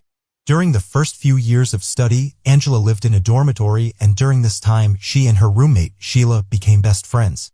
At some point, Angela decided to rent an apartment near the university and chose a residential complex 5 minutes from the campus. In addition, she got a part-time job to cover the rental expenses. On the Friday evening of October 12, 1984, Angela decided to go to a bar with her friends. The young woman also invited her boyfriend, but he had to go to work the next morning, so he declined. As a result, Angela went with her friend Anita and their mutual acquaintance named Russell. They visited several bars and had a great time, after which they decided to go home around 1 a.m. Since Angela hardly drank alcohol, she agreed to drive her friends home. First, they dropped off Russell near his apartment. Anita originally wanted to stay overnight at Angela's, but she planned to attend a football match early in the morning, so Anita asked to be taken to the dormitory. After that, Angela decided to stop by her boyfriend's house for a few minutes. She went in for a few minutes and then went home. Her apartment was just a few blocks away from Ben's home. After saying goodbye to Angela, he went to bed. But he woke up 10 minutes later from a call on his home phone. It was Angela on the other end, and her voice sounded very worried. At first, she just asked him to talk to her, which seemed strange to him. He could hear some noise in the background and tried to find out from her what was going on. Soon she told him that some man knocked on her door and asked to use her phone and bathroom. Angela did not specify whether she let him in voluntarily or the man entered the apartment without her permission. She asked Ben, "Are there any convenience stores nearby with a payphone?" The guy looked up a suitable store in the directory and gave her the address. She repeated this information to the man and told Ben that she would call him back soon and hung up. But the call never. Ben started calling her himself, but there was no answer. Then he got into his car and drove to her apartment. When he arrived at the house, he started knocking on her door, but there was only silence and response. Ben had a portable phone in his car that was given to him by the construction company. He dialed Angela's home number and walked back to her apartment. He heard the phone ringing, but no one answered. But then he thought that the young woman might have escorted the stranger to the convenience store with a payphone and decided to go there. But the salesperson said that no one had come to them, and Ben returned to Angela's apartment. He knocked on the door again and decided to call the police. It was almost half an hour before 2 policemen arrived at the house. Ben explained the situation to them and asked to open the door to Angela's apartment. But the officers did not rush to take any active action. They decided to contact the manager of the residential complex and ask him for a key before entering the apartment. The first thing the police officer saw was a shoe on the floor in the middle of the living room. Then they headed to the bedroom where they saw a horrifying sight. Angela was lying in bed, surrounded by a lot of blood, and she was not wearing any clothes. The police officers immediately noticed multiple stab wounds on her body. Later, experts counted 18 injuries. Investigators started examining the crime scene and noticed several bloodstains in the bathroom, presuming that they could belong to the attacker. In addition, several fingerprints were found in the apartment, but they did not lead to any results. Detectives also determined that the perpetrator had taken a kitchen knife, which was presumably the murder weapon. There were no signs of a break-in, indicating that the victim had let the attacker in, which matched Ben's story about the strange phone call. Medical experts determined that the victim had been assaulted, and they were able to extract biological material from the attacker. Unfortunately, DNA analysis was not yet conducted in 1984. So the experts were only able to determine the attacker's blood type. Investigators began searching for a suspect, exploring all possible lines of investigation. First, they looked into all the employees of the residential complex who could have had access to the apartment. They then looked into men who had previously been convicted of violent crimes and lived in the area. But this also did not yield any results. Next, they focused on Angela's acquaintances and first interrogated her boyfriend. He told them about the phone call and the unknown man who came to see Angela.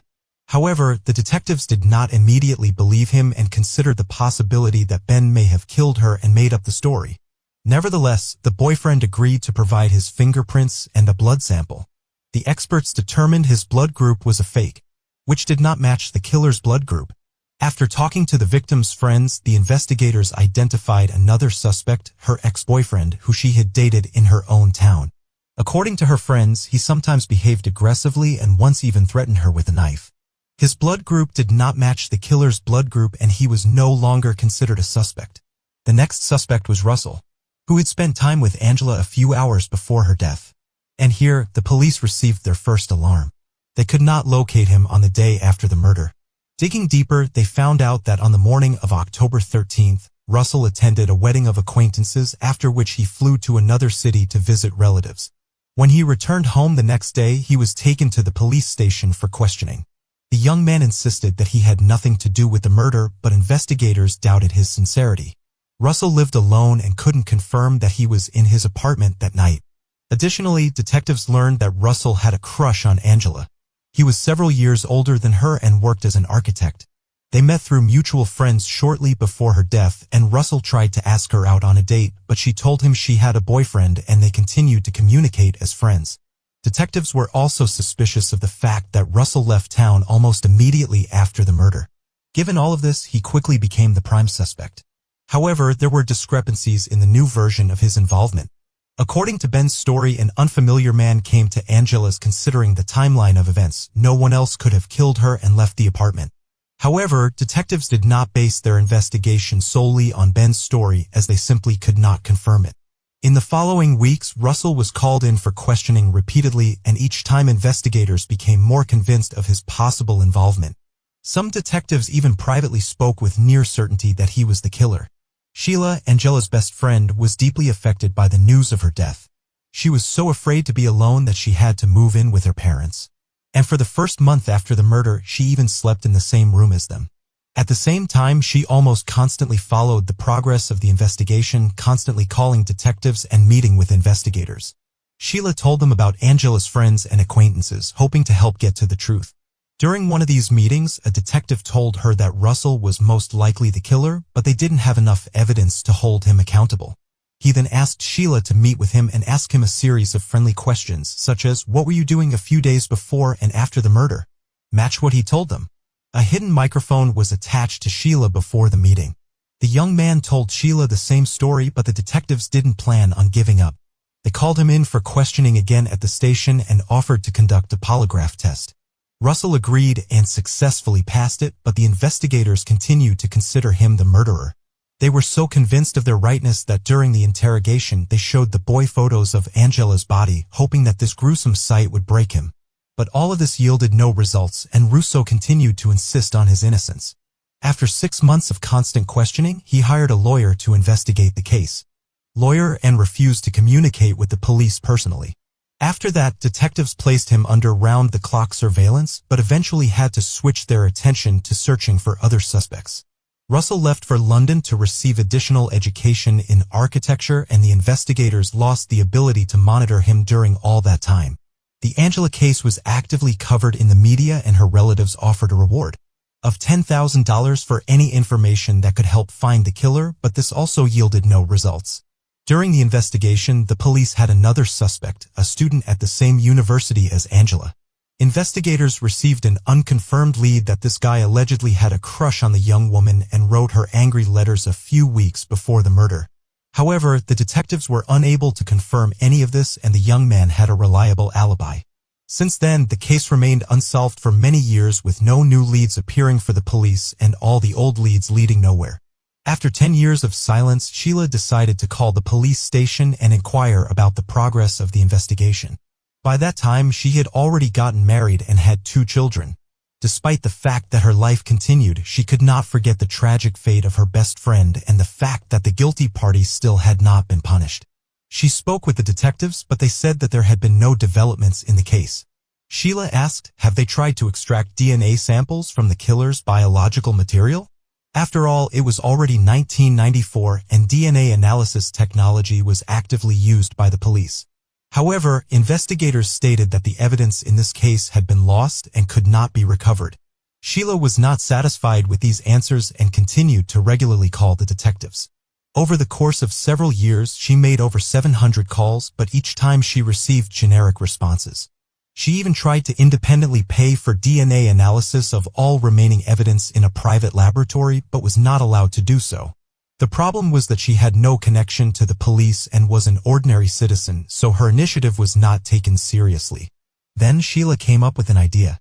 She thought about obtaining a private detective license. In her opinion, this would allow her to have more useful influence on the course of the investigation. And she began to study this issue. The woman began to study hard, and after several months, she successfully passed the exam and obtained her license. Despite this, she was unable to convince the investigators to reopen the case. She continued to make regular calls until July 2006 to a new unit specializing in unsolved murders. Sheila met with the chief detective and they began to work on the case together. To her surprise, she learned that the DNA sample from the victim's body had not actually disappeared and had been in the laboratory all these years. Apparently, she had been intentionally lied to because she had tired the investigators with her calls. Sheila convinced the new detective to send the DNA sample for analysis, and it finally happened. However, due to queues and bureaucracy, they had to wait almost 2 years for the results. On February 14, 2008, the detective received the DNA profile of the killer and entered it into the FBI database. He immediately saw a 100% match. And after 24 years, they had the killer's name. When the detective called Sheila and told her about it, she expected to hear that Russell was the killer after all. But to her surprise, the detective gave her an entirely unfamiliar name. The DNA from Angela's body matched the sample of a certain Donald Andrew Bess. The man, who was already over 60 at the time, was imprisoned for a series of rapes. In 1977, Donald abducted a young woman and subjected her to violence, for which he received 25 years in prison. As is often the case, he was released early. He was released from prison after 7 years in the beginning of 1984, when he was 36 years old. In that same year, he killed Angela and remained unpunished for decades. In 1985, he assaulted another woman and was caught by the police. The fact that he was on parole at the time of the crime became an aggravating factor, and Donald was sentenced to life imprisonment. Thus, he ended up in prison a year after Angela's murder. After gathering all the necessary information, detectives came to the correctional facility to conduct an interrogation. Donald denied his involvement in Angela's murder and insisted that he had never harmed women. Of course, the investigators were not quick to believe him, as his semen was found on the victim's body.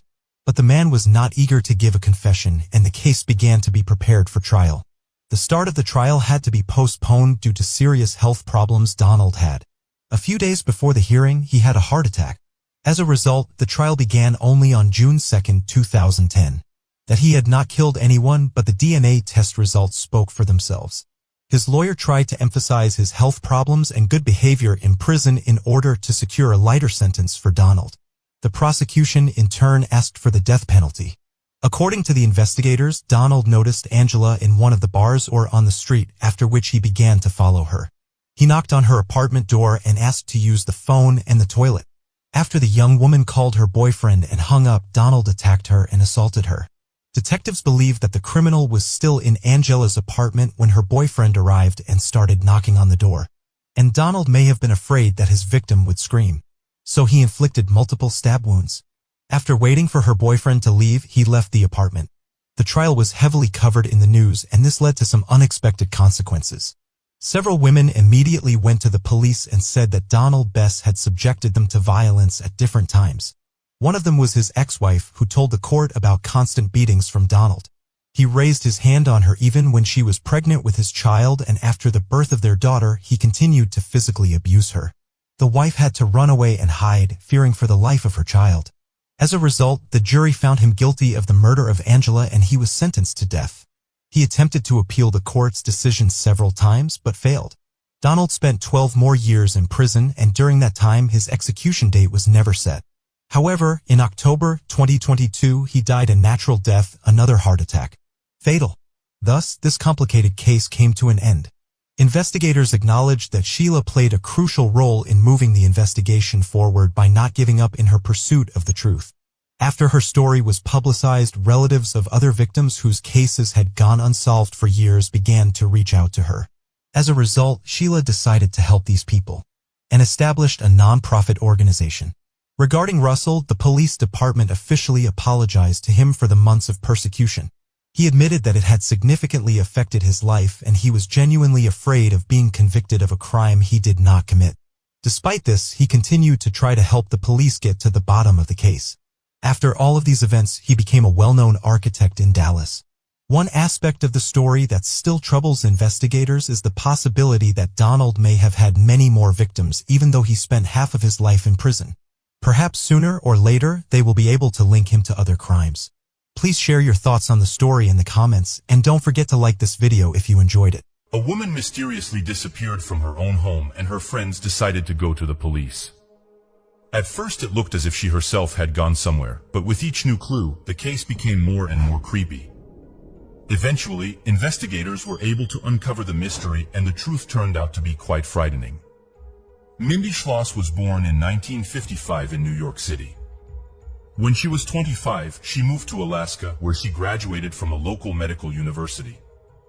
The woman earned a degree in psychiatry and took a job as a nurse at Fairbanks Hospital, though most of the time she had to work on the field.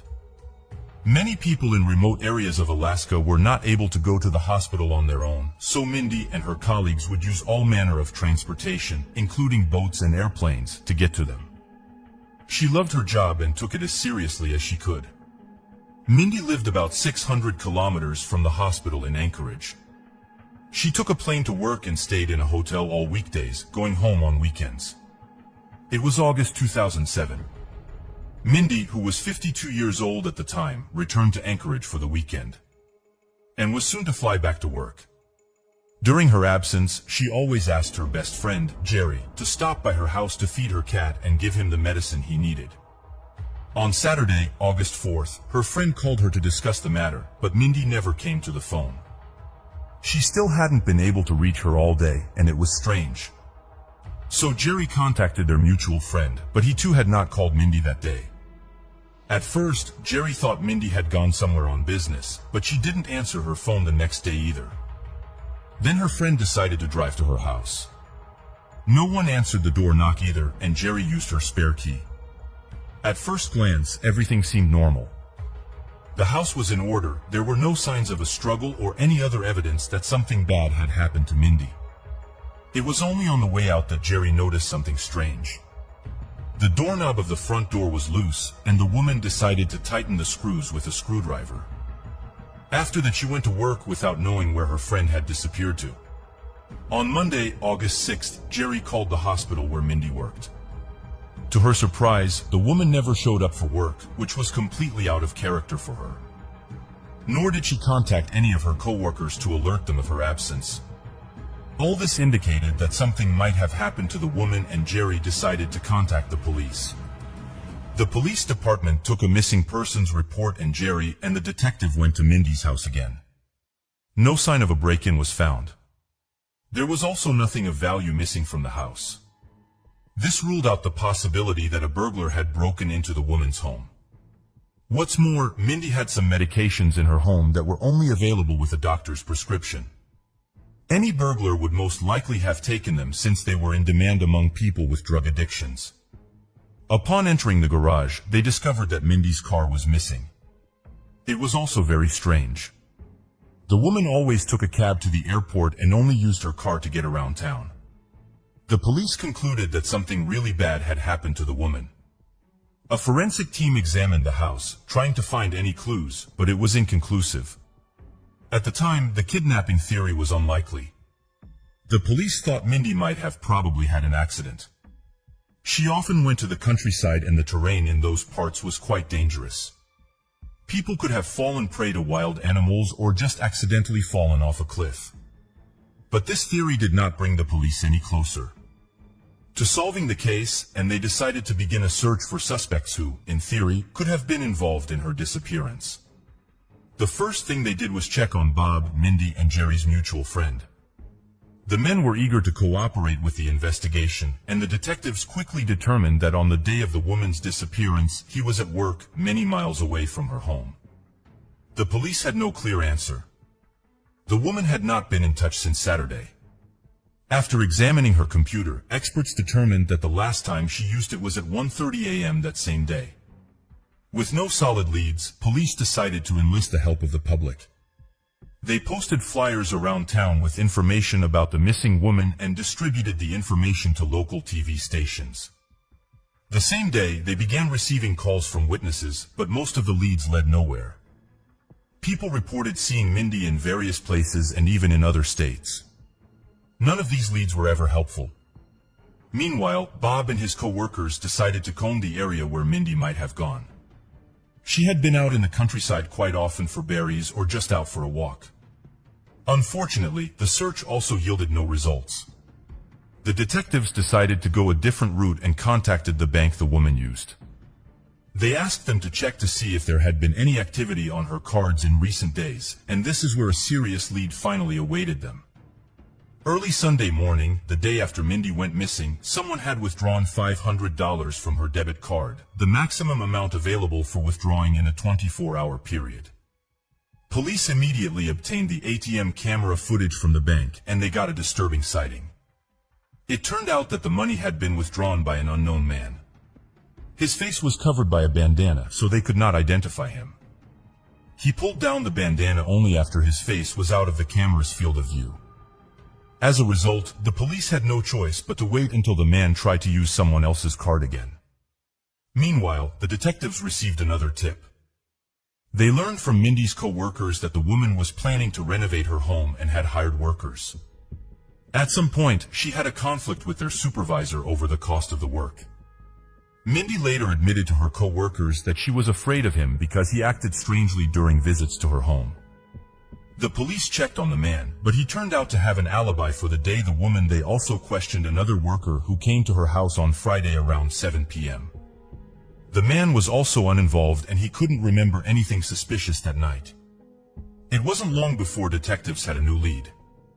Bank security reported that Mindy's card had been charged $500 again in the early morning hours, but this time from a different ATM.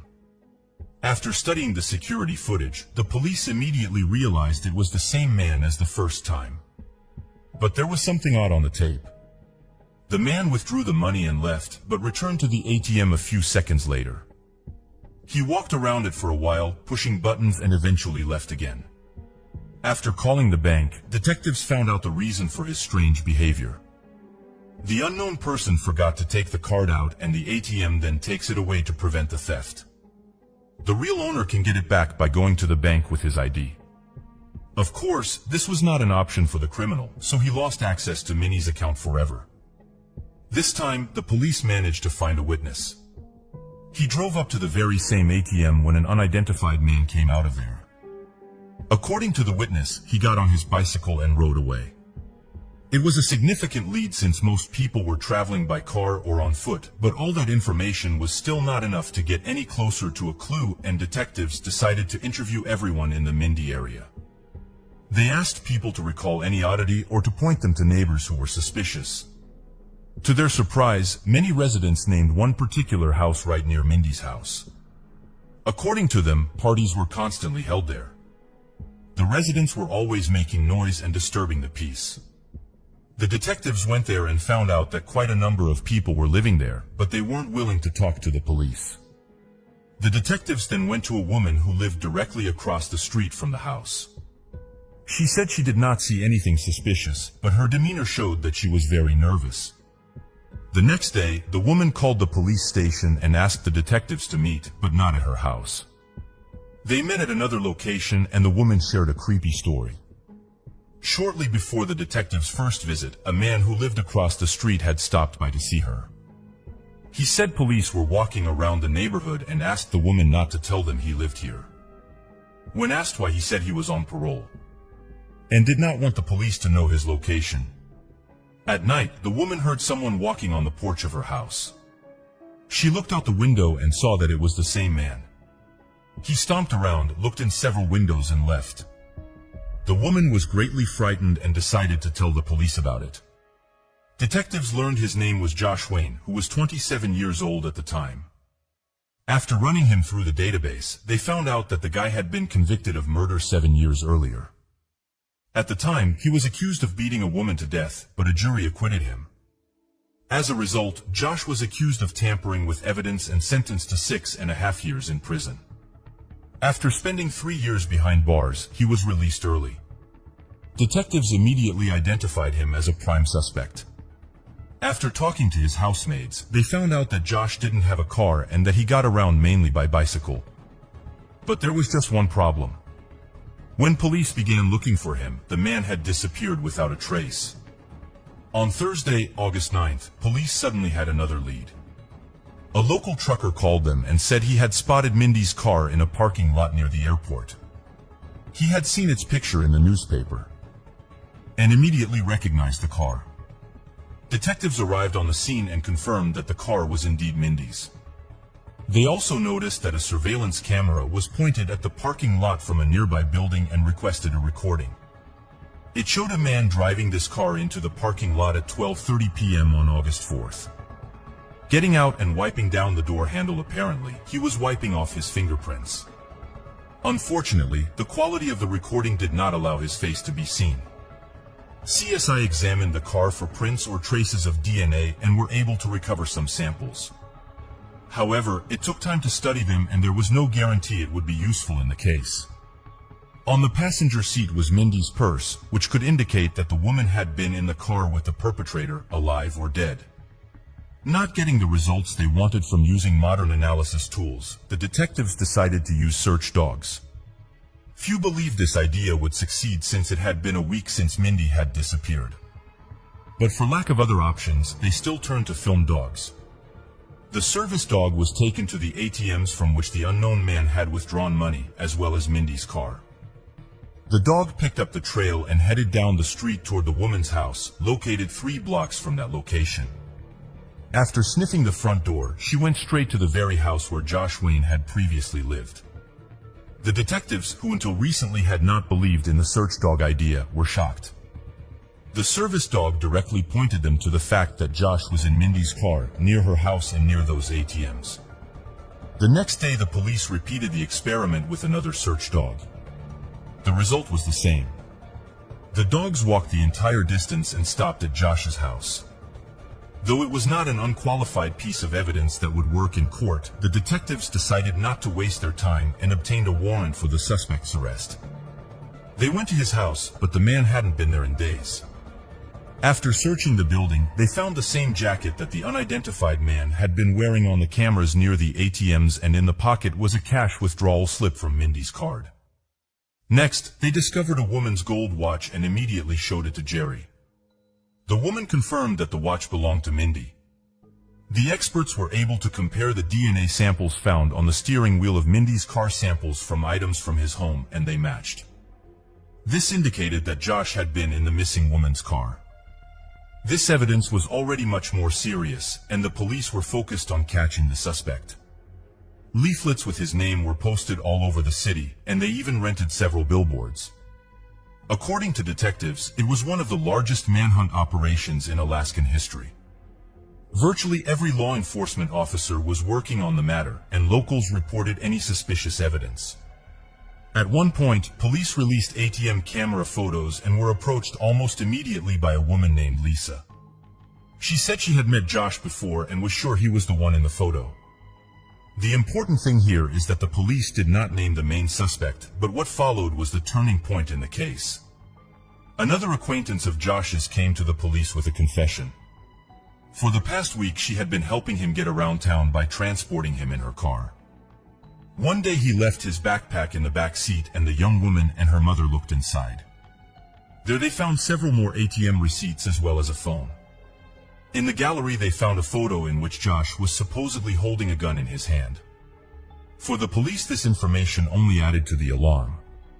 Detectives already feared that the suspect might attack someone else while they were looking for him.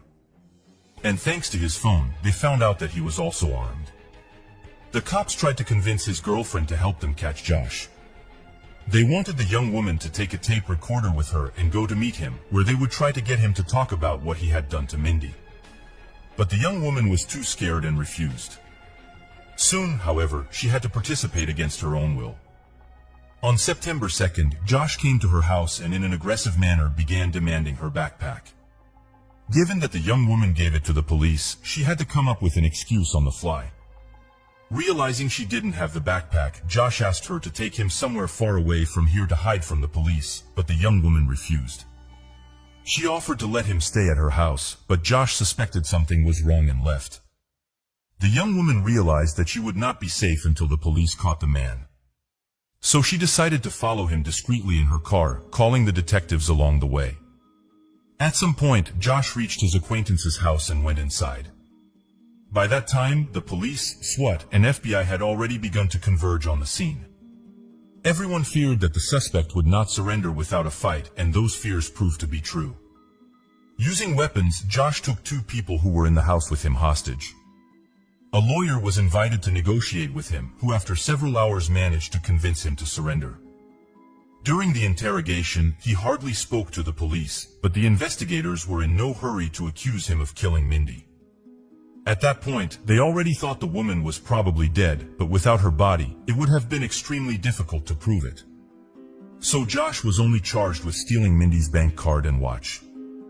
The FBI agent decided to get crafty. He listed the charges to Josh and he said they were all lies. The investigator then stated that they had evidence that he was the one who withdrew the money from someone else's card. And Mindy herself had gone to the police to report the card theft. Upon hearing this, the suspect grinned and asked what games they were trying to play with him. From this reaction, the FBI agent was finally convinced that Josh had killed Mindy, but the police still had to find her body in order to charge Josh with murder. They had to work against the weather. It was snowing early in that area, and they would have no chance of finding Mindy if her remains got snowed in. On September 13th, police received a call from an electrician working near the town of Wasilla, about 100 miles from Anchorage. He spotted the body of a woman in a wooded area and immediately thought it was Mindy, and experts from the lab confirmed it. The deceased was indeed Mindy Schloss. The medical examination revealed that the woman had been shot in the back of the head and her remains had been disposed of by fire. After the bullet was recovered, it was determined that it had been fired from the very weapon with which Josh had been apprehended. All the police had to do now was to figure out how the events that led to Minnie's death unfolded. Meanwhile, the experts continued to examine every millimeter of her house, trying to find any trace of Josh's presence. It was extremely difficult to do so. They had to collect virtually every hair from the floor of Mindy's house and then examine it in the lab. It took months, but eventually they were able to find a hair that belonged to Josh. This was confirmed by DNA testing, and the detectives now had proof in hand of the suspect's presence in the victim's home. On May 18, 2008, 10 months after the murder, he was finally charged and brought to trial. While gathering witnesses to testify against Josh, an interesting situation occurred. His ex-girlfriend, Lisa, who had identified him from a photo near an ATM, refused to testify in court. She regularly visited her ex-boyfriend in prison, and at one point, the couple announced their intention to marry. Investigators were shocked by this turn of events, but they quickly realized what was behind the move. The U.S. Constitution allows relatives not to testify against each other, and in all likelihood, Josh convinced Lisa to marry him for these reasons. There was one problem, though. Soon after the marriage was consummated, it was declared null and void because state law prohibited weddings with inmates. But the detectives wondered why Josh was so intent on shielding Lisa from questioning and testifying. Was it really all about some pictures outside an ATM where you couldn't even see his face? Most likely the young woman knew a lot more. Investigators tried to get her to talk, but at first they did not succeed. However, at some point, Lisa herself contacted them and said that Josh confessed to her about the murder during one of her visits to the prison. According to his story, there was a party at his house Friday night. Josh, who had no means of livelihood, decided to sneak into the house next door and steal something. That house turned out to be Mindy's place. Josh opened the door of the house and began to search the house for valuables. At one point, Mindy walked into the room, and he immediately realized that if he let her live now, he wouldn't be able to avoid jail. He didn't want to go there again, so he grabbed the woman, took her to the bathroom, and tied her hands. The perpetrator then went to his house to get a gun, taking some handy things to kidnap her with.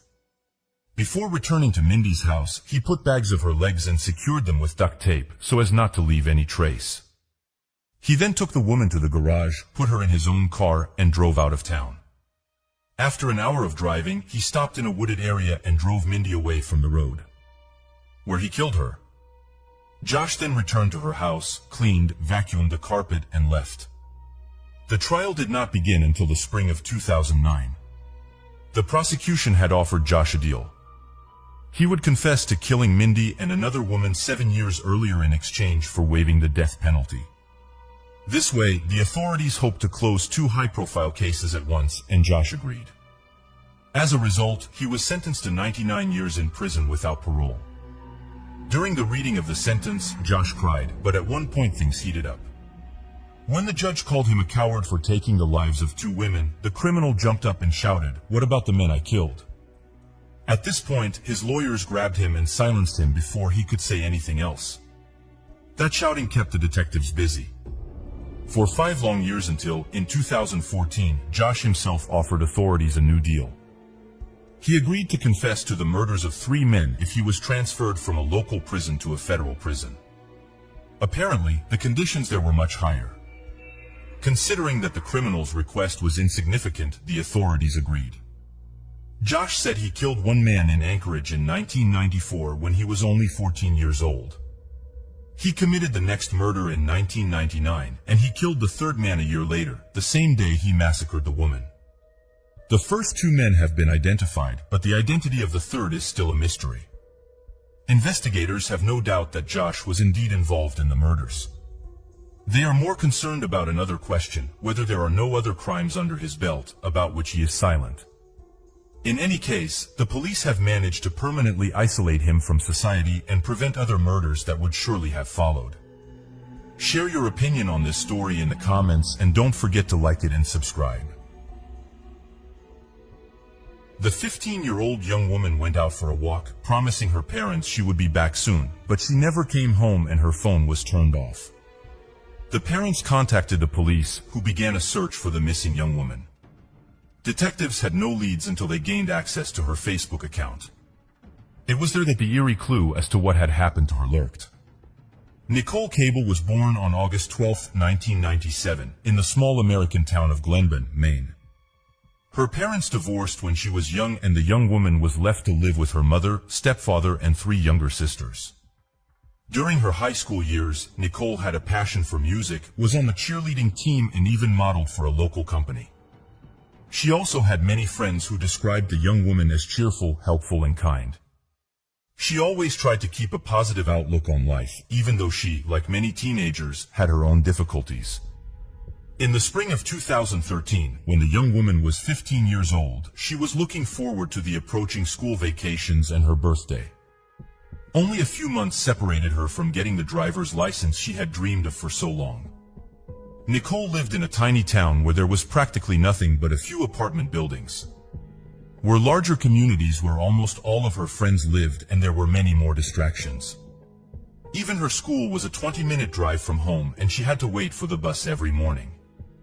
On Sunday evening, May 12th, Nicole told her parents that she was going to meet a friend and would be back soon. She left the house at about 9 p.m. and headed along the main road, but she never returned home.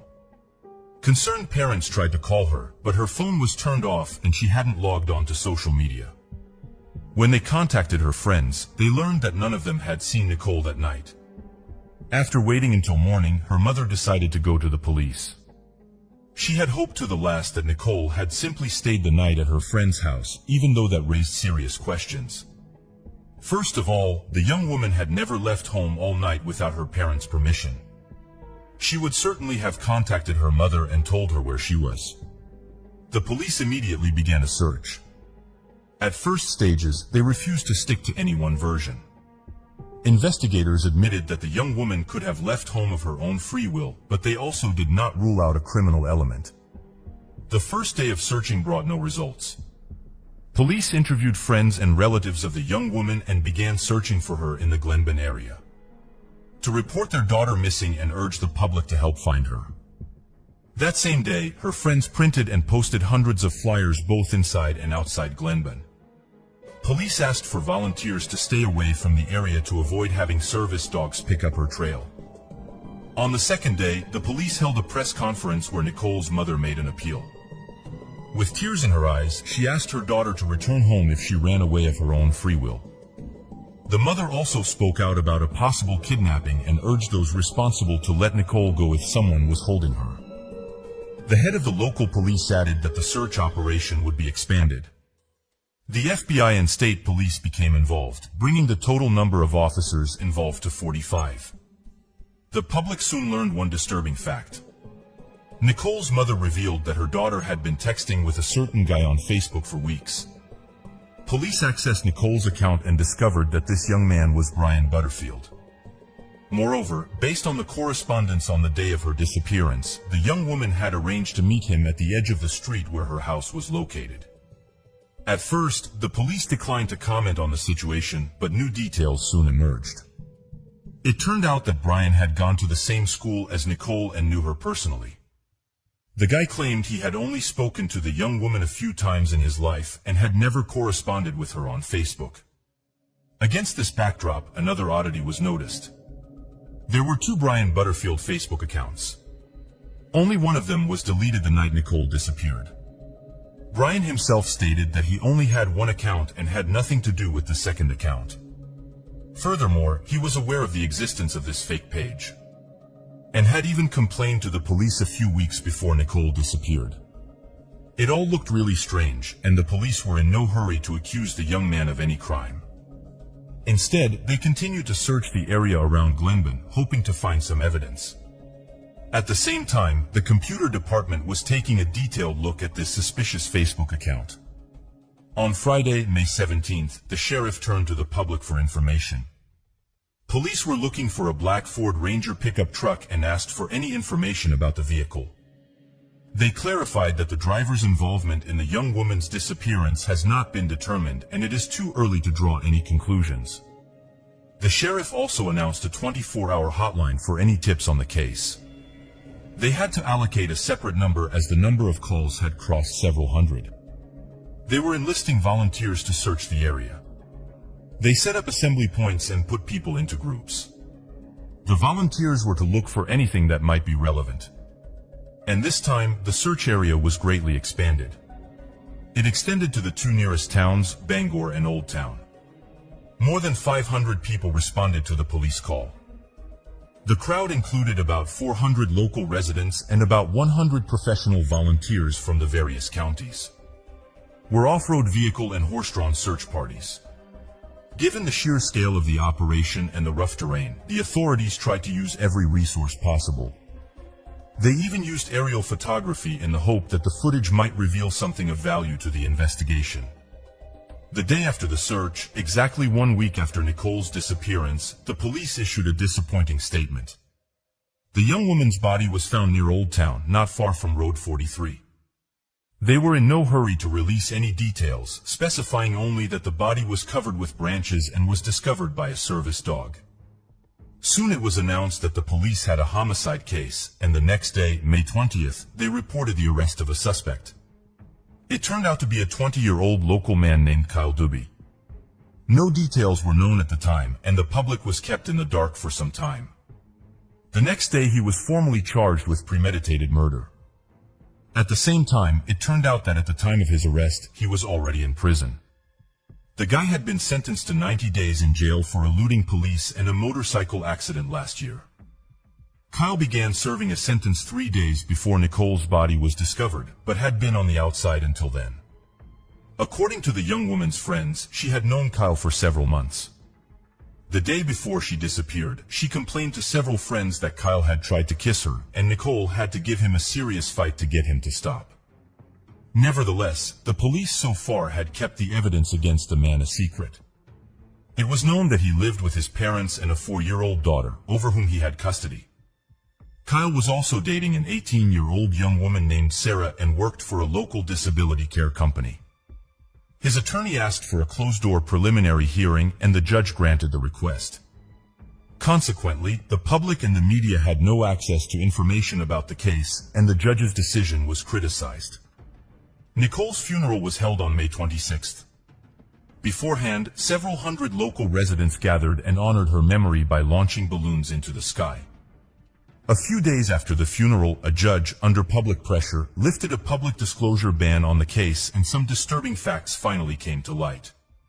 First, police were able to determine that the fake Facebook account was registered from Kyle's computer and all subsequent sessions were conducted from his IP address. This meant that it was Kyle who had tricked her out of the house shortly before the murder, and it was clear from the medical examiner's report that the young woman had died on the very day of her disappearance. Second, the police had several important witnesses at once, Kyle's own brother and his girlfriend. According to Sarah, whom the suspect was dating, Kyle confessed to her about the murder a few days after it happened. This happened immediately after Sarah was called in for questioning. There it became clear to her that the suspect was not the suspect. That the police had suspicions about Kyle, but there was no evidence. He was also questioned but stated that he was at work the day the young woman disappeared. Kyle told his brother that he lured Nicole to the outskirts of town using a fake Facebook account. The guy planned to make it look like Brian Butterfield had kidnapped her and was holding her in a remote location. Next, Kyle planned to find her and set her free, which he thought would make the young woman fall in love with her savior. It all sounds strange to say the least, but there is more to come. Remember only that this is the perpetrator's own version, told to his brother. Further events unfolded as follows.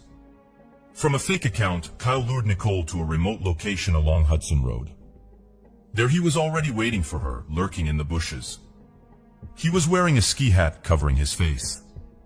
When Nicole arrived at the appointed spot, he pounced on her, wrapped tape around her head, and loaded her into his father's pickup truck, a black Ford Ranger. The car was parked nearby. Next, in his own words, Kyle drove her away from the abduction site. As he began to pull her out of the car, he noticed that the young woman showed no signs of life.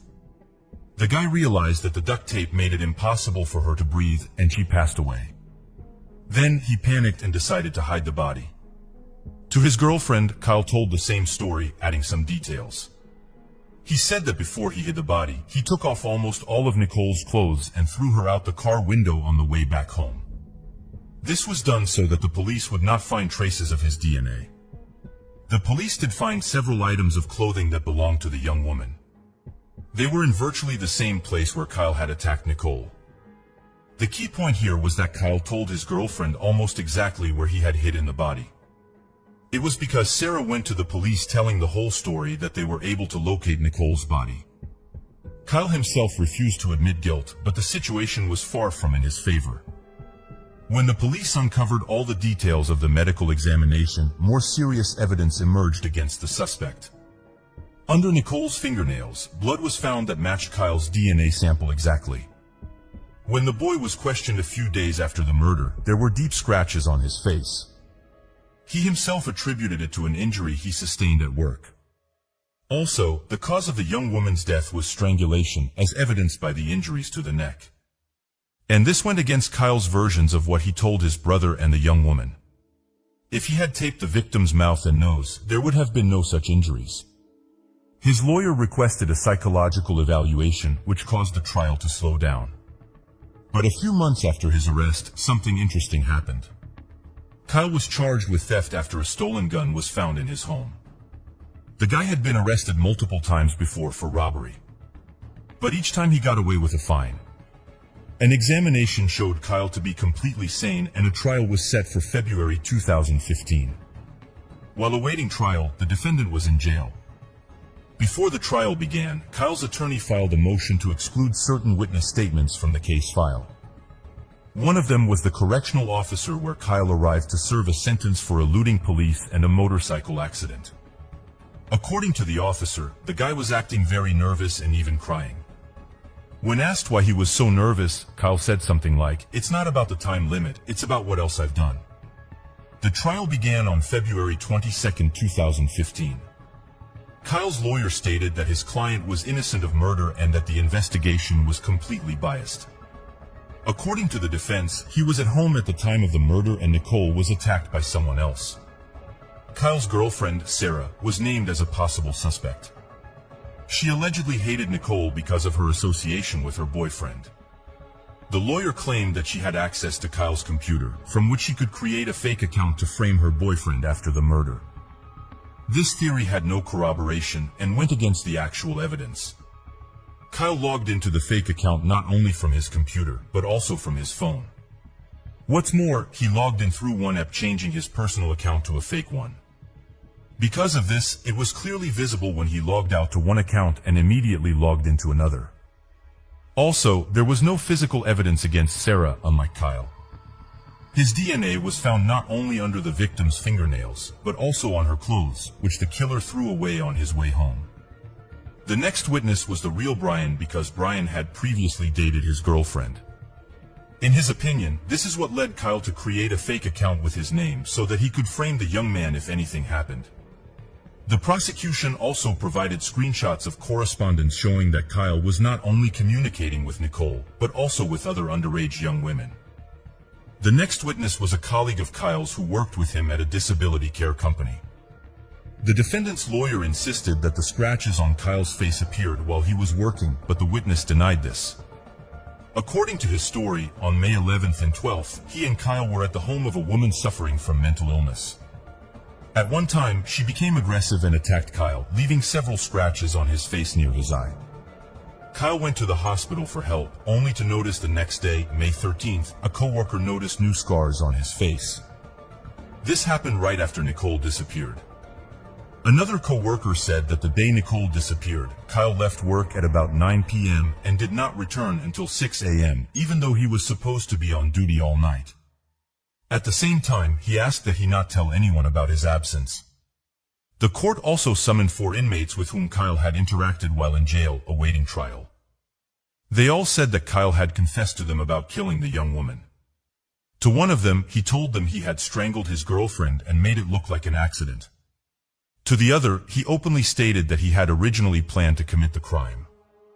Even more interesting was the testimony of an inmate named Scott Ford. He had spent most of his life behind bars and had a reputation for being well-versed in the legal system. Kyle had been in contact with him for a long time, after which he decided to inquire about the best way for him to get away with his crime. Next, Kyle wrote several versions on paper of what had happened to Nicole and handed the pieces of paper with this information to Ford. All of these versions had one thing in common. Kyle admitted that he had created a fake account and lured Nicole to a deserted area, but he went on to describe different versions of events. First, he wrote that he had just wanted to kidnap her and then rescue her, but he didn't settle for duct tape and the young woman suffocated.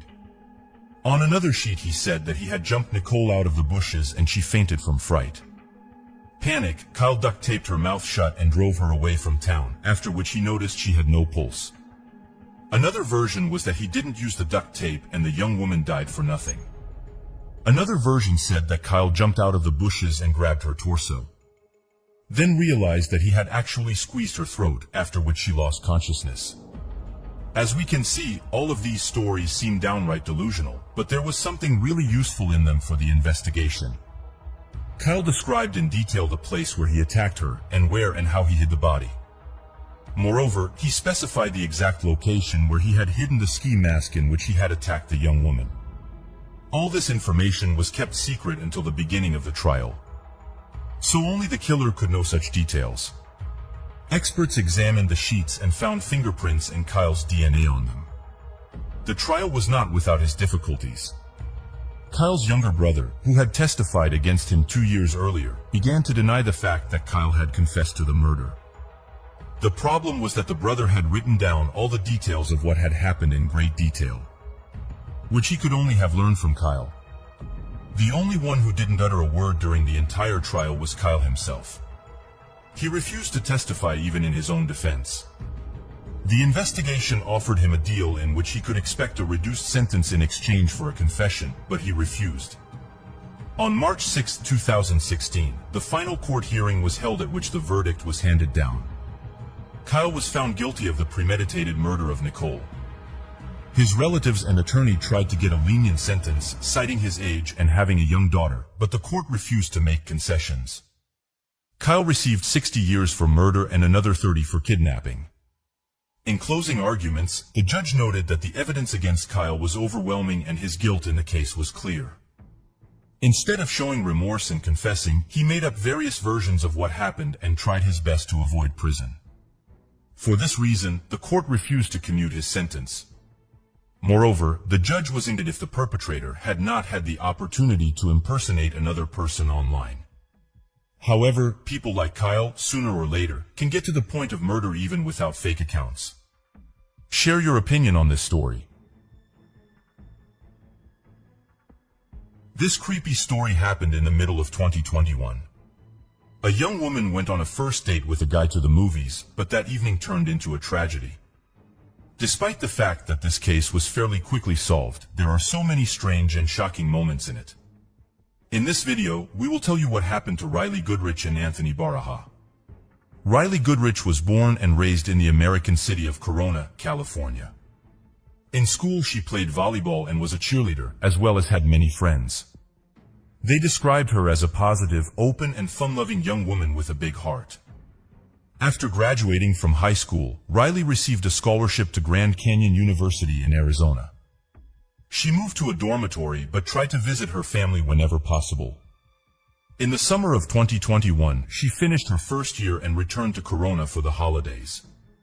On July 4th, on Independence Day, her friends threw a big party. There, Riley met a young man named Anthony Baraha, who was a year older than her. They quickly developed a liking for each other and continued to communicate in the following days. Anthony, unexpectedly, became a popular figure on TikTok. In 2019, he created an account where he posted various humorous videos. At some point, his videos began to attract the attention of a wide audience, and by the summer of 2021, he had almost 1 million subscribers. The guy also actively developed his account on Instagram, but was still trying to figure out what to do in the future, continue to run his blog as his main activity, or do something else. After chatting for some time on social media, they decided to go on a first date, but it was important for Riley that her father Dave approved of her choice. Despite the fact that she was already 18 years old at that time, the young woman was very close to her parents and wanted them to meet Anthony first.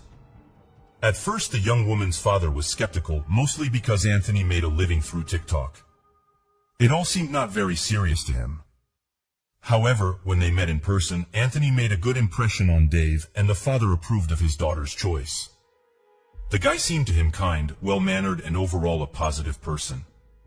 In the end, Riley and Anthony decided to meet on July 26th and go to an evening movie session, choosing the movie The Forever Purge. The plot of the film is based on the fact that in the United States, every year they including murder. Who would have thought how creepy of a coincidence it would be to choose this movie? Before heading to the cinema, they had dinner at their favorite restaurant, Riley located nearby. Their screening started at 9:30 p.m. and ended closer to midnight. Considering it was a weekday, there were not many people in the theater. During the movie, Riley messaged her mother that the film seemed boring to her, but she still enjoyed the day with Anthony. The young woman did not contact her mother anymore after that. When the movie ended, a theater employee went into the hall to clean up the room. To his surprise, he found Riley and Anthony there.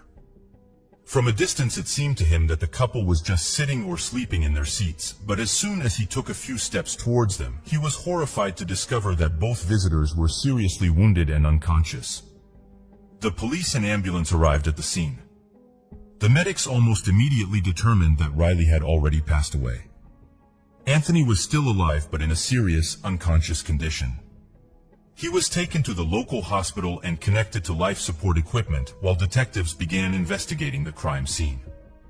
At first, it was difficult for them to understand what had happened in the theater. The only thing they managed to establish almost immediately was that the police had already was the fact that Riley and Anthony were shot in the head. However, there were no clues at the crime scene that could shed light on what had happened. Of course, it was absolutely useless for detectives to take fingerprints or search for DNA samples in the cinema, so they went a different way. Almost immediately the story spread through California media and later throughout the country. In the first hours of the investigation, there was even a theory that Anthony could have been the killer, allegedly shooting Riley and then taking his own life. But the police did not even consider this version, if only because in that case the weapon would have been lying nearby and it was nowhere to be found. As soon as the detectives identified the victims' identities, they contacted their families and informed them of what had happened. Riley's parents simply could not believe that their daughter was dead. Just a few minutes before her death, she was texting with her mother, and no one could have thought that something so tragic could happen during a movie screening.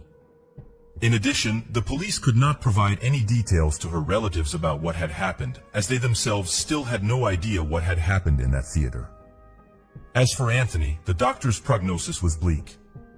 The young man had suffered a serious injury, and the medical staff had to do everything possible to help him. First, the detectives questioned the theater employees who worked that evening. It turned out that only 6 tickets were sold for the showing. This meant that the killer was most likely one of the 4 visitors. There was another aspect that puzzled not only the police, but also everyone who learned about this incident from the news. If the killer was one of the 6 viewers, how did the other 2 visitors not hear the sounds of gunfire? The only explanation at that time was that the killer was one of the 6 visitors. Was the version that the other 2 viewers simply took the sounds of gunfire as part of the movie. This action movie had many violent scenes, including the use of weapons. The theory that the killer struck during one of these scenes was not excluded. However, this mystery was quickly solved. Detectives found that out of all the tickets sold, 4 were purchased by one person for himself and 3 of his friends. Could have been committed by a group of people. The investigation continued all night, and the next day the police announced the arrest of the suspect. He turned out to be 20-year-old Joseph Jimenez. The interesting fact here is that pure chance helped to catch the suspect. It turned out that Joseph himself called the police the next day after the murder, but he did not do this to confess to the crime. At around 9:30 p.m., Joseph called 911 and reported that someone was chasing him. When the police arrived, they found him in the middle of the street with a gun in his hand and arrested him.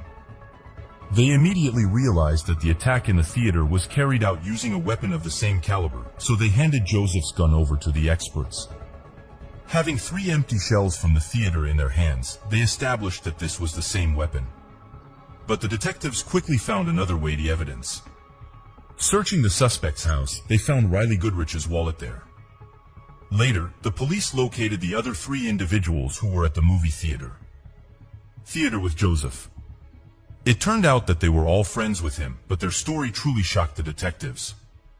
According to them, none of them had any idea that a simple trip to the movies would turn into such a tragedy.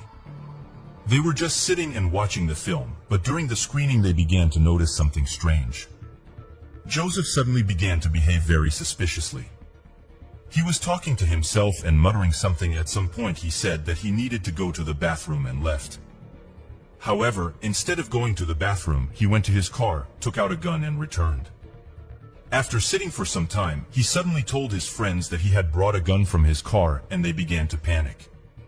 In the end, the friends allegedly lied to him, saying that they also needed to use the bathroom and would return. But instead they left and went outside. There were many strange moments in their story that could be doubted. The most concerning part was their escape from the theater. Did they really not try to find out why Joseph brought a gun, and did they not consider that he might use it against the 2 other moviegoers? Moreover, the friends did not report any of this to theater staff or the police. Joseph's behavior, practically indisputable, indicated that he was planning to do something bad. But his friends decided to simply ignore the entire situation, and they admitted that as soon as they heard about the murder, they immediately thought of Joseph. All of this was enough to arrest Jimenez on 3 charges: murder, attempted murder, and robbery. At that time Anthony was still on life support, but in the end, the doctors could not help him.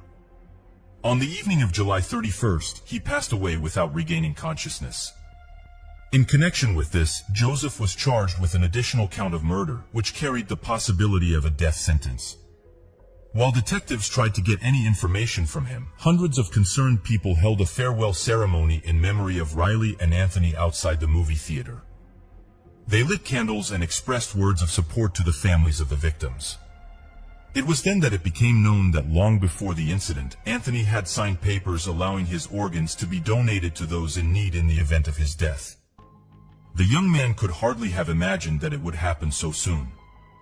The situation was not looking good for Joseph Jimenez. With the evidence against him, he was almost guaranteed to end up on death row. Apparently, he understood this perfectly and decided to confess to the crime. However, his story raised even more questions. Joseph claimed that he was diagnosed with schizophrenia 9 months ago, which he had been managing with medication. Shortly before the incident, he stopped taking his medication and voices started to appear in his head. At first they told him that someone was going to steal his car and TV, but later they threatened to kill his entire family. On the night at the cinema, he heard the voices again, and this time, they ordered him to kill Riley and Anthony. They also promised to kill his entire family if he refused. According to Jimenez, he tried to resist these voices, but in the end he gave in and committed the crime. In his speech, he devoted a lot of attention to how scared he was during the murder and in the following hours, as well as how he worried about his future. Of course, this turn in the case was perceived ambiguously. Let's look at the facts and try to understand if we can trust him. Could Joseph have made up this whole story about the voices? Of course. Moreover, only serious mental problems could have saved him from the death penalty in this case, so it was his only chance to avoid such a sentence.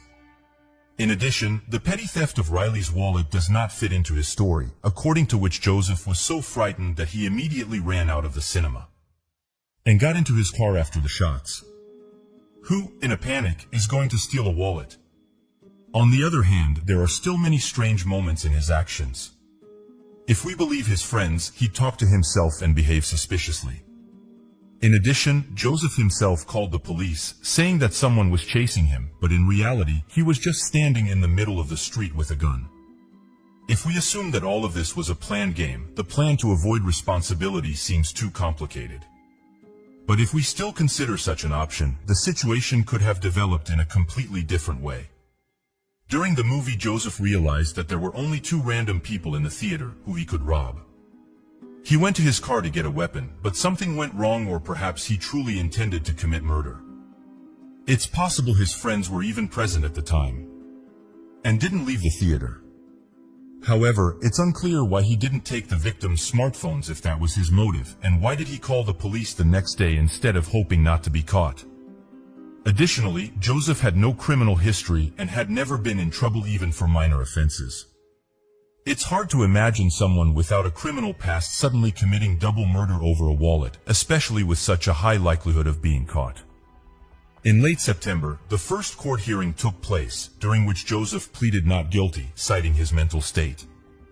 This doesn't mean he denies involvement in the murders, but now the court needed to consider the issue of his sanity. Jimenez stated that he would only plead guilty if deemed insane. The next court hearing was scheduled for the first half of 2022. A decision about the defendant's mental state has not yet been made, as he still needs to undergo evaluation. In any case, whatever the outcome of this case, it is shocking in its injustice. The 2 innocent young men simply wanted to spend an evening at the movies and ended up as victims of a completely random act of aggression. The public and media blamed the theater management for not checking Joseph upon entering the theater. But should they be blamed? In the United States, theater staff only check backpacks and bags. Prevent visitors from bringing in outside food. But if someone brings a gun and hides it under their clothes, no one will ever know. The only thing that can be done in such a situation is to install metal detectors in every theater. Perhaps this will become a mandatory requirement over time. What do you think? Was Joseph truly mentally ill and that led to his horrific act? Or was the story about the voices fabricated to avoid a death sentence? Share your thoughts in the comments, and thank you for watching. An 18-year-old student came home for the holidays, but after a few days, she disappeared without a trace. Her mother began receiving strange messages, and soon the police got involved. What they discovered during the investigation truly shocked the entire family, and none of them were prepared for such a truth. Soon she had two younger sisters, but in 2005 her parents divorced and the young women stayed with their mother. In 2010 her mother remarried and they had another daughter. Thus Angelica had three younger sisters with whom she got along well. Angelica graduated from a local high school and enrolled at Longwood University in Farmville, located about 3 hours from home. She joined two sports teams and planned to finish her studies a year early, which required her to work at an accelerated pace. Despite this, she regularly visited her family in Norfolk to see her parents and sisters. In March 2015, when Angelica was 18, she went home for spring break, planning to stay there for a few days. Angelica had a great time with her family, was in a great mood, and was happy to have the opportunity. Live at home again. On the morning of March 2nd, her mother prepared her three younger daughters for school and then went to work, leaving Angelica alone at home. However, when her mother returned from work in the afternoon, Angelica was no longer there. Everything looked like she had left in a hurry. The back door was open, music was playing, and only some of her things were loaded into the washing machine. Her mother found this strange because she and her daughter constantly kept in touch, and Angelica was supposed to inform her if she was going somewhere. But that day Angelica didn't answer her phone. Then her mother wrote to her and asked where she had gone. Angelica replied that she had gone for a walk with friends but didn't specify where exactly and when she planned to return home. They exchanged several messages and her mother noticed something strange again. According to her, the messages from her daughter were very different in style from what she was used to. Usually, Angelica wrote her detailed messages, telling her all the details. But this time, she only received short and vague phrases. Despite this, her mother did not suspect anything bad, especially since her daughter was already 18 years old. And she thought that the young woman just wanted to spend time with her friends. On that day, Angelica never came home, but continued to respond to messages. However, she still did not give clear answers about where she was and when she planned to return home. In the second half of the day, the young woman stopped responding to her mother. Then she decided to call Angelica's friends and found out that none of them had seen her daughter and did not know where she was. By the evening of March 3rd, the mother decided to turn to the police. Detectives began an investigation, and at first glance it seemed like the young woman had left on her own free will. Soon this version was supported by a note found in the house. Angelica's mother claimed that it was probably written in her daughter's handwriting. There was only one sentence with a very strange content. Angelica wrote that due to everything that was happening, she needed time alone with herself. No one in her family could understand what she meant. The young woman was cheerful, spent all of her free time studying and making plans for the future. She never mentioned any serious problems in her life, so the note seemed meaningless. The police also found that Angelica left her clothes, wallet, and car at home. This already contradicted the version that she had gone somewhere of her own free will. However, at that time, there was no evidence to the contrary. The first lead appeared several days after the investigation. A neighbor named Cody, who lived near Angelica's family, found a piece of her credit card near his house.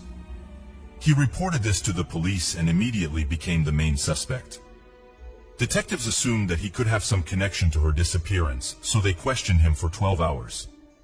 He denied his guilt, and yet the police did not rush to remove suspicion from him. Angelica's relatives also believed that he was hiding something. By that time, all residents of the area knew about this case, and many tried to help the investigation. People formed teams and searched the area for any evidence. They all began to suspect Cody after the credit card incident. Moreover, it turned out that he and Angelica attended the same school and dated for some time. Soon, another event occurred that indicated his involvement in her disappearance. Less than a week after the investigation began, Angelica's stepfather, Wesley Hadsell, burst into Cody's house and found Angelica's jacket there. The situation developed quite strangely. Wesley, who was involved in the search for his daughter with her friends, told them to go to Cody's house and look for Angelica's things, as he believed that the boy was involved in her disappearance. The friends did just that. They went to Cody's house and found her jacket there, which they immediately reported to the police. Cody was interrogated again, putting serious pressure on him. Despite this, Cody said that he had no idea where the jacket came from. All of this greatly confused investigators. On the one hand, the jacket in Cody's house was a very serious piece of evidence. But on the other hand, during the interrogation, the detectives had a strong impression that the boy was telling them the truth. He was willing to voluntarily provide his DNA sample, undergo a polygraph test, and do whatever they asked. But most importantly, he provided an alibi for the day of Angelica's disappearance. The police checked this information and concluded that he could really be innocent. Then they talked to Angelica's friends who found the jacket, and they told them that Wesley, Angelica's stepfather, gave them the tip. With this information, the detectives allowed that the man here was the main question. Why would he do that? The most obvious option was that Wesley was involved in his daughter's disappearance. The police began to study his biography and found that the man had more than 10 convictions for crimes of varying degrees of severity, and even more charges were not proven in court. He was repeatedly arrested for robbery, possession, and use of illegal substances. He kidnapped his own wife and subjected her to violence for several days. However, the court could not prove his guilt, so he did not receive any serious punishment. He had been in prison several times in his life, spending several years there in total. The detectives also found out that a few weeks before Angelica's disappearance, her mother kicked Wesley out of the house because he started using heavy illegal substances. Since then, he had been living in a hotel. All of this was enough to seriously consider him a suspect. During the interrogation, the man claimed that he had nothing to do with the disappearance of his daughter and was actively trying to find her. When asked when he last saw Angelica, Wesley stated that he saw her at a gas station around noon on the day of her disappearance. The young woman had asked him for a few $100s before they parted ways. However, the detectives reviewed the footage from the gas station cameras and found no evidence to support his claim. Wesley's colleagues at work reported that he had taken a few hours off on that day as his daughter had asked him for money. He returned to work at around 2 p.m. and was extremely nervous. There was an obvious contradiction in his statement. Wesley had told his colleagues that he needed to leave because his daughter had asked for money, but he told the police that he had accidentally spotted Angelica at the gas station while driving by. Furthermore, Angelica's car was parked near her home, so it was unclear why she would be at the gas station. When asked why he left work that day, Wesley stated that the alarm at the house where he lived before the quarrel with his wife had gone off, and he received a notification on his phone. The police could not verify this information and did not explain the obvious contradictions in his statement. The police then obtained a warrant to search Wesley's motel room, where he had been staying for the past few weeks. They found something interesting. Wesley had been keeping firearms and a large number of bullets.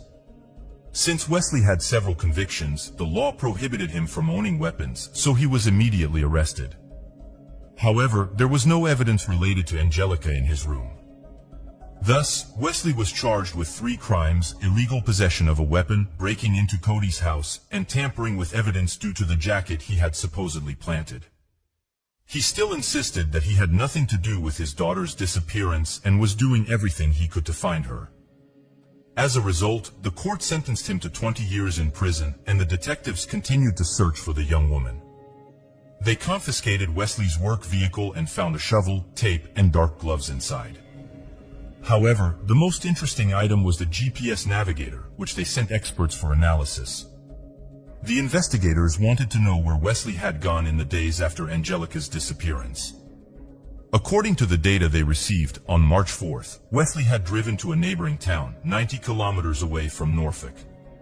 His car had stayed in one place for 20 minutes before he drove back to work.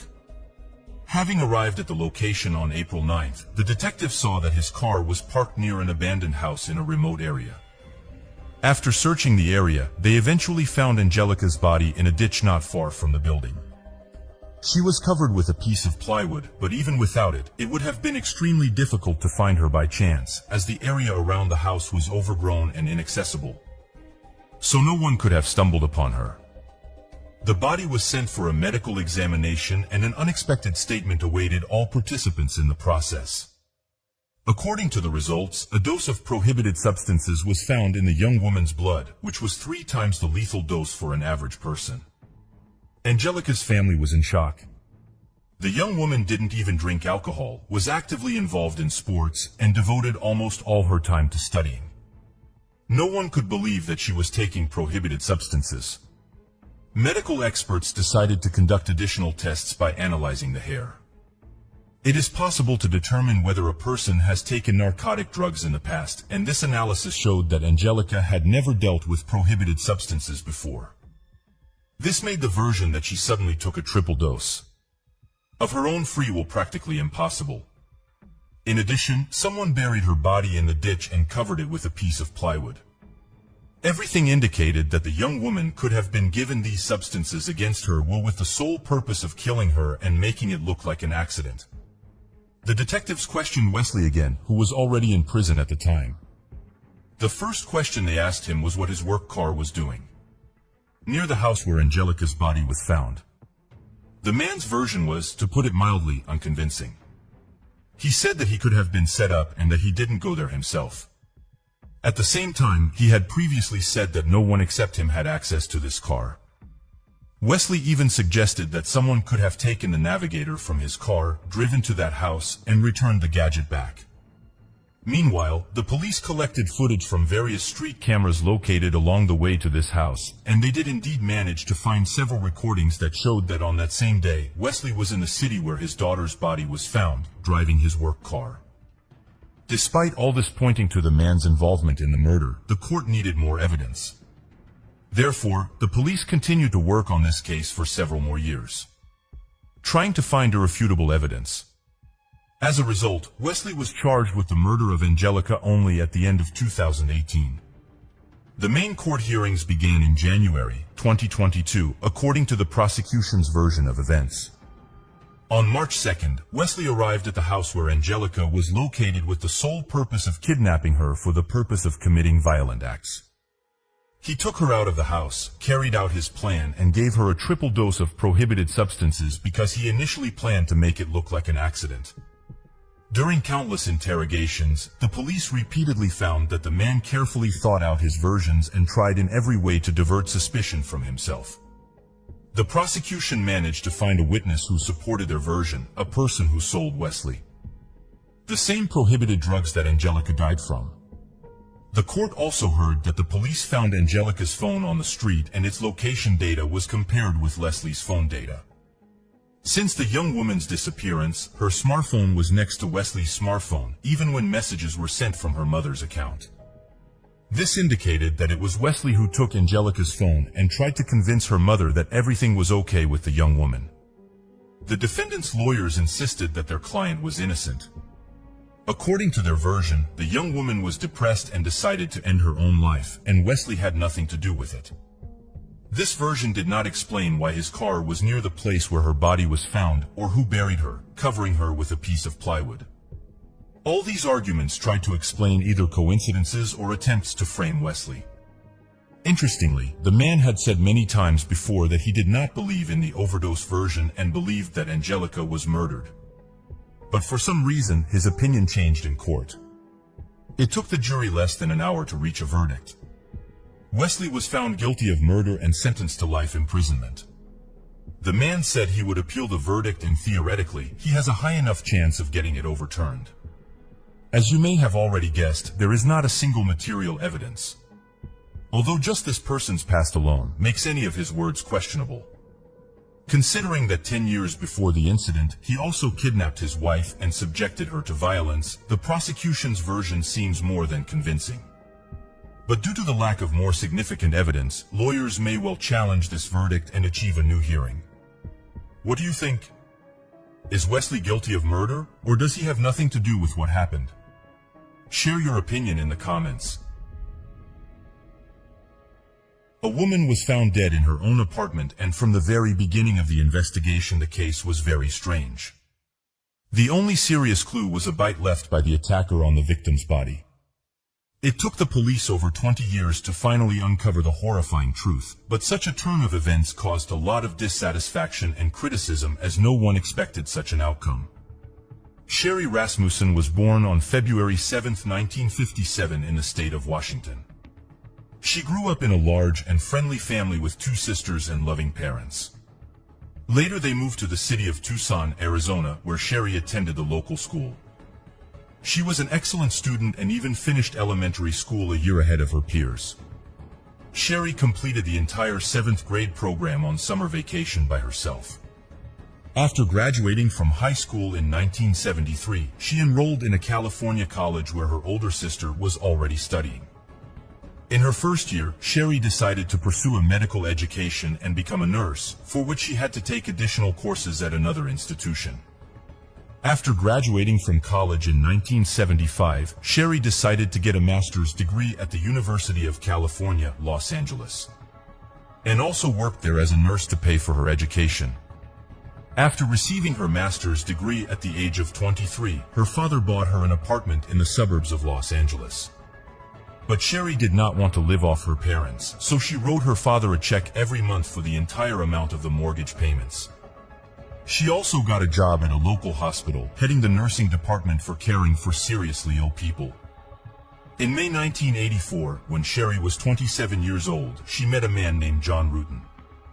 They immediately hit it off and the couple started dating. John had a good education, worked as a computer engineer, and was a very intelligent young man. A year later the couple decided to get married and, after that, John moved into Sherry's apartment. The newlyweds spent their honeymoon in Jamaica, after which they returned home to celebrate with Sherry's family. It seemed that this couple was destined for a happy and carefree future. On February 24th of the following year, when John was getting ready for work as usual, Sherry complained of feeling unwell and decided to stay home. She asked John to call her in a few hours. At around 7:20 a.m. John left for work. Closer to 10 a.m. John tried to reach her by phone, but she didn't answer. Half an hour later he tried again, but still no answer. So he called her workplace to check if she had gone to work, but Sherry hadn't shown up at the hospital either. Her sister also tried to reach her, but without success. John returned home from work at around 6 p.m. and immediately noticed something strange. The garage door was open, even though he had closed it in the morning, and Sherry's car was missing. Therefore, he first thought that she had gone somewhere. As he approached the garage, he saw a lot of broken glass and immediately discovered its source. There was a small balcony above the garage with a glass door which had been smashed. He entered the house through the garage and to his horror, found Sherry there. She was lying on the floor, her body badly disfigured. John immediately called the police and detectives began to examine the crime scene. In all the rooms, there was complete chaos, broken vases, overturned furniture, scattered items. A bloody handprint was found on the wall next to the alarm button. Apparently the victim tried to reach it, but failed. In addition to extensive bruises and wounds, experts noticed a human bite mark on Sherry's wrist. Apart from all of the above, the marks on her hands indicated that the attacker tied up the victim before untying her. The cause of death was 3 close-range gunshot wounds. Detectives found a blanket with bullet holes in the apartment and concluded that the attacker wrapped the gun in it to muffle the sound of the shots. Detectives immediately concluded that there was a prolonged struggle between the attacker and Sherry. This was evidenced by the amount of scattered and broken items throughout the apartment, as well as a bloody mark next to the alarm button. The lead investigator quickly concluded that they were dealing with a failed robbery. According to his opinion, at least 2 criminals broke into Sherry's apartment, but they didn't expect her to be home. A struggle ensued between them and Sherry fought for her life until the end. Several facts supported the robbery version. Firstly, Sherry's car disappeared from the garage. Secondly, someone had placed the stereo equipment and player next to the staircase leading to the 2nd floor. According to the police, the robbers wanted to take them and leave, but after the scuffle and murder, they fled the scene. However, there were some dubious moments in this version. Firstly, the police did not find any signs of forced entry. This meant that either Sherry let the criminals in herself or they had a key. Secondly, the perpetrators did not touch absolutely all the valuable items, including the jewelry box standing in plain sight. Detectives interviewed all of Sherry's neighbors, but it didn't yield any new leads. Some residents heard the sounds of a struggle, but not gunshots. They also didn't see anyone entering the woman's apartment. Experts took blood samples and fingerprints from the house, but they couldn't conduct DNA analysis in 1985. The lead investigator also took a piece of cotton and soaked it in the trace of the bite on Sherry's body. He hoped that the attacker's saliva could be left behind, and eventually experts could use this clue to catch the killer. After a thorough search of the apartment, detectives learned one interesting fact. It turned out that the criminals took only one thing: Sherry and John's marriage certificate. This was very strange and also raised suspicions about the man himself. But his alibi was unquestionable. John was at work until the evening, and he simply couldn't have committed this crime. Moreover, he himself told the police about the disappearance of this document. Detectives were unable to find an explanation for this strange fact. After a week and a half, they found Sherry's car in a parking lot 4 kilometers from her apartment. It was unlocked and the keys were in the ignition. Forensic experts tried to find fingerprints, but they were unsuccessful. Either the criminals only touched it with gloves on, or they wiped away all the fingerprints. 2 months after the murder that took place just a few hundred meters from Sherry's home, a robbery occurred. Detectives immediately found many similarities. 2 criminals broke into a stranger's apartment through the garage, threatened the owner with a gun, and stole stereo equipment. The lead investigator immediately thought that these 2 were behind the woman's murder, so the police tried to find them. From witness accounts, they created approximate composite sketches of the suspects and also learned that both men were Latino, but they were never found. However, investigators did not show much interest in getting to the truth, which constantly irritated Sherry's parents. Her father regularly went to the police station, inquired about the progress of the investigation, and asked the detectives to consider different versions. Once he even asked them to take a closer look at John's ex-girlfriend, Stephanie Lazarus, who was a police officer herself. Sherry had told her father several times that she was obsessed with John, but the investigators only laughed at this version. They told him to watch fewer detective shows. The thing was that Stephanie couldn't accept John's departure. Learning that he was going to marry another woman, she came to Sherry's workplace. Stephanie told her that their marriage was doomed and that she and John would be together again sooner or later. In addition, she said that John had slept with her already after becoming engaged to Sherry. Of course, after this visit, Sherry was deeply upset. Upon returning home, she told John what had happened, and he admitted that he had indeed slept with Stephanie. After she found out about his engagement, the young woman begged him to come over, spoke of her love, and urged him to return to her. But he said he loved Sherry and intended to marry her. Then Stephanie offered to sleep with him one last time, and John agreed. He apologized to Sherry and said it was a huge mistake on his part. The woman forgave him, and this incident with Stephanie gradually faded away. But the story didn't end there. Stephanie came to their home several times without warning under various pretexts. Once she came with a set of skis and announced that John promised to wax them for her. The next time she entered their apartment when the man was not at home. Sherry did not even hear how she entered the room and was shocked to see Stephanie in her living room. When asked what she was doing there, the woman said she came to talk to John. Sherry had a hard time convincing her to leave.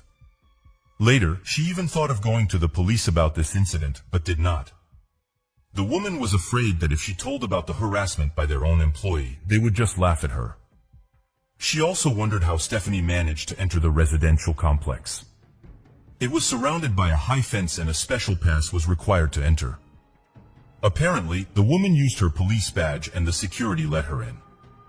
As for Stephanie's apartment, there had to be a duplicate key. Otherwise, she simply could not have entered without breaking the lock. In addition to this, Sherry repeatedly noticed that someone was following her. Once she and John were sitting in a restaurant and the woman saw someone staring at them intently. As soon as she looked at this person, he immediately left. Sherry did not see his face because it was covered with a hood. It could be Stephanie. The victim's father told detectives about all these incidents, but they did not attach any importance to his words. They were sure that the murder was committed by the 2 Mexicans who robbed an apartment near Sherry's home. 3 months after the murder, something interesting happened. Some documents from Sherry's case disappeared from the police station. Among them were records of detectives about the progress of the investigation. They had to record almost every step related to the investigation of this crime. But at one point, the police simply could not find these journals. However, there were no important leads there anyway. Since then, the case has been hanging for years. Detectives did not show much desire to look for new leads despite constant pressure from Sherry's parents. 8 months after the murder, Sherry's father offered a reward of $10,000 for any information that would help find the perpetrator. A year later, he held a press conference where he again promised a reward for information, but in both cases, it yielded no results. 7 years later, the lead investigator on the case retired. The victim's father decided to meet with his successor, hoping that he would take his job more seriously. Additionally, it was 1993 and DNA analysis technology was already being actively used by the police to solve crimes. Sherry's father asked the detective to perform such an analysis and even offered to fully pay for it.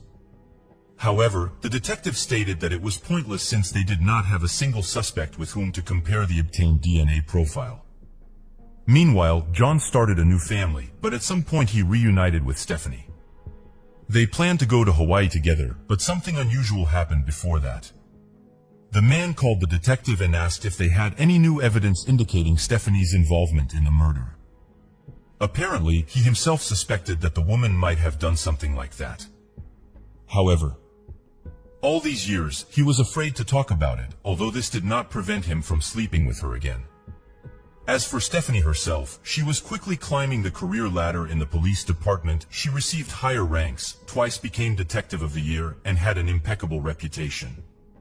She also married another police officer, but this did not prevent her from regularly sleeping with John to work on unsolved murders. They were given Sherry's case along with thousands of similar cases, and the detectives began sorting through them gradually. They briefly studied each case, trying to understand which ones had the greatest chance of being solved. For example, murders without any clues were pushed to the end of the queue, and cases with DNA samples of possible suspects were marked as the most promising. Sherry's murder made it onto this list because among the evidence was a piece of cotton that could have contained the perpetrator's saliva left behind after a bite.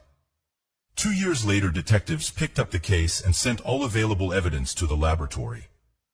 Due to high demand, they had to wait almost 2 years for the results until January 2005. Among the evidence were nail fragments and blood samples from the apartment. All of them contained only Sherry's DNA, and the forensic scientists only had to study the sample from the bite mark on her body. The problem was that they couldn't find the vial with this evidence for a whole day, until they finally discovered it by the wall of a large refrigerator. After studying the sample, experts found foreign DNA belonging to an unknown woman. This profile was immediately run through the FBI database, but it wasn't there. Detectives speculated that this woman could have committed the robbery with another criminal, or 2 female robbers could have broken into Sherry's apartment. The investigators still believed that the murder occurred during a robbery, therefore they didn't consider any other versions. After they failed to find any new leads in this direction, the case was put on hold, discontinued until February 2009, when a new detective took up Sherry's case, began studying the materials left by other investigators. Seeing that DNA from another woman was found at the bite mark on the victim's body, he questioned the robbery version.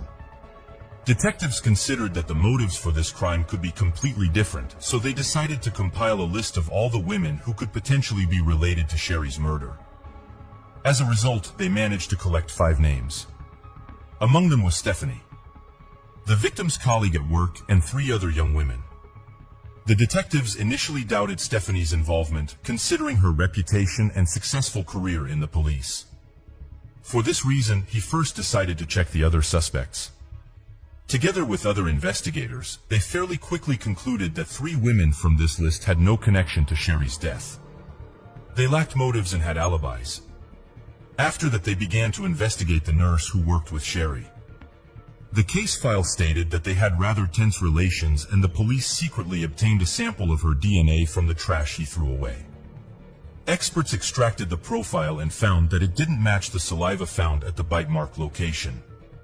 Thus, the detectives had only one suspect left: Stephanie. He and several colleagues agreed to keep this information secret. until they could obtain solid evidence or disprove this theory.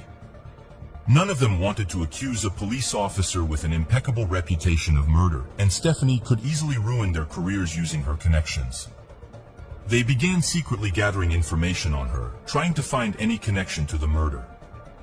Interestingly, the woman worked in the same building on the same floor as them.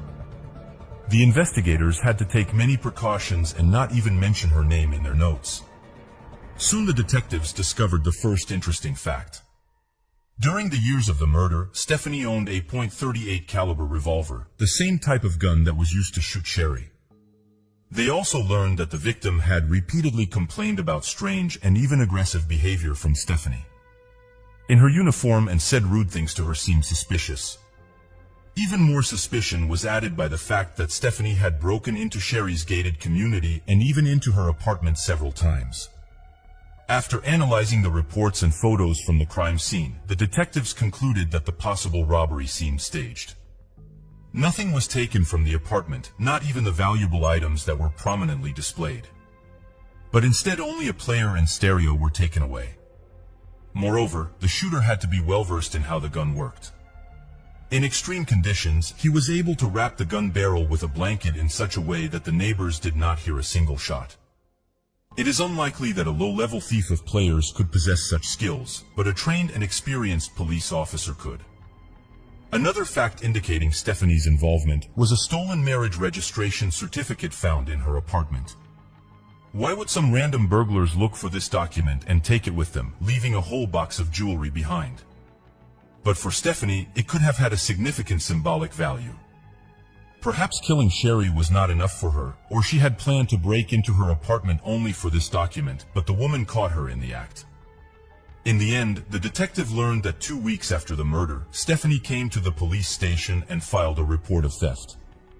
According to this information, someone had broken into her car, which was left near the pier, and stolen several items, including a sports bag, clothes, videotapes, and a .38 caliber revolver. Given all the facts presented, the moment with the gun seemed very suspicious. Detectives suspected that she intentionally got rid of the weapon, disguising it as a theft. Furthermore, she filed a report at a different police station where nobody knew her, which seemed very strange since her colleagues would have taken the case with the utmost responsibility. As a result, the detectives decided to obtain a DNA sample from Stephanie. Several officers undercover followed her for a week until they finally had the opportunity to get it. On May 28, 2009, Stephanie and her stepdaughter stopped at a cafe for a snack.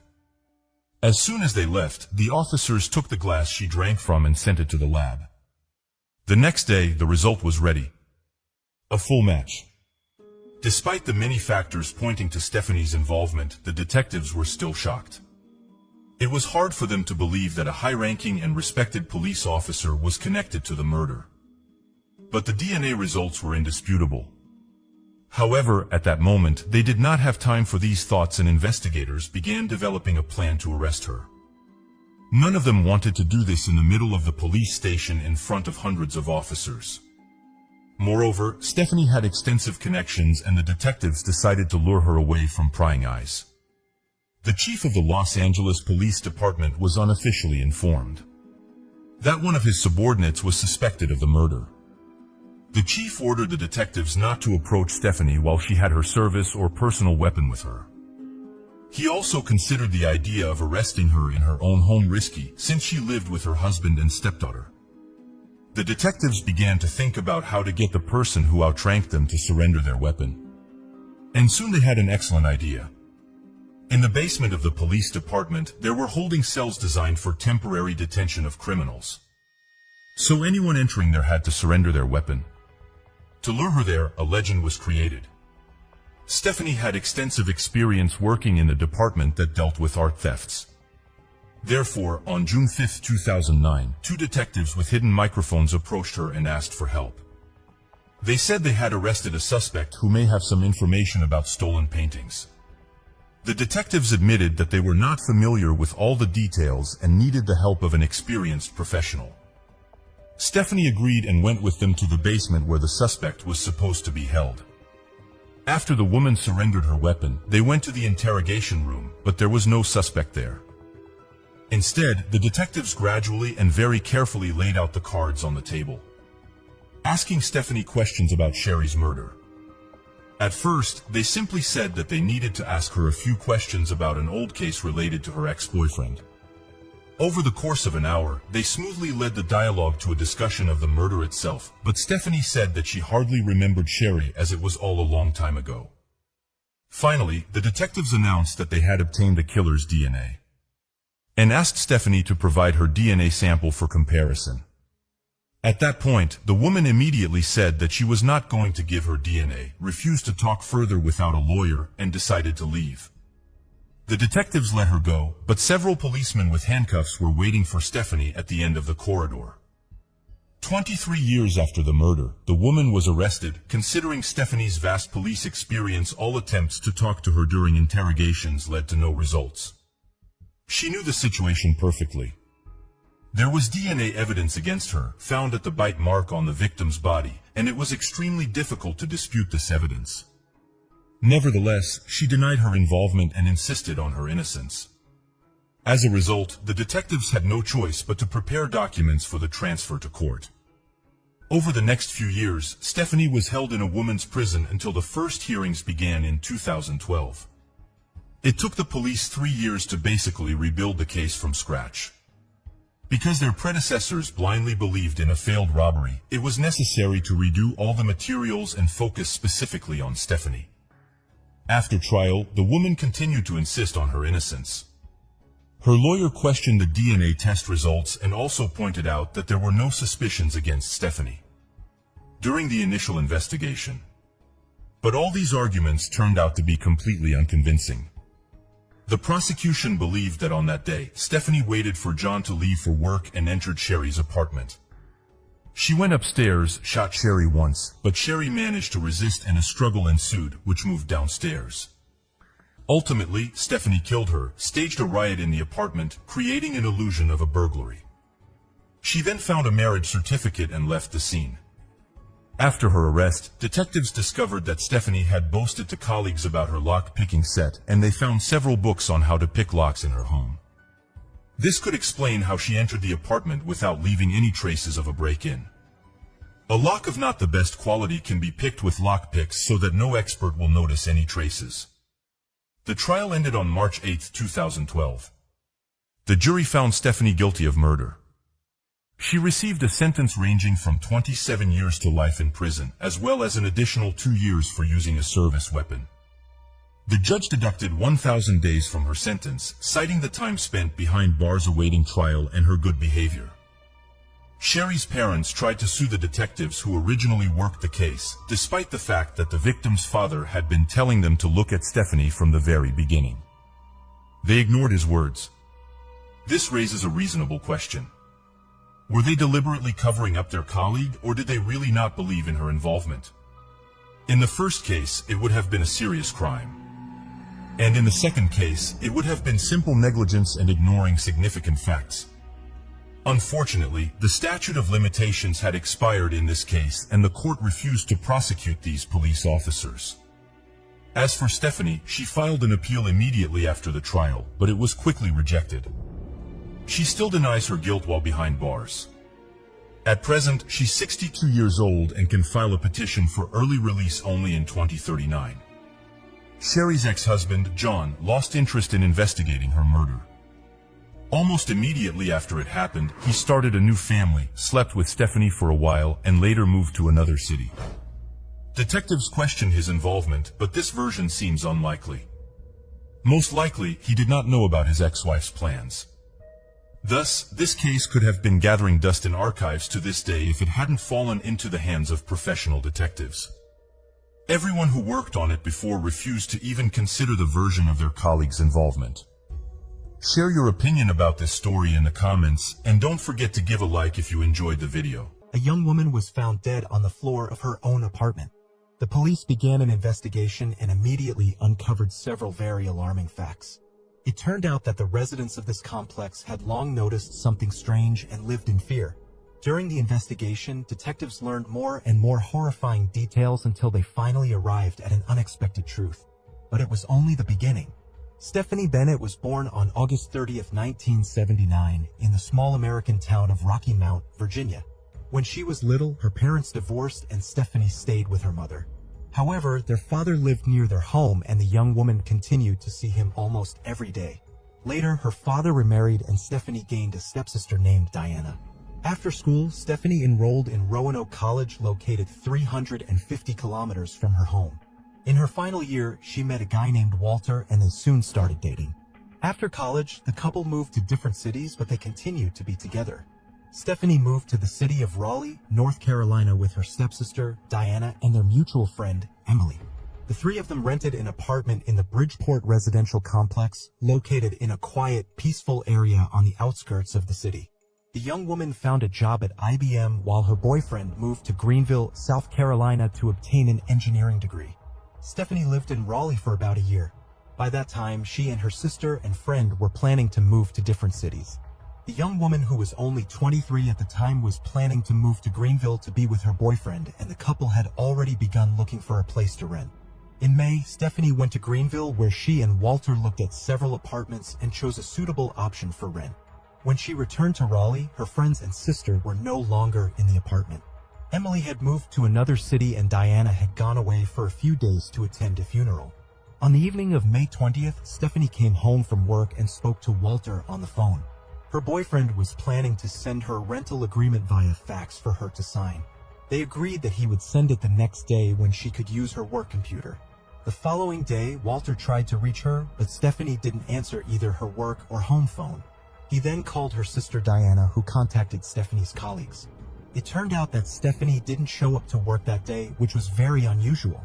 Stephanie was always responsible and would have informed her boss if she was sick. Moreover, if she was at home sick, she would have answered the phone. Diana asked her friend to go to their apartment and check if everything was okay. There was no answer when they knocked on the door. Then Diana asked the apartment manager to open the door with a spare key. As soon as the man entered the apartment, he saw a horrifying sight. Stephanie was lying lifeless on the floor of the room with no clothes on and bruises on her neck. The manager immediately called the police. Detectives found Stephanie's documents and confirmed that the deceased was indeed her through a photo. On the laundry basket cover, which was under the window in Emily's bedroom, investigators noticed leaves and concluded that the killer may have entered the apartment through the window. They also discovered that the home phone was in the closet in Emily's room and the cable was cut. Apparently, the perpetrator was hiding there and took the phone with him so Stephanie couldn't use it. After speaking with Diana, the police determined that several items were missing from the apartment. The perpetrator took $8 from Stephanie's wallet, 2 tape recorders, and the laundry basket from Stephanie's room. It seemed that he had put the stolen items inside the basket. Experts found semen on the victim's body and extracted a DNA sample, but it wasn't in the FBI database. They also determined that the cause of death was strangulation. Interestingly, the perpetrator took the object he used to kill a victim with, as the police were unable to find it in the apartment. Meanwhile, investigators interviewed all the residents of the complex, hoping someone might have seen the killer. During these conversations, the police learned that something strange had been happening in the residential complex for several months. People regularly noticed someone peeping at them through the windows of their apartments. They complained to the manager, but the management of the complex could not find the person. Interestingly, at least once this person was seen at Stephanie's window. In addition, several months ago, an unknown man near the lake near the complex assaulted a young woman who went for a run. After this incident, Stephanie was afraid to stay alone in this apartment and wanted to move to Greenwell as soon as possible. Detectives studied the area around the complex and discovered something strange. In the bushes, they found dozens of pieces of women's underwear, which has later turned out belonged to Stephanie. The police thought the killer took them out of the apartment, but then, for some reason, threw them in the bushes. However, soon this version was refuted. It turned out that a teenager living in the neighboring apartment regularly sneaked into Stephanie's room and stole her underwear, after which he threw it into the bushes. He admitted this when investigators questioned all the residents, but he denied his involvement in the murder. His DNA sample was taken and it did not match the sample obtained from the killer's semen. For this reason, he was no longer suspected of the crime. The police believe that the most obvious candidate for the role of the killer was the same man who repeatedly peeped at the female residents of the complex through the windows. After talking to everyone who had ever noticed this person, the detectives compiled an approximate portrait. It was published in newspapers, but it did not yield any results. As part of the standard procedure, investigators checked the victim's boyfriend. He voluntarily gave his DNA, which did not match the killer sample. In addition, at the time of the murder, Walter was hundreds of kilometers away from her home and physically could not have been there. After that, the police went to all the male residents of the complex, asking them to voluntarily give their DNA. This also did not yield any results. The experts did not find a single match among the 283 samples obtained. At this point, they did not have any serious leads. Detectives organized surveillance of the residential complex, hoping to catch the man who was spying on the residents. To their surprise, they quickly succeeded. On June 3rd, the police noticed a man who approached several windows on the ground floor and peered into the apartments. Stopping at one of the windows, this person began to satisfy himself and the police immediately arrested him. This pervert turned out to be Christopher Lee Campin, who had been caught spying several times before and had been convicted of stalking a woman 3 years earlier. The detectives thought they had finally caught the killer, but they were disappointed. Christopher's DNA did not match the sample found on the victim's body. He was charged with spying, but they stopped considering him a suspect in the murder case. Since then, the police continued to work on the case, but they had no substantial leads. A year later, the lead detective heard about a lab in Florida that could determine a person's ethnicity based on their DNA. However, he had doubts about this technology, but he didn't want to miss such an opportunity. As a test, he sent the DNA of 4 of his colleagues of different ethnicities to the lab. The experts succeeded in their task 100%, and the detectives sent them the DNA of Stephanie's killer. The lab determined that the DNA belonged to a white person, but this information did not help the police much. The victim's father offered a reward of $100,000 for any information that would lead to the capture of the killer. Her mother wrote a letter which was published in local newspapers, begging people to share with the police any information that could help identify the suspect. All of this brought some new leads, but they did not lead anywhere. In April 2004, based on the testimony of multiple witnesses, detectives decided to interview all residents of the complex again. They suspected that the man arrested for voyeurism might not have been the only one who walked around the complex buildings and peeked into other people's windows. Knowing the identity of the first man and having his photographs, the investigators wanted to talk to the residents who had seen the voyeur again.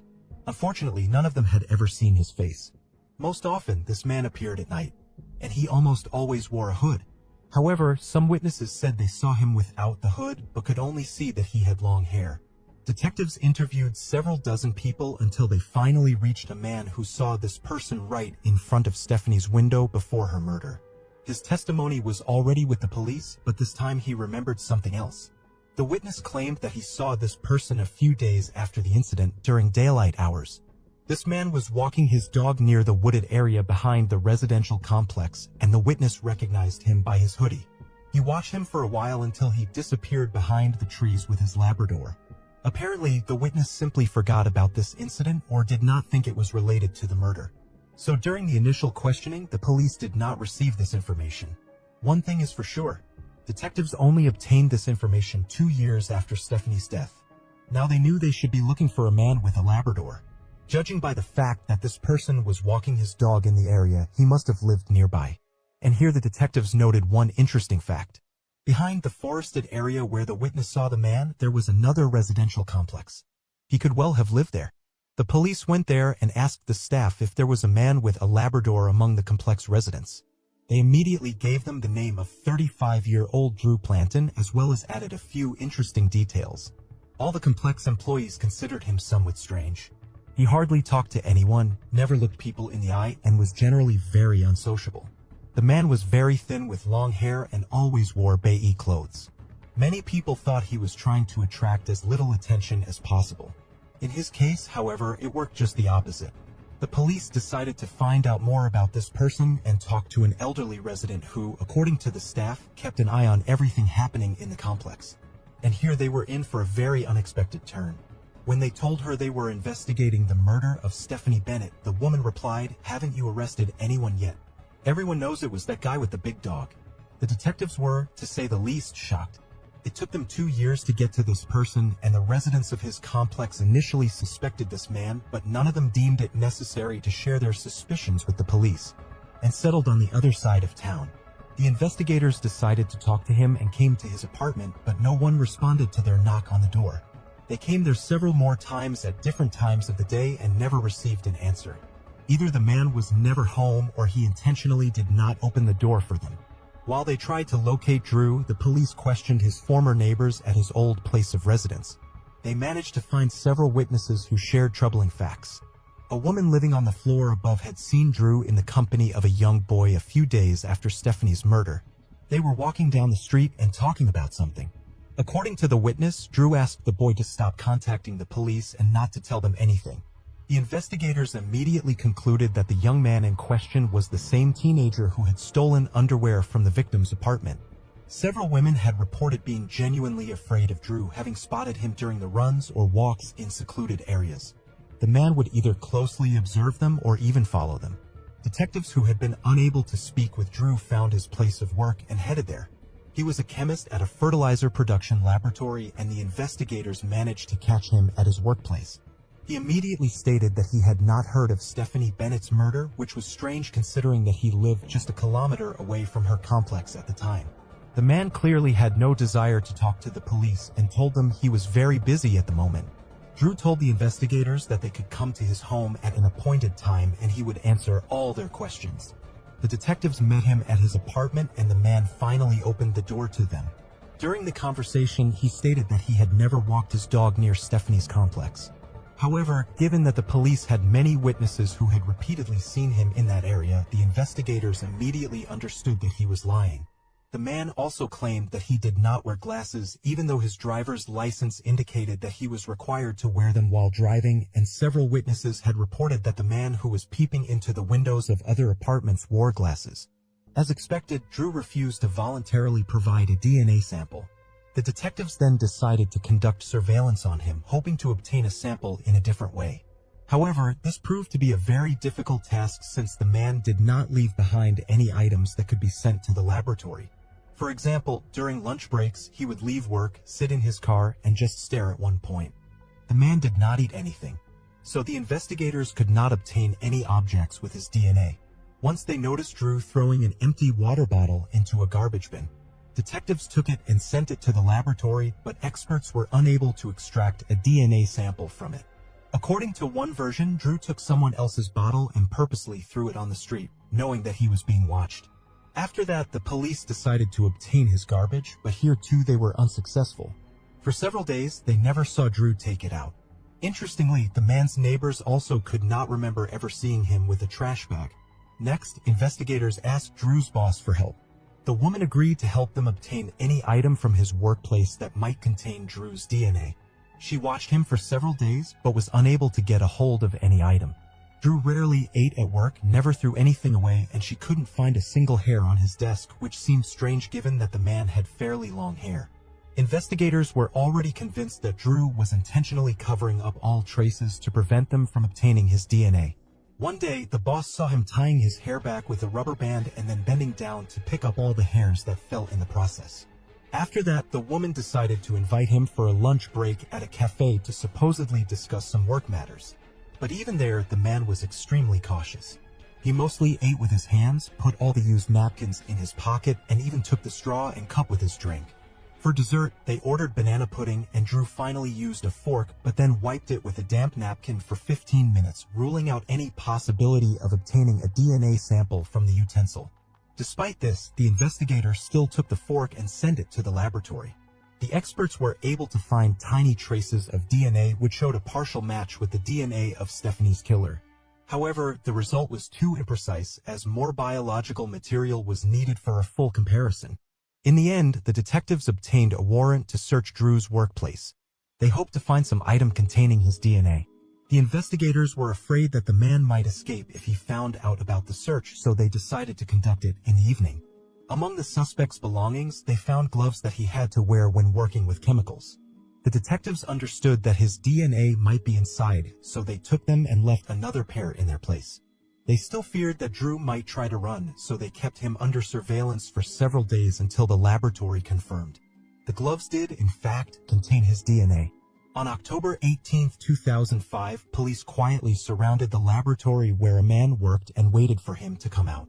Investigators feared that if they tried to arrest him inside the building, he might take one of his colleagues hostage or attack them.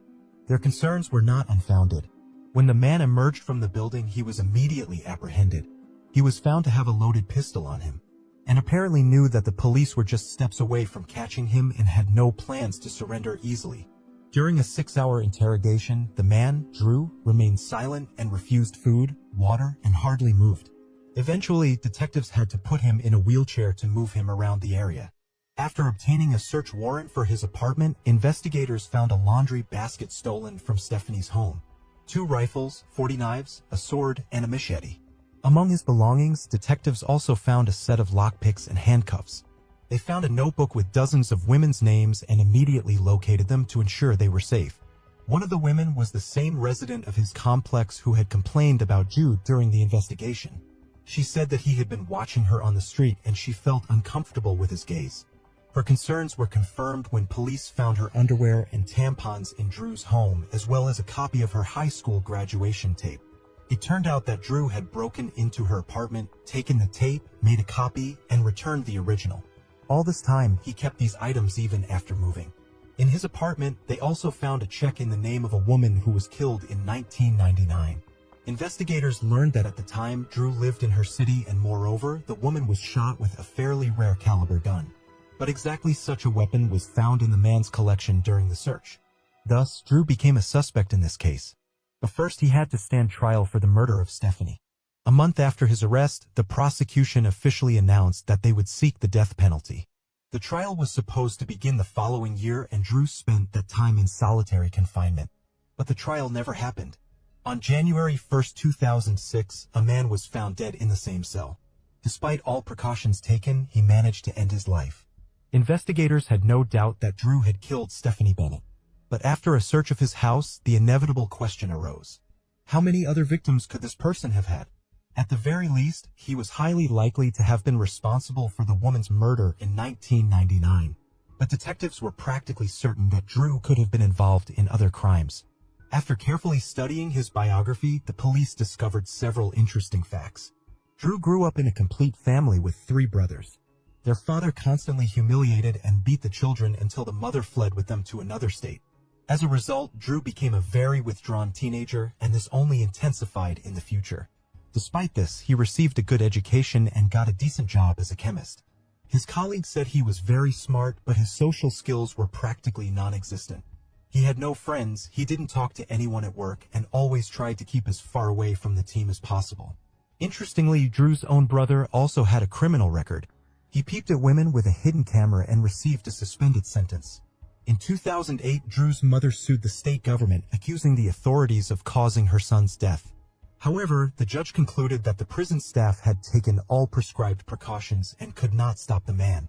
Stephanie Bennett's father tried to sue the management of the residential complex for ignoring residents' reports of a peeping Tom and not paying enough attention to the safety of residents on the premises. In his opinion, there was not enough lighting around the building at night, and anyone could walk there unnoticed. He also learned that the window in his daughter's apartment had been broken, but the complex management did not rush to fix this problem, even though it was their direct responsibility. But in the end, the man himself refused these accusations, not commenting on his decision. Thus, this complex and confusing case was ultimately solved. Police to this day wonder how many other victims could Drew have had. The available information indicates that the man was prone to serial crimes, but after his death it became practically impossible to find out the truth. Share your opinion in the comments. Don't forget to like this video if you liked it.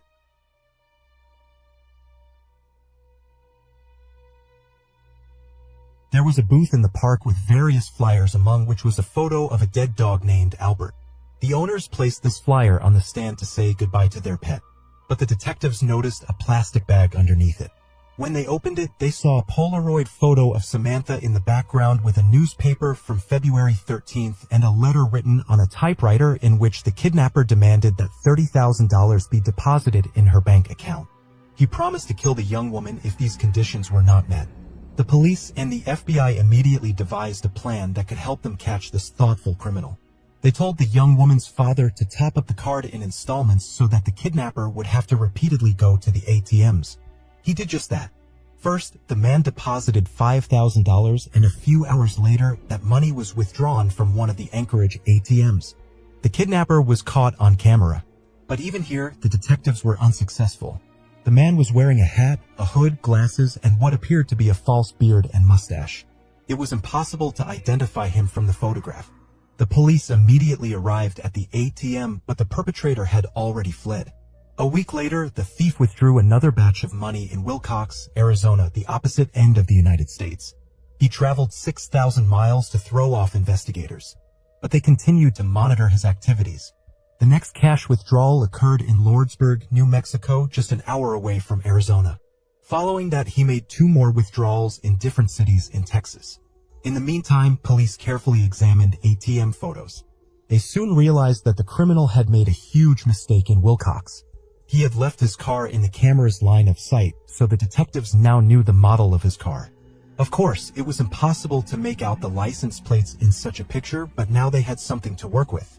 Investigators feared the kidnapper might cross the border into Mexico, so all patrols were instructed to stop white Ford Focuses. A few days later, on March 13th, a Texas highway patrol spotted a vehicle of that make in a hotel parking lot. There was a man sitting behind the wheel. The officer decided to wait for him to pull up and follow him. Soon the man drove out of the parking lot and along the highway. As soon as the driver exceeded the allowable speed limit of 3 miles, the patrolman ordered him to pull over at the curb. This was done to put the suspect's vigilance to sleep.